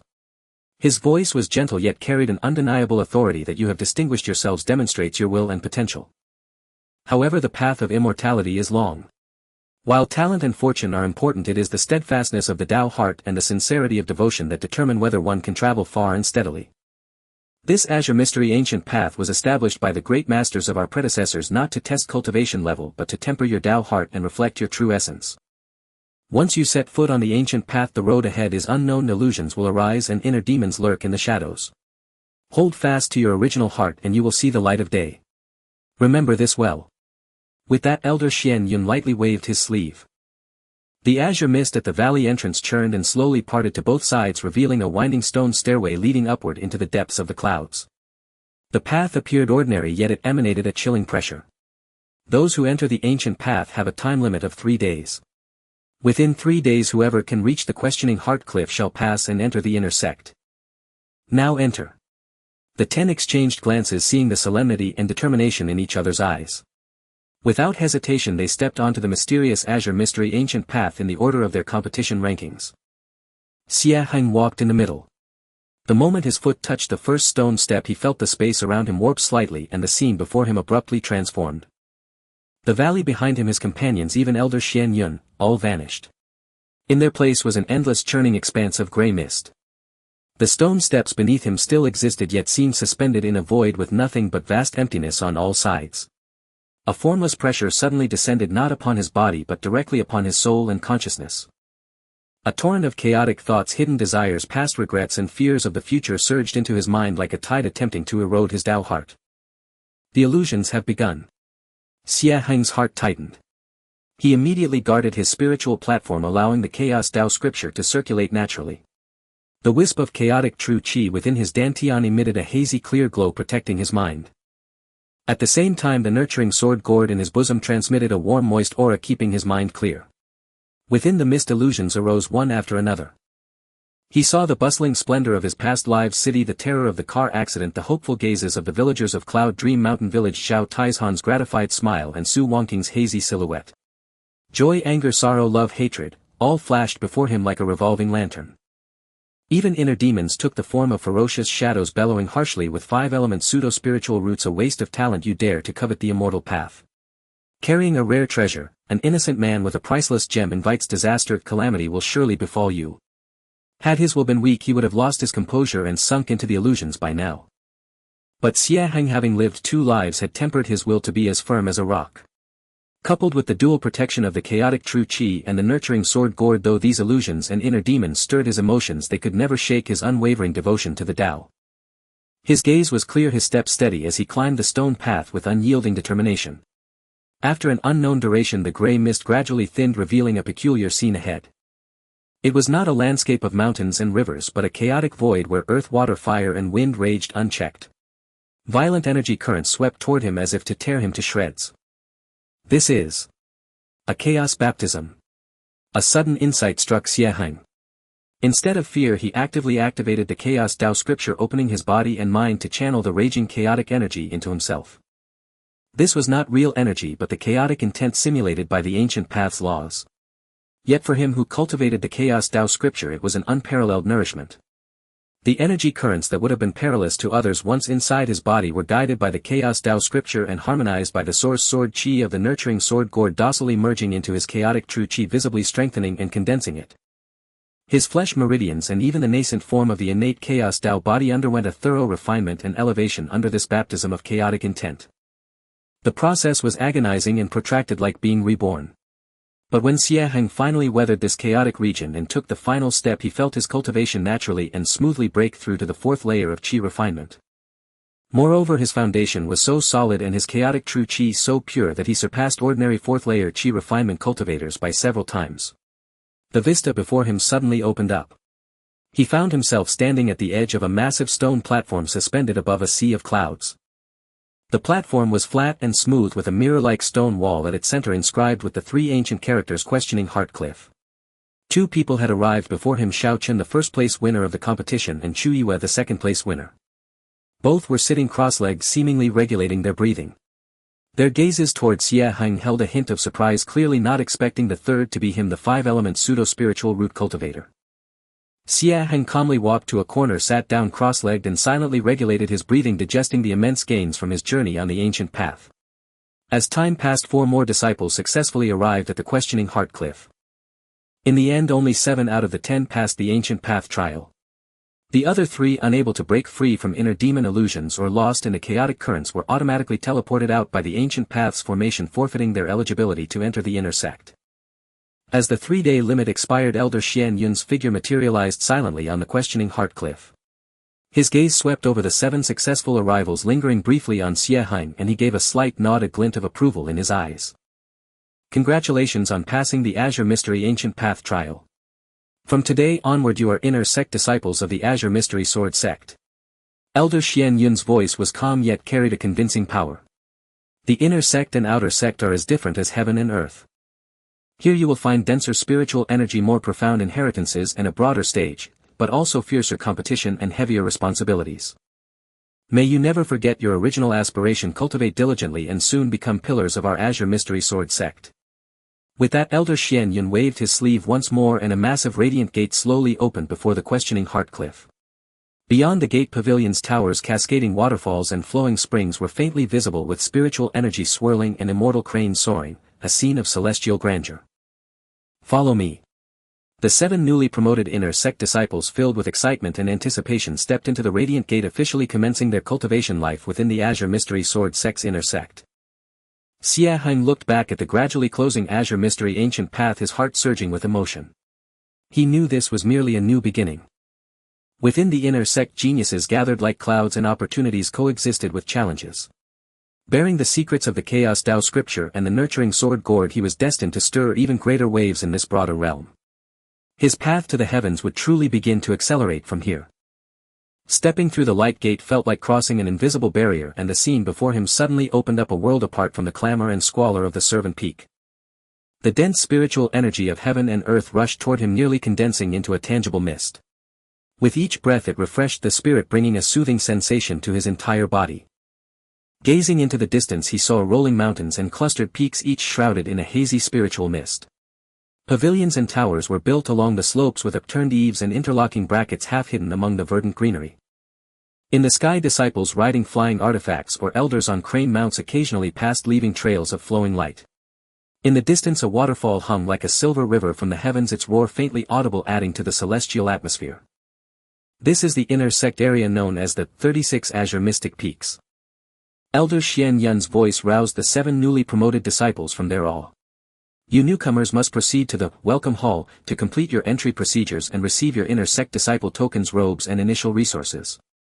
Afterward you may choose a peak to join based on your own circumstances, or temporarily reside on Welcome Guest Peak for secluded cultivation. Under Elder Xian Yun's guidance, the group landed before a majestic hall. The stewards of the Welcome Hall had clearly been notified in advance and efficiently processed the formalities for the 7. When Xie Heng received the warm spirit-infused green jade token, inner sect disciple token, a set of cyan robes embroidered with cloud patterns, far superior in quality to the outer sect, and a mid-grade storage pouch several times larger in space, he felt a surge of emotion. Inside the storage pouch, besides a jade slip of inner sect rules and a sect map, the most eye-catching items were 10 crystal-clear mid-grade spirit stones, far richer in spiritual energy than low-grade ones, and 3 bottles of pills labeled yellow-grade mid-grade chi-gathering pills. This entry gift far surpassed what the outer sect offered, enough to make any outer sect disciple envious. Inner sect disciples may receive 5 mid-grade spirit stones monthly, and the basic pill allowance is also much better than the outer sect. However, the path of cultivation has endless demands for resources. Deeper techniques, better caves and guidance from masters all require you to earn them through strength and contributions. The steward continued routinely, the sect has a merit board. Completing tasks there grants substantial contribution points, which can be used at the 10,000 Methods Pavilion to exchange for what you need. Once the formalities were done, Elder Xian Yun departed gracefully. Most of the other 6 new disciples came from cultivation families or had connections, and soon familiar inner sect disciples or family elders arrived to guide them away, each joining peaks they had already arranged. Only Xie Heng stood alone outside the Welcome Hall, a figure of slight solitude. He didn't mind, instead relishing the quiet. Following the map's guidance, he chose to temporarily stay on Welcome Guest Peak, a place for new disciples. Welcome Guest Peak was serene, with spiritual energy less potent than the main peaks but far surpassing the Servant Peak. He was assigned an independent stone chamber with a simple protective formation, far better than the stone huts on the Servant Peak. After settling in, Xie Heng didn't rush to explore the inner sect or take on tasks. Instead, he immediately closed the stone door and activated the protective formation. He needed time to fully digest the gains from the Azure Mystic Ancient Path and solidify his newly broken through chi refining 4th layer. More importantly, he had to continue cultivating the Chaos Dao scripture. In the relative safety of Welcome Guest Peak, he once again sank his mind into the grotto heaven of the sword nurturing gourd. The time flow difference there was his greatest advantage. He sat cross-legged beside that small patch of spiritual soil, fully circulating the Chaos Dao scripture. The spiritual energy in the inner sect was not only denser but also of higher quality, with the chaotic essence seeming more active. Guided by the chaos sword Qi, vast amounts of spiritual energy were drawn into his body, refined through a chaotic furnace-like process into strands of pure profound chaos true Qi, continuously filling and expanding his dantian. Qi refining fourth layer was a significant threshold, marking the initial stabilization of a cultivator's dantian and the ability to release true Qi externally to cast more powerful spells. For Xie Heng, possessing chaos true Qi at the fourth layer meant a foundation so solid it surpassed all imagination at the same stage. He felt his dantian like a bottomless abyss, voraciously devouring spiritual energy, with the total volume and quality of his chaos true Qi soaring rapidly. At the same time, he didn't neglect the cultivation of the azure wood green light sword. Driven by chaos true Qi, the power of the azure wood sword Qi surged. That trace of green light had stabilized at about a foot in length, condensed and almost tangible. As it moved, it carried faint thunderous sounds, its might comparable to a full-force strike from an ordinary mid-stage Qi refining cultivator. He even began attempting the second layer, shadowing the form, and preliminarily grasped the technique of splitting sword Qi. This secluded cultivation lasted half a month. When he opened his eyes again, his cultivation had firmly settled at the mid-stage of Qi refining fourth layer.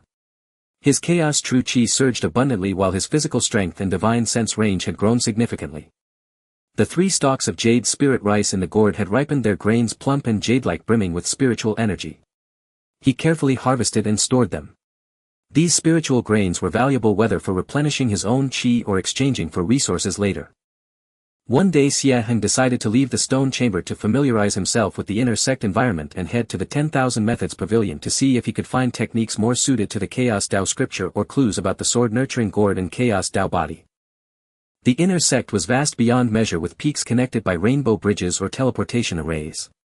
The inner sect disciples he encountered on the way were, at least at mid-stage Qi refining and foundation establishment cultivators, were not uncommon, each with a profound aura and hurried pace. Compared to the restlessness of the outer sect, inner sect disciples appeared more composed and restrained, but the competition was undoubtedly fiercer. The 10,000 Methods Pavilion was located on the mountainside of the main peak, Azure Mystic Peak, a 9-story towering pagoda of magnificent scale. The collection of techniques, spells and miscellaneous jade slips within the pavilion was vast beyond compare, far exceeding the outer sect scripture library. Of course, the contribution points required for exchange were also astronomical. Xie Heng, currently penniless in terms of contribution points, could only browse the free areas on the first and second floors.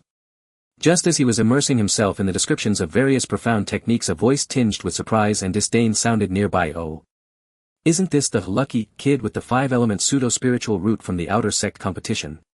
He actually managed to sneak into the inner sect."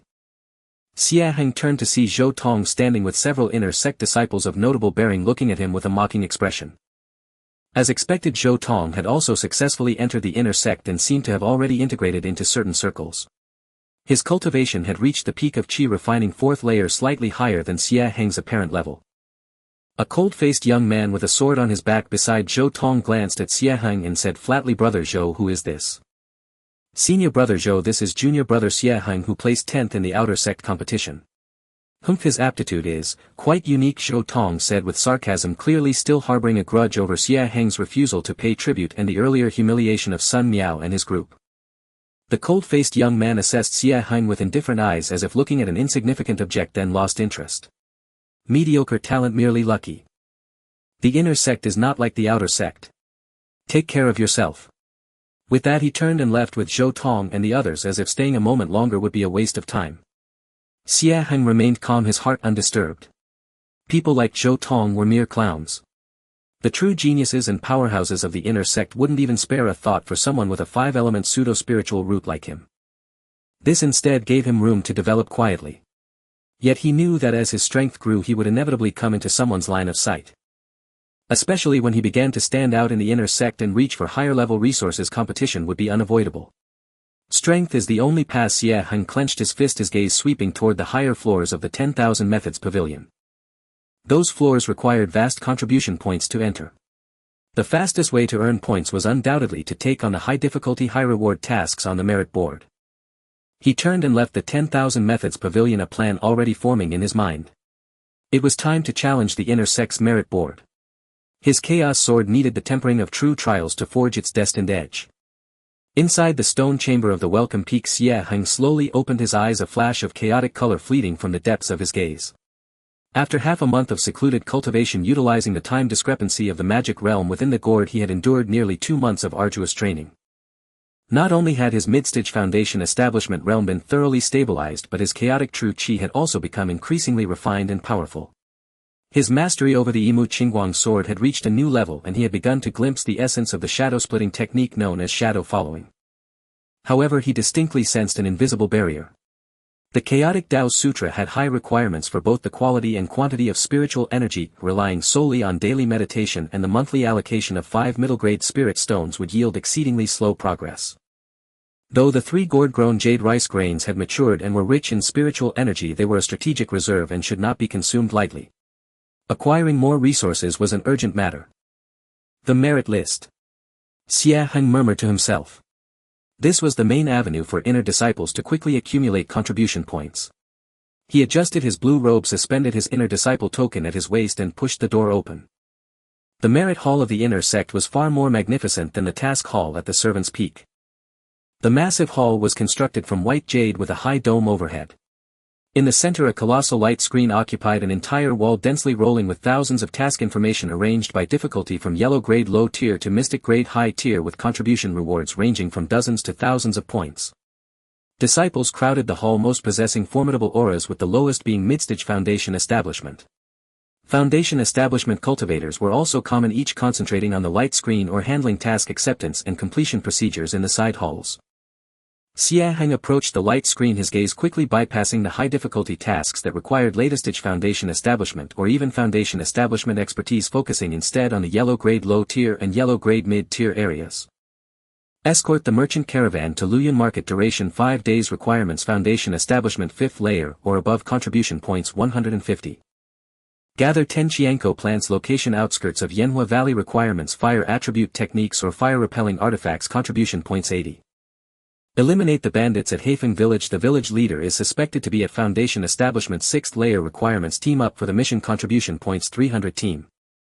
These tasks offered considerable contribution points, but they either required a high cultivation level, involved dangerous locations, or necessitated teamwork, making them unsuitable for his current solitary and low-profile state. He continued to scroll down, searching for tasks that had lower requirements, were relatively independent, and took less time. Maintain the Bingzi district spiritual field, Xiaoyunyu formation requires proficiency in basic formations, contribution point 60. The formation knowledge requirement is high, not suitable for now. Refine 100 pounds of Haikyeksu, remove impurities, requirements precise spiritual power control, contribution points 45. The contribution is mediocre and the task is tedious and time-consuming. Suddenly a task entry at the end of the yellow-grade low tier, slightly gray in color, caught his attention. Investigate the source of abnormal sounds in the abandoned Xiantai mine. Location: the 7th mine on the edge of the mining area. Requirements: sharp divine sense, meticulous attention to detail. Note: the mine has been abandoned for 30 years and low-level dark creatures may have bred within, suggesting that only disciples at foundation establishment 4th layer or above should undertake the task, and one should avoid going too deep. Contribution point 70. 70 contribution points. For a yellow-grade low-tier task this was quite generous. The task requirement for sharp divine sense perfectly matched his strengths. Moreover, investigate rather than eliminate indicated controllable risk, aligning with his cautious nature. The note avoid going too deep also demonstrated the sect's protection of its disciples. This is it, Xie Heng thought to himself. The contribution points were enough to exchange for a practical support spell or several bottles of pills, and the task location was relatively independent, just right for testing his current combat abilities. He approached the task acceptance window in the side hall, presenting his identity token. Senior brother, I will take the investigate the abandoned Xiantai mine task. The attendant behind the window was a middle-aged man with a bland expression. He took the token, made a mark on the law plate, and when he saw Xie Heng's information he subtly furrowed his brow. A newly promoted inner disciple. Foundation establishment 4th layer. This task is classified as yellow grade low tier, but the situation deep within the mine is unknown, with dark energy present and possible mutated beasts. Are you sure you want to accept it? I am certain, and I will heed the note and act within my limits, Xie Heng replied calmly. The attendant said no more, recorded the information and handed him a jade slip inscribed with the task number and a simple map. The task deadline is 10 days. Upon completion, present this jade slip and evidence for delivery. If you encounter uncontrollable danger you can activate the token for help, but your contribution points will be halved. Thank you, senior brother. Xie Heng took the jade slip and turned to leave. He did not notice that after he exited the merit hall, Zhou Tong and the stern young man's senior brother Zhou had just emerged from another side hall. Zhou Tong caught a glimpse of Xie Heng's back and smirked, whispering to the young man beside him, "Senior brother Zhou, look at that kid. He actually dares to take the task of the Xiantai mine. He truly doesn't know how to write the word death.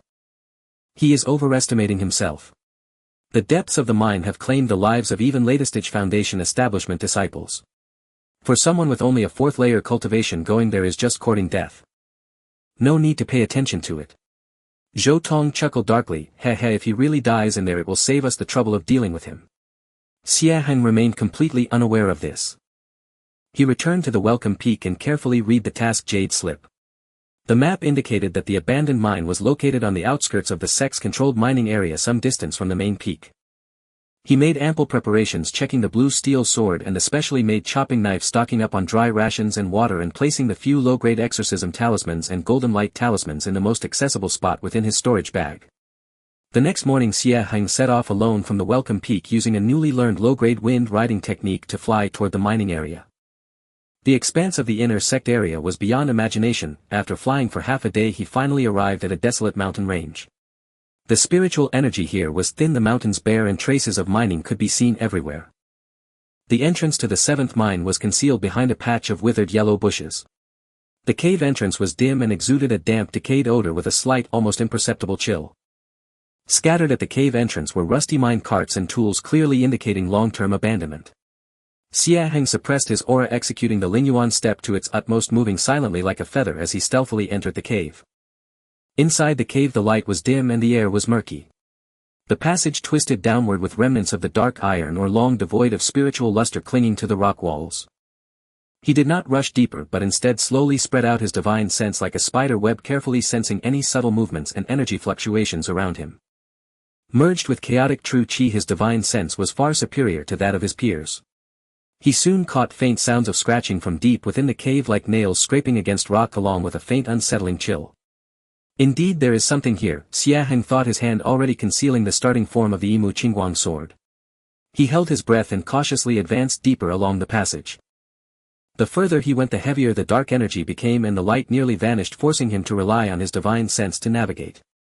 The scratching sounds grew increasingly clear. Turning a corner he entered a relatively spacious mining chamber illuminated by the faint glow of bioluminescent moss on the rock walls. What he saw sent chills down his spine. The floor of the mining chamber was teeming with dozens of fist-sized entirely black giant ants, their exoskeletons gleaming with a metallic sheen. These giant ants were gnawing at the remnants of dark iron or on the rock walls, producing a piercing scratching sound. Their individual auras were weak, each comparable to the 1st or 2nd layer of foundation establishment, but their numbers were overwhelming. In the center of the ant swarm was an unusually large queen ant, comparable in size to a house cat, with a single horn protruding from its forehead, exuding fluctuations of foundation establishment 4th layer. A mutated dark iron ant swarm. Xie Heng felt a chill in his heart. These beasts had strong defenses, sharp mandibles, and were ferocious by nature, excelling in group attacks. The queen ant was an even greater problem. Almost as soon as Xie Heng spotted them, the swarm detected the intruder. The queen ant let out a sharp scream and dozens of worker ants immediately stopped their gnawing, turning in unison towards Xie Heng, their compound eyes shimmering with a bloodthirsty red light as they surged toward him like a tide. There was no time to retreat. In a narrow confrontation the brave would prevail. Xie Heng's gaze sharpened and instead of retreating he advanced. The blue steel sword was drawn. In an instant chaotic true qi surged forth and a blue halo a foot long suddenly illuminated the sword, no longer dim but as brilliant as jade. He did not employ flashy sword techniques but instead relied on basic sword forms to thrust, slash and sweep. However, driven by chaotic true qi, each strike was as swift as lightning and as heavy as a mountain. Swoosh! Swoosh! Swoosh!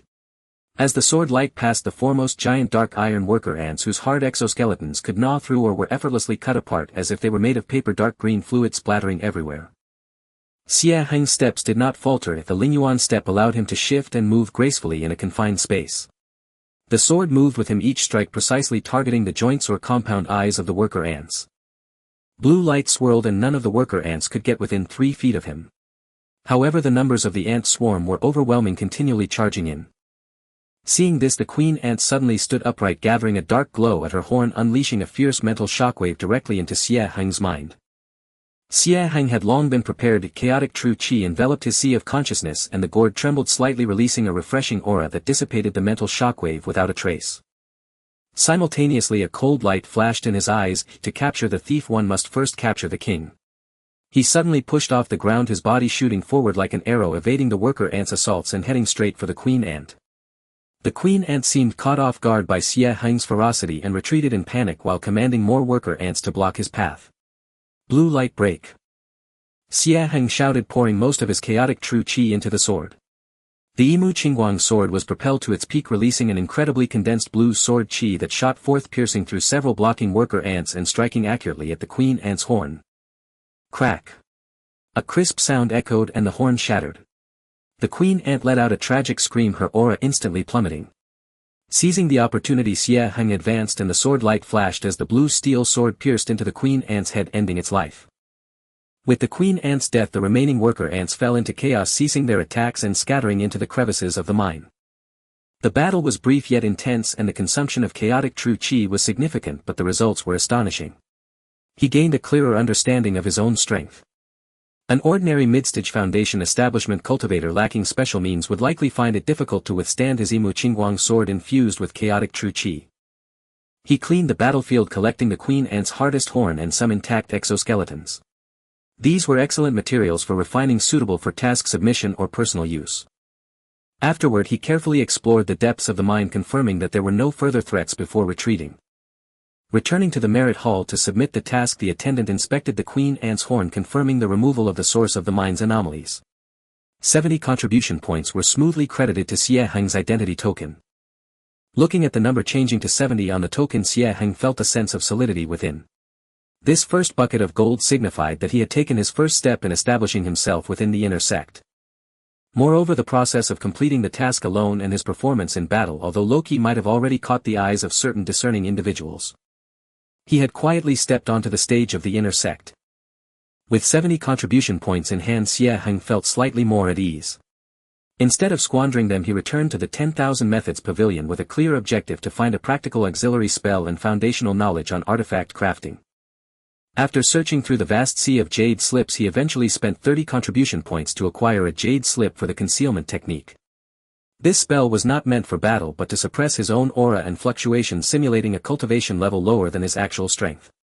For someone who needed to keep a low profile, it was immensely practical. With another 20 contribution points he exchanged for a jade slip titled Elementary Artifact Crafting, which detailed the identification of common materials, basic flame control techniques, and the rough forging steps for artifact embryos. He planned to utilize the horn and some hard carapace of the mysterious Iron Ant Queen. Returning to his stone chamber, he first began to practice the concealment technique. This technique demanded exquisite control over spiritual energy, requiring one to layer and internalize their aura as if encasing oneself in an invisible shell. For Xie Heng, who cultivated the Chaos Dao Canon and possessed far superior control than his peers, it was not particularly difficult. Within half a day he could already execute it, proficiently stabilizing his external cultivation fluctuations at the early fourth layer of Qi refinement. Unless someone possessed far higher cultivation or a special perception secret art, it would be difficult to see through his disguise. This will make things much more convenient. Xie Heng nodded in satisfaction, feeling the change in his aura. Then he immersed himself in the knowledge of elementary artifact crafting. The Tao of artifact crafting was vast and profound, encompassing formations, runes, flame control, material science, and many other aspects. It was not something achievable in a single day.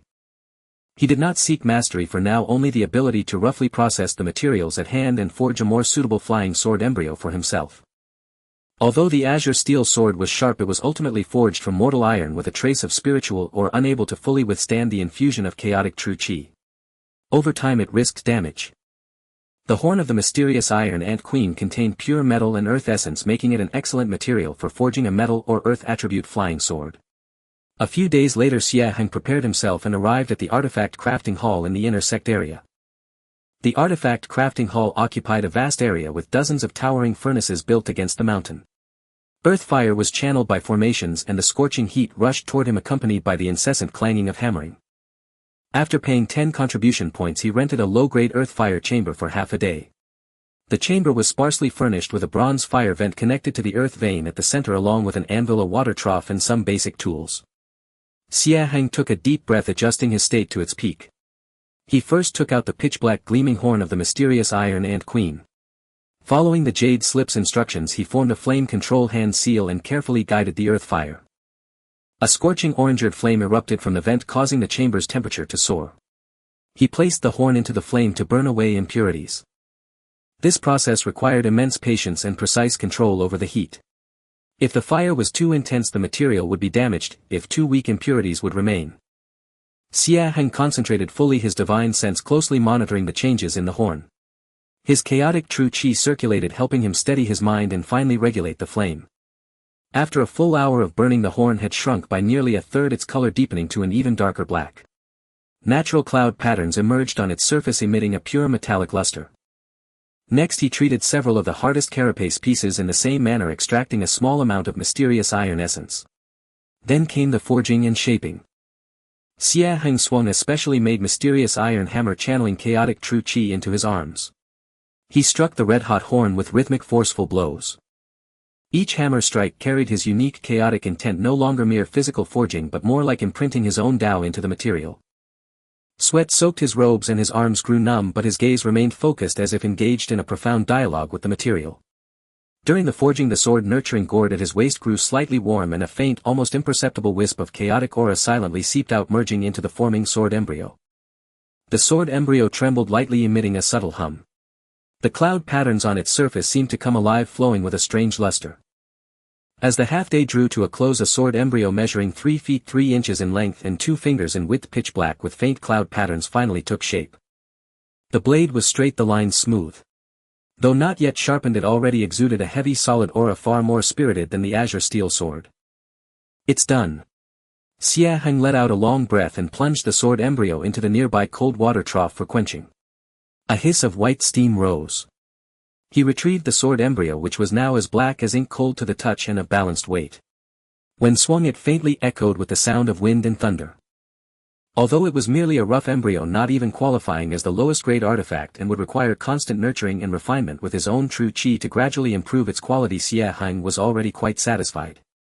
This mysterious iron-heavy sword embryo, entirely forged by his own hands with superior materials, faintly contained a trace of chaotic aura, perfectly aligned with his cultivation art, promising immense future potential.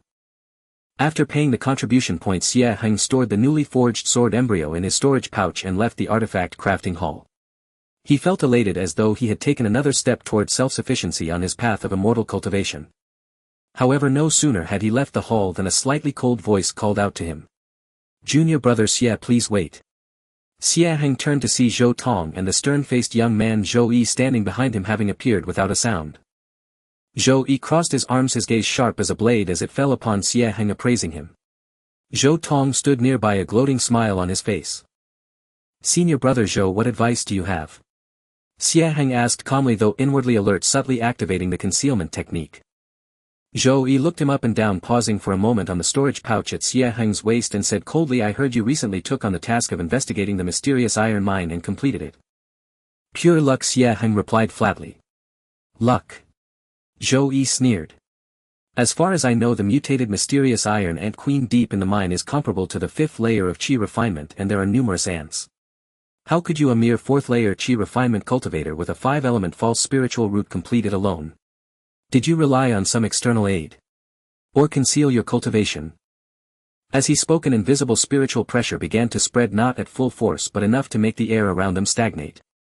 This was the unique pressure of a foundation establishment cultivator. Xie Heng's heart tightened, knowing the man meant trouble. He steadied his mind, letting chaotic true qi flow slowly within to resist the pressure, while outwardly feigning some difficulty, slightly bowing. "Senior brother Zhou, I truly am only at the 4th layer of Qi refinement. I succeeded because first I relied on the sharpness of the artifact bestowed by the sect, and second, the Ant Queen seemed to be in a weak egg-laying period, greatly reduced in strength, allowing me to barely succeed. I have absolutely not concealed my cultivation or used external aid." His explanation was reasonable, his tone neither humble nor arrogant. Zhou Yi stared at him for a long while, as if trying to find a flaw in his expression, but Xie Heng's concealment technique worked perfectly and his demeanor remained composed, revealing nothing unusual. "Let's hope so." Zhou Yi withdrew his spiritual pressure, his tone still icy. "The inner sect has strict rules. If there is any violation, the enforcement hall will not be lenient. You'd better watch yourself." With that he cast a meaningful glance at Xie Heng and turned to leave. Zhou Tong quickly followed, turning back to shoot a threatening look at Xie Heng before leaving. Watching their retreating figures, Xie Heng frowned slightly.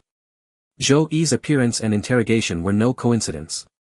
It seemed his completion of the mysterious iron mine task had drawn some attention. Zhou Tong had clearly added fuel to the fire.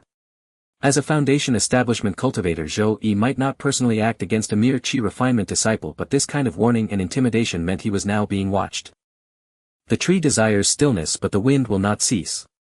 Xie Heng sighed inwardly. The competition in the inner sect was far more complex and perilous than in the outer sect.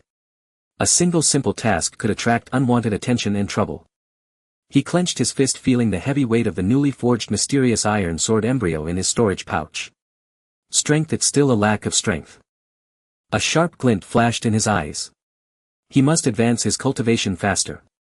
Only with sufficient power could he disregard the covetousness and suppression of these petty individuals. Instead of returning to welcoming guest Peak, he turned and headed toward the merit hall. With 30 contribution points remaining, he needed to take on more tasks to earn resources and also seek opportunities to access higher-level cultivation resources, such as places with special spiritual energy that could accelerate the cultivation of the Chaos Dao canon or clues about the further awakening of the Chaos Dao body. The ripples in the inner sect had already begun because of him. And his sword needed to be tempered more swiftly to forge an edge capable of cutting through all obstacles. Zhou Yi's reprimand and warning like a basin of cold water jolted Xie Heng out of the slight complacency he had felt upon entering the inner sect. He clearly understood that in this inner sect teeming with geniuses and fierce competition, while it was crucial to remain low-key and forbearing without sufficient strength for self-protection, one would ultimately be at the mercy of others.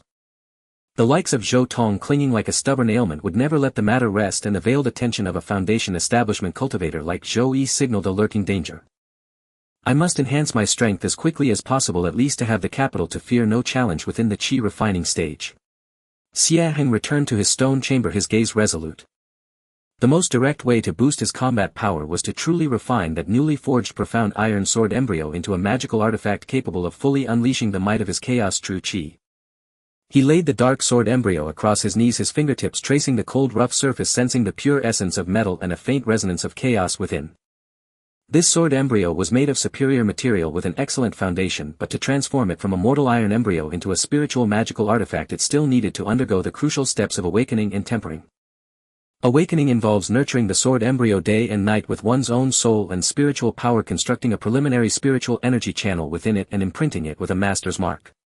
Tempering means seeking a suitable spirit land or spirit flame, drawing upon the spiritual energy of heaven and earth or special energies to wash and refine the sword body, removing the last impurities and awakening the material spirituality, allowing it to be attuned to its master's will and respond like an extension of their arm. Ordinary disciples refining magical artifacts often choose places dense with spiritual energy or slowly polish them with their own true fire, which takes a long time. But Xie Heng couldn't wait that long. He had a bolder idea: to use the earth fire of the artifact refining hall. The earth fire was violent and scorching. If he could draw a trace of its essence to temper the sword embryo, it would surely yield twice the result with half the effort, making the sword sharper. Of course the risk was also immense. Any slight mistake in controlling the fire could lead to the sword's destruction and his own injury. Fortune favors the bold. With my chaos true Qi protecting my body and the sword nurturing gourd as my foundation, there's no reason I can't try. Xie Heng's mind was made up. He hesitated no longer. He went to the Hall of Merit again, carefully examining the task board. This time he needed a task that would allow him to earn contribution points, use the earth fire of the artifact refining hall legitimately, and be relatively independent and undisturbed. Soon a task caught his eye: refine 100 Scarlet Sun arrowheads. Requirement: each arrowhead must contain a trace of pure yang fire energy effective against evil entities. Materials: self-provided, exchangeable. Proficiency in fire control techniques required. Location: artifact refining hall, Bing character, earth fire chamber. Contribution points 150 including material costs. Time limit 5 days. Refining standard magical artifact components. Such tasks were usually tedious and dull, with low contribution point efficiency and strict fire control demands, so few disciples bothered with them. But this was perfect for Xie Heng. Refining arrowheads required a steady continuous earth fire, so he could use this opportunity to temper his sword embryo in the intervals between completing the task. The Bing character earth fire chamber was a mid to low level fire chamber with relatively milder earth fire, more suitable for a first-timer like him. After accepting the task and using his remaining contribution points to exchange for the required red copper and a small amount of fire phosphorus sand, Xie Heng stepped into the artifact refining hall once more. After paying the task deposit and the fire chamber rental fee, he entered the Bing character No. 13 Earth Fire Chamber. This fire chamber was much more spacious than the basic one he had rented before, with a larger earth fire vent in the center and a simple temperature controlling formation around it. Xie Heng took a deep breath, calmed his mind, and first set about completing the sec task. He took out a piece of red copper, cast it into the earth fire vent, and hand-signaled the fire controlling technique to draw forth the earth fire. An orange-red flame rose enveloping the red copper. Xie Heng was completely focused, his divine sense closely monitoring the temperature and softening state of the copper block. When it reached the critical point, he quickly used iron tongs to take it out, placed it on the anvil, channeled his chaos true chi, swung his hammer, and began to forge with a rhythmic clanging. The chaos true chi was vigorous and heavy, with exquisite control over force. Each hammer blow carried a unique rhythm. Soon arrowhead blanks with sharp edges and a gleaming red luster were forged into shape. Next came the crucial step, infusing the fire energy. He took a small amount of fire phosphorus sand, catalyzed it with spiritual power, sprinkled it into the earth fire, drew forth a purer thread of yang fire energy, and carefully sealed it into the core rune groove inside the arrowhead. This process was extremely mentally taxing, requiring precise control over the fire intensity and spiritual power output.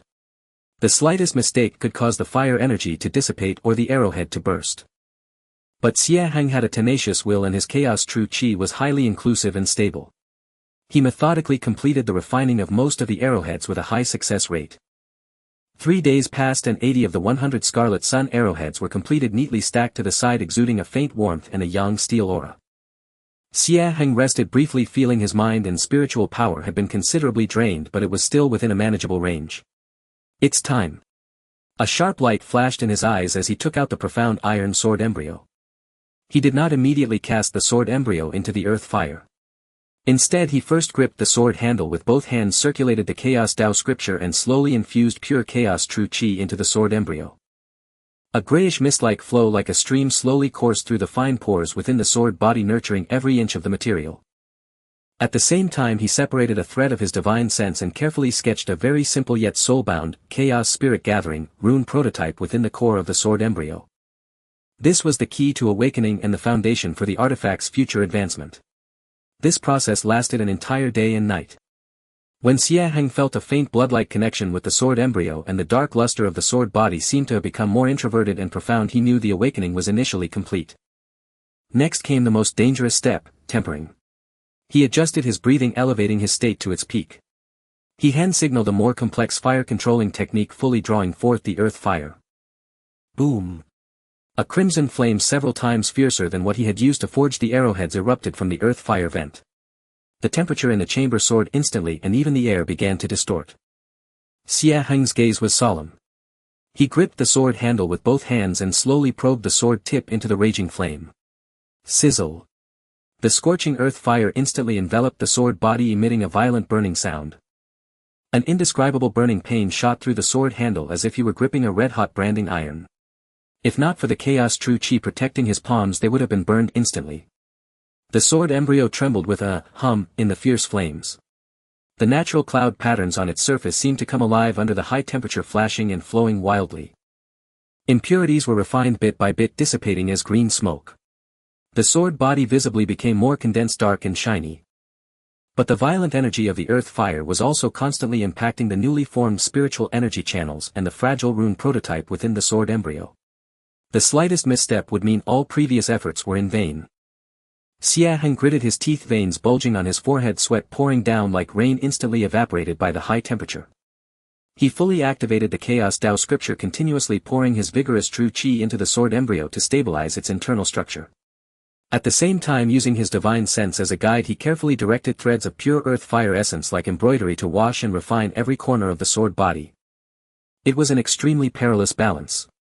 He had to use the power of the earth fire to refine the sword while protecting the sword embryo's spirituality from being extinguished. Just as he felt his true chi was nearly depleted and his divine sense began to blur at the critical moment, the sword nurturing gourd in his bosom suddenly vibrated gently. A stream of cool, pure chaos origin energy flowed out, silently traveled along the meridians of his arm and merged into the sword embryo. In an instant the originally restless sword embryo calmed down abruptly. The violent earth fire seemed to have met its nemesis, becoming much more docile. The purer fire power was guided by the chaos origin energy perfectly integrating into the sword body, completely fusing with the profound iron material and the chaos true chi. The cloud patterns on the sword body suddenly lit up. They were no longer flickering but steadily emitted a deep dark luster that seemed capable of devouring light. The sword's weight also seemed to have increased slightly. Held in the hand it felt as solid and heavy as a mountain, yet it gave a strange sensation of handling a weight with ease. The tempering was a success. Ecstatic Xie Heng yanked the long sword out of the earth fire and plunged it into the icy spiritual liquid prepared nearby, which had been mixed with a small amount of cold jade marrow. Sizzle. A white vapor 10 times more intense than before shot up into the air.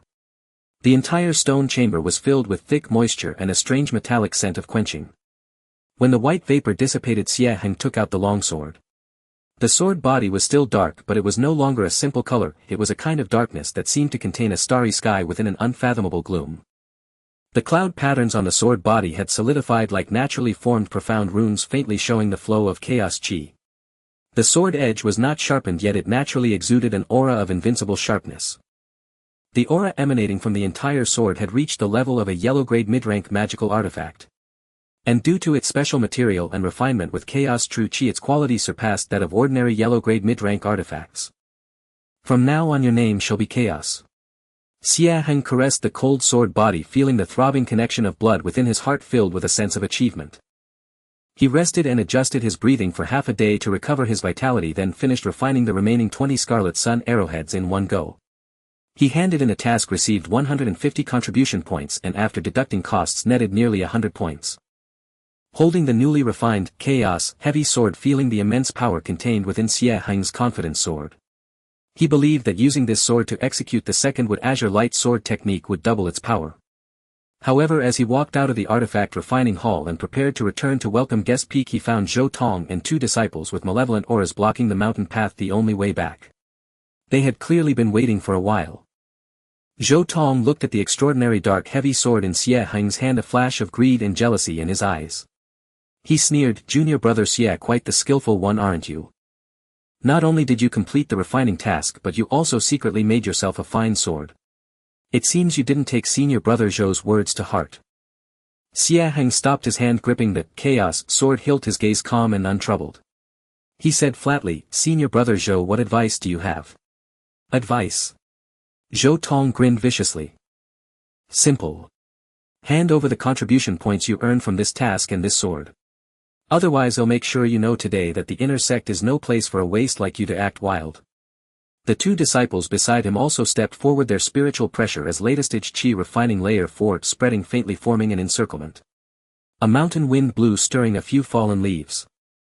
The atmosphere was instantly tense with swords drawn and bows bent. Xie Heng slowly raised his eyes, and for the first time a sharp sword-like light gleamed within them. The mountain wind held swirling dried leaves that danced in the air, landing between the 4 confronting figures. Zhou Tong wore an unabashed sinister smile on his face, flanked by 2 disciples. One was tall and slender with a sinister gaze, wielding a slender sword emitting a green glow. The other was short and stout with a fierce complexion, wearing a pair of metallic gauntlets shimmering with a yellowish hue. Both exuded a steady aura, their spiritual energy fluctuations clearly surpassing Zhou Tong, indicating their status as seasoned inner disciples with latest cultivation at the 4th level of chi refinement. The tall and slender disciple spoke with a chilling tone, his sword trembling slightly, hissing like a venomous snake. "Zhou, senior brother has taken an interest in your belongings. It is your fortune. Hand them over obediently to avoid physical suffering." The stout disciple cracked his knuckles with bones popping, grinning sinisterly. "Why waste words on him? A mere waste who just entered the inner sect relying on a stroke of luck for some benefits does not know the heights of heaven and depths of earth. Break his legs and the items will naturally be ours." Zhou Tong was filled with pride, as if he could already envision the scene of Xie Heng kneeling and begging for mercy. He was well aware that he might not be a match for Xie Heng, but the 2 he had brought were notorious among the lower-ranking inner disciples. Dealing with a fledgling at the initial stage of chi refinement seemed like a sure victory to him. Xie Heng scanned the 3 with calm eyes, finally settling his gaze on Zhou Tong, his tone still indifferent. "It seems the lesson from last time was not deep enough. You're courting death." Zhou Tong was hit where it hurt, his face instantly darkening as he shouted angrily, "Brothers, incapacitate him for me." The tall and slender disciple's eyes flashed with cold light, his figure darting like a ghost, the slender sword transforming into a streak of green venomous light aimed directly at Xie Heng's throat, moving with astonishing speed, its tip radiating a faint scent of blood clearly coated with deadly poison. At the same time the stout disciple roared, his feet causing the ground to tremble slightly, charging forth like a rampaging bull, both fists thrusting out with tangible yellowish wind hammering towards Xie Heng's chest. The two exhibited perfect coordination, one fast, one slow, one skillful, one clumsy, sealing off all of Xie Heng's escape routes. Had it been Xie Heng from half a month ago facing such a ferocious combined attack, he would have surely been flustered. But at this moment, holding the chaos heavy sword with chaotic true energy surging within him, his spiritual sense was far superior to those of the same rank, and the movements of his opponents were crystal clear to him, even allowing him to predict the subtle changes in their spiritual energy. As the green light neared his throat and the punch bore down on him, Xie Heng moved. He did not employ any flashy footwork, but merely shifted his feet slightly, his body bending like a willow in the wind, narrowly evading the deadly strike of the poisoned sword. At the same time the chaos heavy sword in his right hand seemingly moved slowly, yet it shot upwards like lightning. There was no dazzling sword light, no piercing sound of the wind, only a heavy condensed sword momentum that seemed capable of collapsing. The void suddenly erupted. Clang! A dull sound echoed like a heavy blow. The broad sword blade precisely struck the stout disciple's rushing gauntlet. The sinister smile on the disciple's face instantly froze, replaced by extreme shock. He felt an indescribable immense force surge from the gauntlet. The famed stone-cracking gauntlet actually emitted a creaking sound under the strain. The earth element's spiritual energy he had gathered was torn apart as easily as paper, and he was struck as if by a stampeding giant elephant, letting out a scream as his feet left the ground, flying backward, crashing violently into a large tree several yards away, spitting out a mouthful of blood, his arm hanging limply, clearly broken. Almost simultaneously Xie Heng's left-hand fingers poised like a sword, a strand of condensed chaotic true energy flickered, reaching first to point at the wrist of the tall and slender disciple, who momentarily froze due to his companion's injury. Hiss! The tall and slender disciple felt a numbness in his wrist as if stabbed by a red-hot iron rod, the slender sword nearly slipping from his grasp. He was filled with dread, hastily changing his move to retreat, but Xie Heng was relentless. The chaos-heavy sword swept horizontally with force that seemed unwieldy, yet carried a viscous sluggish force field as if solidifying the surrounding air. The tall and slender disciple found his movements restricted, with no way to evade, gritting his teeth and raising the slender sword to block in front of him. Crack! Another crisp sound rang out. His decent quality green glowing slender sword shattered under the pressure of the chaos heavy sword, the poison aura attached to the sword dissipating instantly. The disciple's palm split open, blood gushing out, his entire being was shaken, blood tumbling, staggering back, his face as pale as paper, filled with terror as he looked at Xie Heng. In the blink of an eye the two seasoned disciples at the late stage of Qi refinement had one injured and the other defeated. Meanwhile Xie Heng had only made 2 sword strikes and 1 finger point without moving an inch. Zhou Tong's smile completely froze as if he had seen a ghost, his mouth agape, his eyes filled with incredulous fear. He could scarcely believe that Xie Heng's power was terrifying to such a degree. How could this be the initial stage of Qi refinement? Even a master at the 5th level of Qi refinement may not possess such effortless strength. You hid your cultivation. Zhou Tong's voice trembled instinctively, taking 2 steps back. Xie Heng held the chaos-heavy sword, its tip pointed at the ground, the dark sword body seemingly capable of swallowing light, exuding a heavy aura that sent chills down the spine. He looked at Zhou Tong with calm eyes as if regarding an ant. I gave you a chance. Zhou Tong was terrified beyond reason, no longer caring about his pride, turning to flee. Did I allow you to leave? Xie Heng spoke lightly, his voice not loud yet carrying an invisible pressure. Zhou Tong's body stiffened as if struck by a paralysis spell, unable to move. Xie Heng approached him step by step, each footstep echoing clearly on the silent mountain path, each step seeming to tread upon Zhou Tong's heart. As he drew near, Xie Heng observed Zhou Tong's face twisted in fear, slowly raising the chaos-heavy sword. No. Don't kill me. Zhou senior brother. I was wrong. I will never dare again. Contribution points. I'll give you all my contribution points. Spare me. Zhou Tong pleaded incoherently, tears streaming down his face. Xie Heng's eyes flashed with a hint of disgust. Such a cowardly person who bullies the weak and fears the strong was truly contemptible. He had no intention of killing, for private duels to the death were strictly prohibited within the inner sect with severe consequences. However, necessary punishment could not be spared. The heavy sword did not strike down, but instead with its broad blade carried immense force smacked against Zhou Tong's dantian.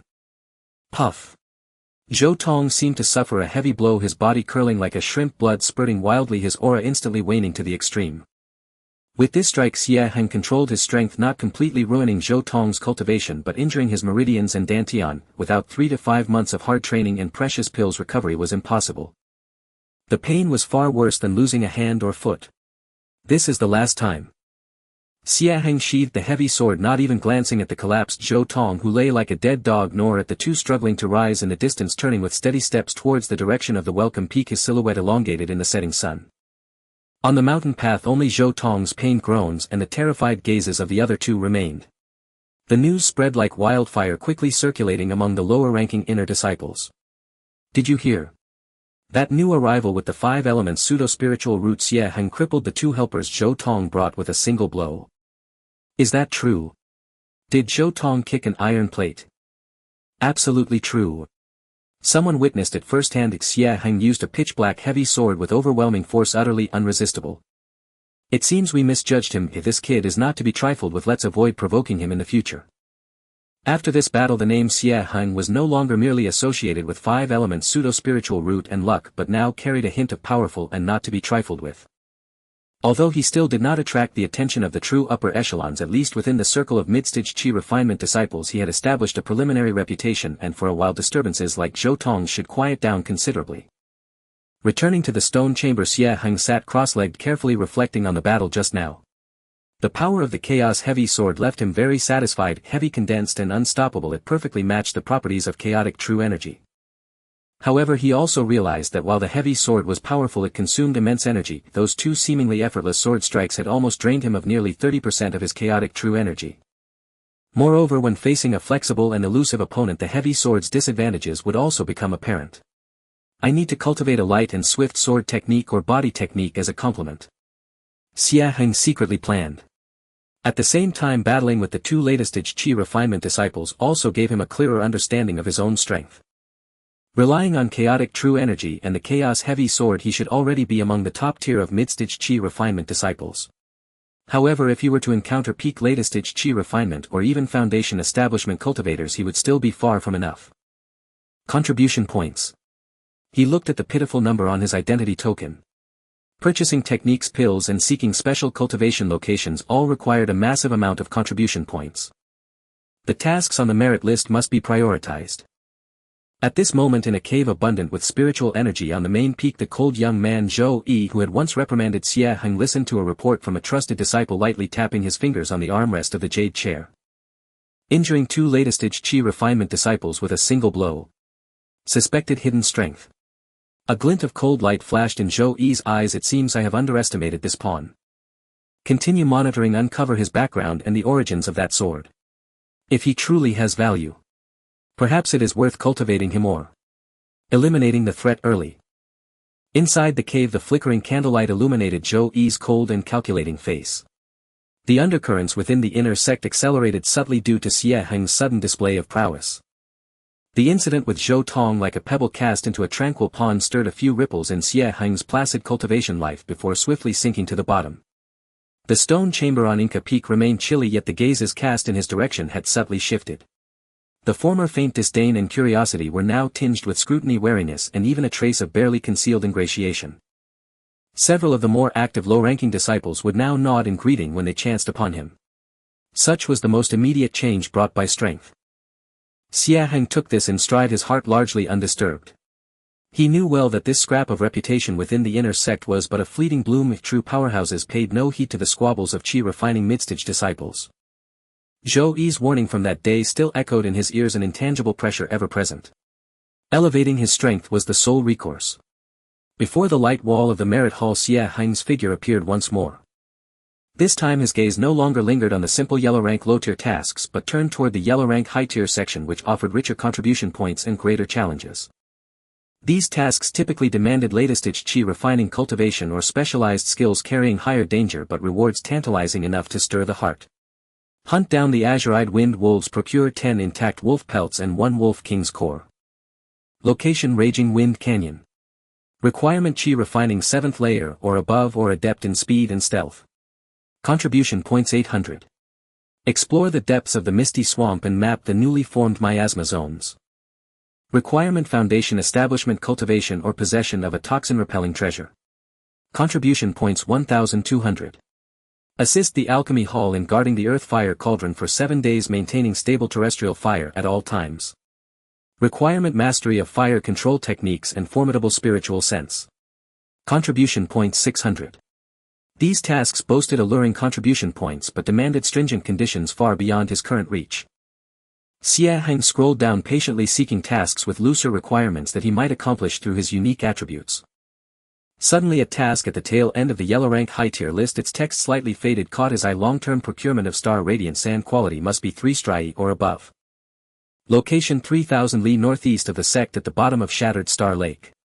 Remarks: the lake's environment is peculiar, immense water pressure at the depths, occasional low-tier water-type beast sightings, and waters imbued with faint star power and chaotic water spirit energy disrupting spiritual sense. Harvesting is challenging. Latest-stage Qi refining disciples are advised to form teams. Every 2 3 strai star radiant sand pieces exchange for 100 contribution points. This task is long-term and repeatable. Star radiant sand. Shattered Star Lake. Xie Heng's heart stirred. He recalled reading about them in a miscellaneous records jade slip. Star radiant sand was a special spiritual material infused with star power, used as an auxiliary ingredient in forging high-grade artifacts or arranging unique formations. Its demanding formation conditions and difficult collection made it quite valuable. As for Shattered Star Lake, legend held it was formed by a meteorite strike from ancient times. The lake bed held meteorite fragments and the waters bore peculiar star power and chaotic spiritual energy, creating a highly distinctive environment. The 3 strai quality requirement meant delving into areas with the greatest water pressure and densest star power. The advice for latest-stage Qi refining teams underscored the inherent danger. Yet what caught Xie Heng's attention was another line in the remarks: waters imbued with faint star power and chaotic water spirit energy. Chaotic spiritual energy. A glint of light flashed in his eyes. His Chaos Dao scripture cultivated chaotic true Qi, absorbing all energies into chaos. The chaotic environment of Shattered Star Lake, an obstacle for others, might well be a cultivation treasure trove for him. If he could harness the lake's unique star power and chaotic water spirit energy for cultivation, his chaotic true Qi would grow far faster than usual. Moreover, the repeatable star radiant sand task promised a steady stream of contribution points. Risk and opportunity intertwined. This task seemed tailor-made for him. He did not accept it immediately, but instead went to the miscellaneous studies pavilion of the 10,000 Laws Tower. Spending 10 contribution points, he exchanged for a detailed jade slip on Shattered Star Lake and Star Radiant Sand, along with a basic yellow rank low-tier water escape technique, the Azure Wave Art. To do a good job, one must first sharpen one's tools. Back in his stone chamber, he pored over the jade slip. It recorded that Shattered Star Lake was vast and unfathomably deep. The deeper one went, the more terrifying the water pressure and the stronger the interference with spiritual sense. The lake harbored beasts adapted to the chaotic environment, such as iron-armored crocodiles and phantom-like jellyfish, mostly of first-rank mid to high-tier, equivalent to mid to latter-stage Qi refining cultivators. Star radiant sand was scattered around the meteorite craters on the lake bed, nourished by star power, naturally forming patterns like star trails on its surface. 3 strai represented excellent quality. Water pressure, spiritual sense, interference, beasts. Indeed, no simple matter, Xie Heng mused. Yet his mind was made up. With thorough preparation, he had the confidence to attempt it.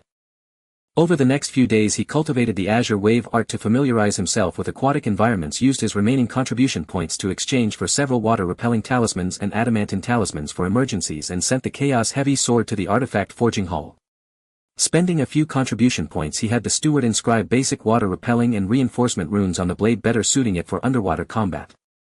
With everything prepared, Xie Heng returned to the Merit Hall and accepted the Harvest Star Radiant Sand task. Then without fanfare he quietly left the sect, employing wind-controlling techniques to fly northeast toward Shattered Star Lake. A journey of 3,000 li was no small distance for a Qi refining mid-stage cultivator. Xie Heng flew in intervals, taking a full day to reach the vicinity. From afar a vast boundless azure lake came into view, its surface mirror-smooth, reflecting the blue sky and white clouds, a scene of breathtaking beauty. But as he drew closer he sensed an unusual aura in the air. The spiritual energy flowed chaotically and turbidly, mingled with a faint elusive stellar pressure that stirred the mind. The lakeshore was strewn with jagged rocks devoid of human traces. Xie Heng chose a secluded cliff face to land, rested briefly and adjusted his condition to its peak. He first activated a water-repelling talisman enveloping himself in a pale blue light shield, then circulated the azure wave art and with a single leap silently submerged into the icy lake waters. Upon entering the water, Xie Heng immediately sensed a difference. The lake was not purely clear but bore a faint ethereal blue luster somewhat impairing vision.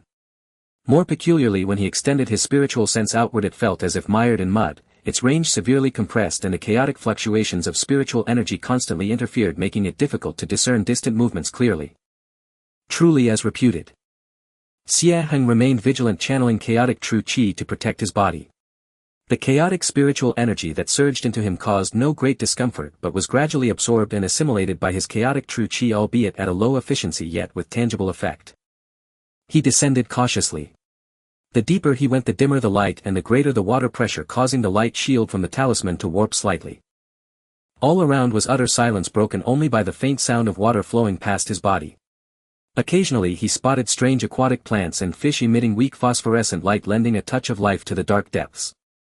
After descending, about 100 zhang pitch darkness surrounded him, only his spiritual sense guided the way. The water pressure had become formidable, forcing Xie Heng to continuously expend spiritual energy to maintain the water-repelling barrier. Just then the edge of his spiritual sense abruptly caught a swift dark shadow lunging from the side and rear. Xie Heng reacted instantly. The chaos-heavy sword appeared in his hand and without looking he swept it backward in a horizontal strike. Swinging the heavy sword underwater met tremendous resistance, but with the eruption of chaotic true qi the sword's momentum remained immense. Boom! A dull thud followed by a pained hiss. The shadow was hurled away heavily, crashing into a distant lakebed rock and stirring up a cloud of sediment. Xie Heng focused his gaze. It was an iron-armored crocodile, a crocodilian beast nearly a zhang long, clad in thick black scale armor. Equivalent to a qi-refining fifth-layer cultivator. Its abdominal scales were now cracked, oozing blood, clearly wounded. It fixed its crimson eyes on Xie Heng, brimming with wariness. Xie Heng's gaze was icy as he stood sword in hand, chaotic true qi surging within him, exuding an awe-inspiring aura. The iron-armored crocodile hesitated a moment, then, unwilling to press further, twisted its body and vanished swiftly into the dark waters.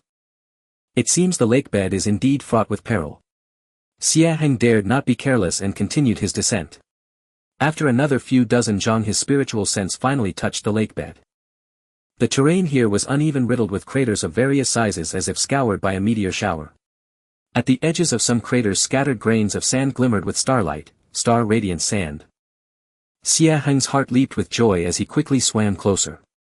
Upon careful inspection, most of the sand bore only faint starlight and blurred patterns, marking them as inferior or first grade. He needed 3 striae or above.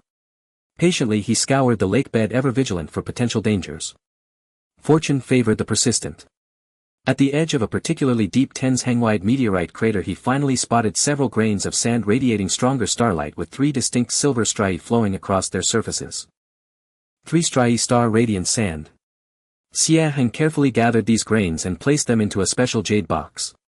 Just as he prepared to expand his search, the sword-nurturing gourd at his waist suddenly trembled violently without warning. It was not the gentle nurturing sensation of before, but an unprecedented intense throbbing filled with longing and direction. As if something deep within the lakebed was powerfully drawing it. Xie Heng's heart jolted. He snapped his head up, staring into the unfathomable depths of the massive crater. The source of the sword-nurturing gourd's disturbance lay there. What lies at the bottom of this crater? His eyes flickered as countless thoughts raced through his mind. Danger. Opportunity. The sword-nurturing gourd's yearning was so intense, this was no ordinary matter. To go or not to go? Hesitating for but a moment, a look of resolve flashed in Xie Heng's eyes. The sword-nurturing gourd was his greatest asset, its disturbance surely heralded a momentous fortune. Risk existed, but on the path of immortal cultivation how could one be timid and hesitant? He took a deep breath, though underwater, pushed his chaotic true qi to its peak, gripped the chaos-heavy sword and with a determined plunge descended into the dark unknown depths of the meteorite crater.